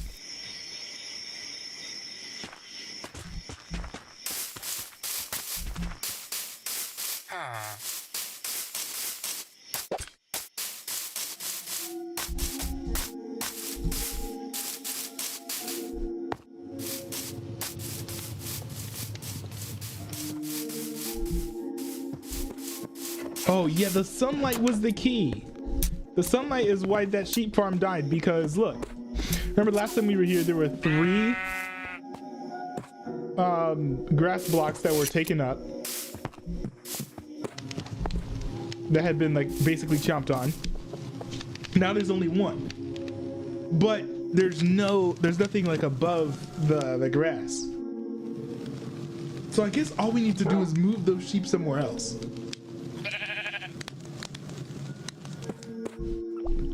Wait, hold on. Let me ask. Hey Google, what do Minecraft sheep eat? Minecraft sheep graze on grass blocks to regrow their wool, turning them into dirt blocks. Players use wheat to breed them. So I need to feed wheat. Probably this stuff. I'm thinking, right?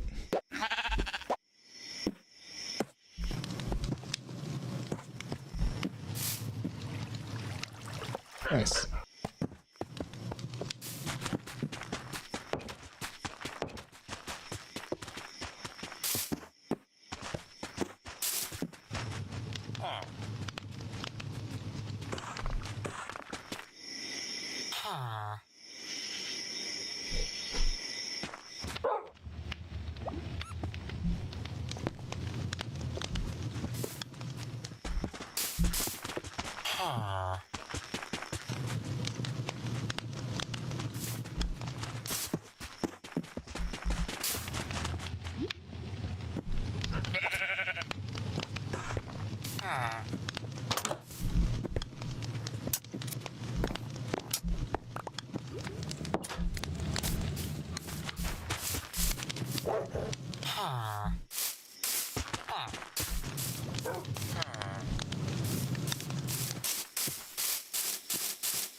Now I'm curious to see if I can solve this problem here with these other sheep.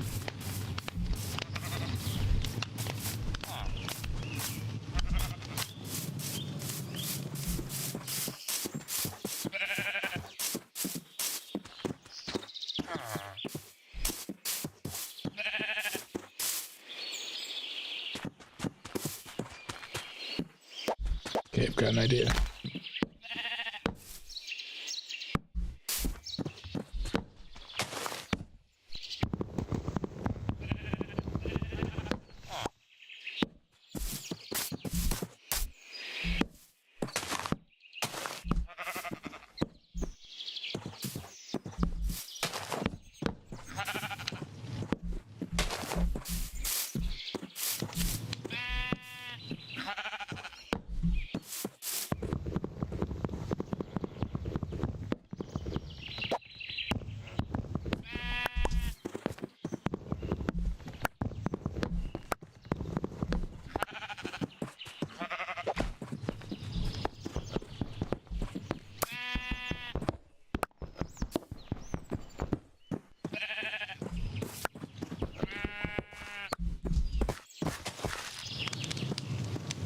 Nice.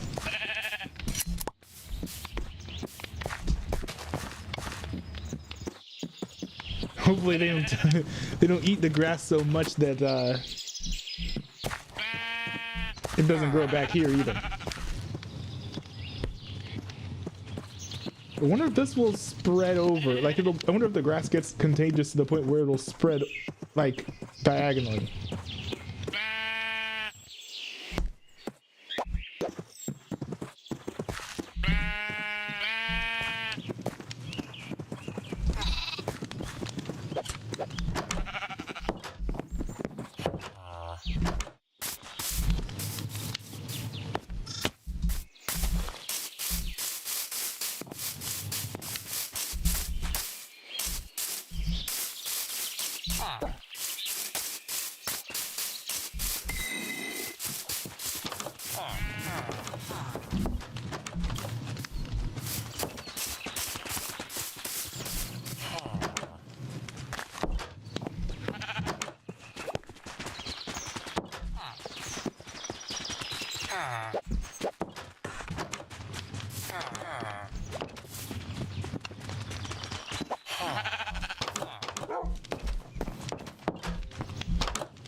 You know what? I don't think I should shear any of these sheep, because if I do, they're just going to eat so much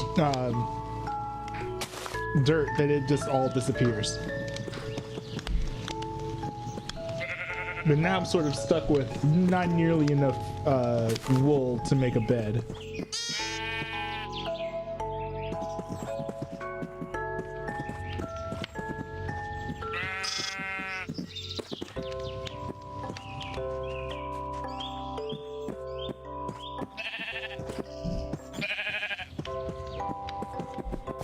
Okay, I'm starting to see the grass grow back, so I'm gonna shear this one.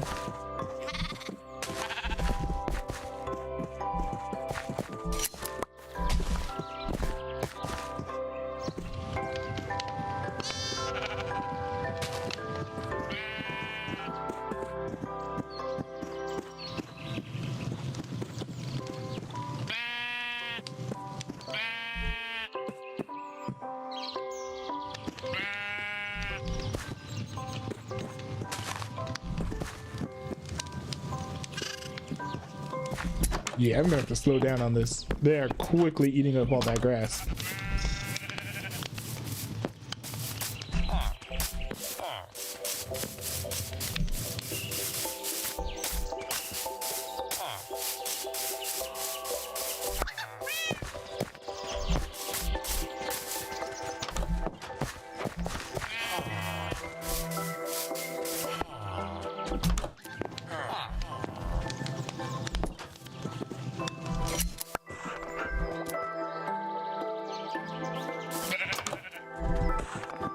Okay, 2 more beds. I think that should work, right? I think that should do for what that should work with what I have left.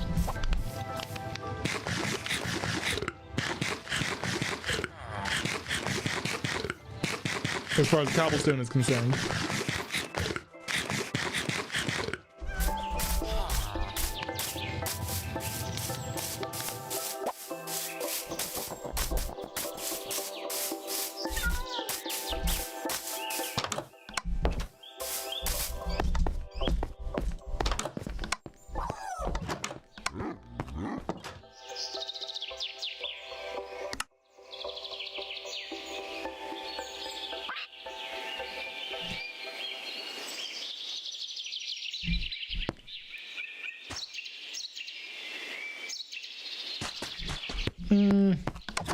You need to shear that white sheep one more time.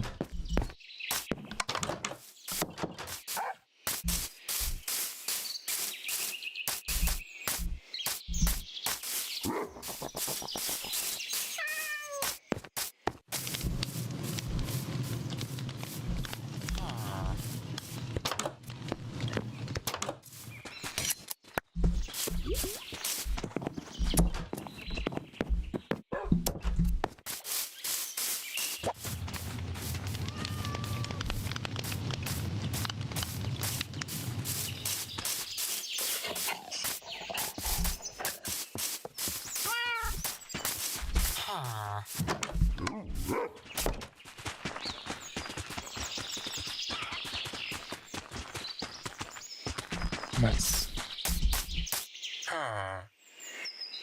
Oh man, but I'm running out of cobble though.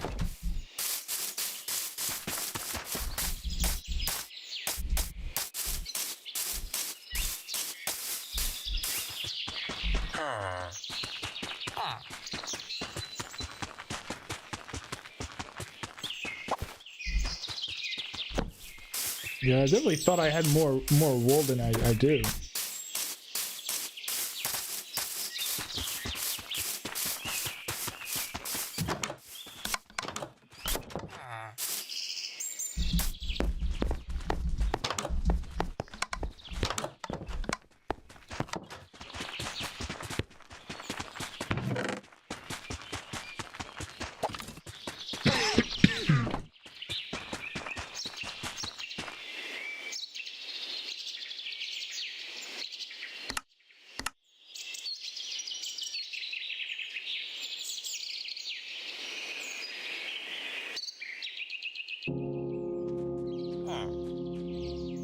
Nice.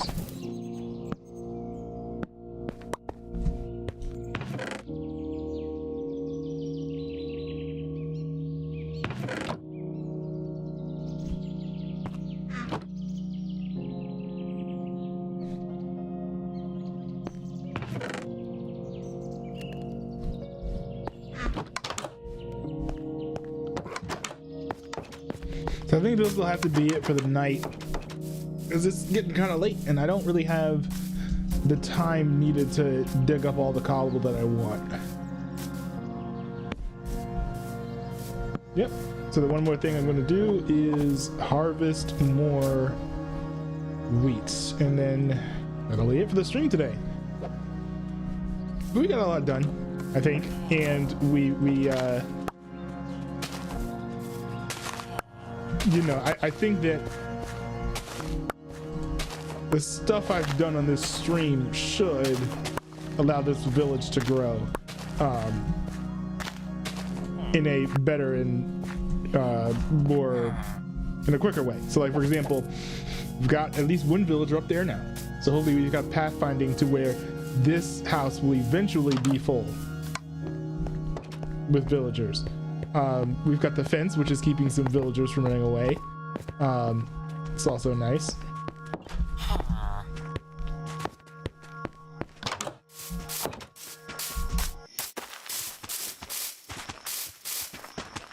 Yeah, poor villager. He's stuck outside, but I mean, it's his fault for getting out there. He shouldn't be out there.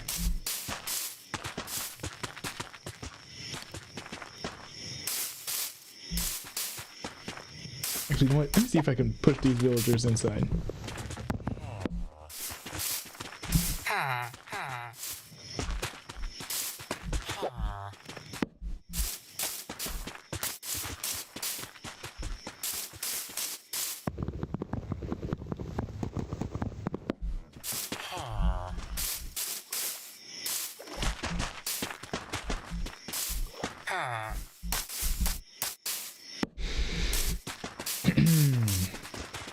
Anyone else?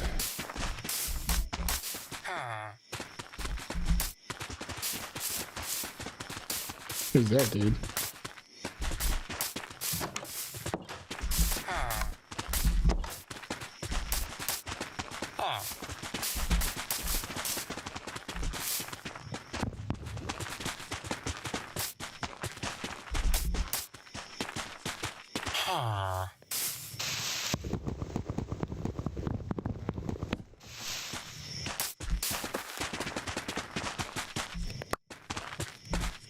Well, I guess the pathfinding is working to some degree, because they saw that as soon as there was a hole in the fence, they immediately ran for it. That's better, because then more of those people should be sleeping in beds at night.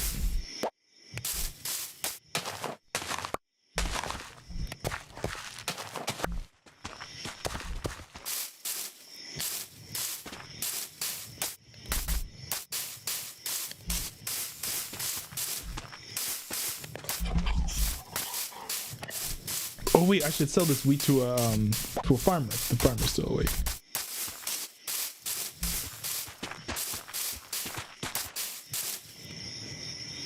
Nope, that one doesn't. doesn't buy pieces of wheat. Oh, it's fine. I'll figure it out in the next stream. Let's see. Look at this. We cleared out all the trees. Got a whole lot of more. We got a lot more space to build houses. I think I'm going to build some shops as well. Here, hold on. Let me knock out some of these shadows. They already are a lot fewer shadows because the trees are gone. Still got to figure out what I'm going to do with those saplings. But the majority of this area is well lit. And I think it's a pretty accomplished stream. Oh wait, I gotta check. What's social? What's social?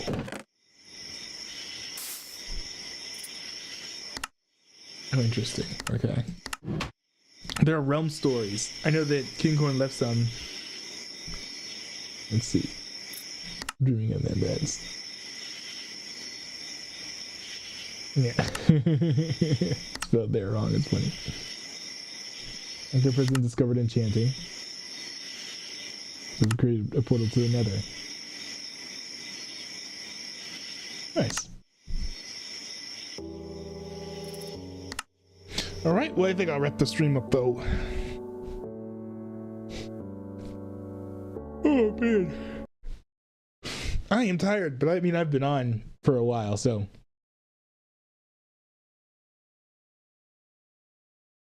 There we go. All right, thanks everyone for tuning in. I do appreciate each and every one of you guys for tuning in. That was fun. We were able to cover some ground with politics. We also were able to cover some ground in Minecraft. So I would say all around, it was quite a productive day. Don't forget two things, guys. First of all, I upload videos every Monday, Wednesday, and Friday on the Newbie Highlights channel, so check that out if you want to see my content more regularly, especially my political content. And also, check out my Discord server, dscrd.mtwb. It's the place you want to be if you want to chat with me be able to chat it up with me, but also send me suggestions for things to react to on stream. Yeah, and also I send early notifications for when I'll be live. So, you know, if you guys want to know in advance when I'll be live, check out that Discord server.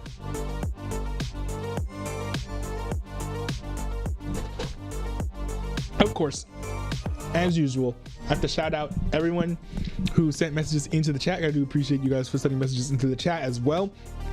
Zero Pro Start Zero, nice to see you in the chat, man. I hope that you get a chance to join future streams. I know that I started off with the politics and that probably bored you, but I try to avoid that if I have time to do multiple streams per week. So we'll see. We'll see if I can avoid that in the future. Pineapple Please, also, thanks for joining the chat. It was nice to see you there as well. But yeah, that's gonna be it. So thanks everyone of you guys for tuning in. I guess I'll see you on the 9WB Highlights channel if you're interested in my more political videos. Peace out, y'all.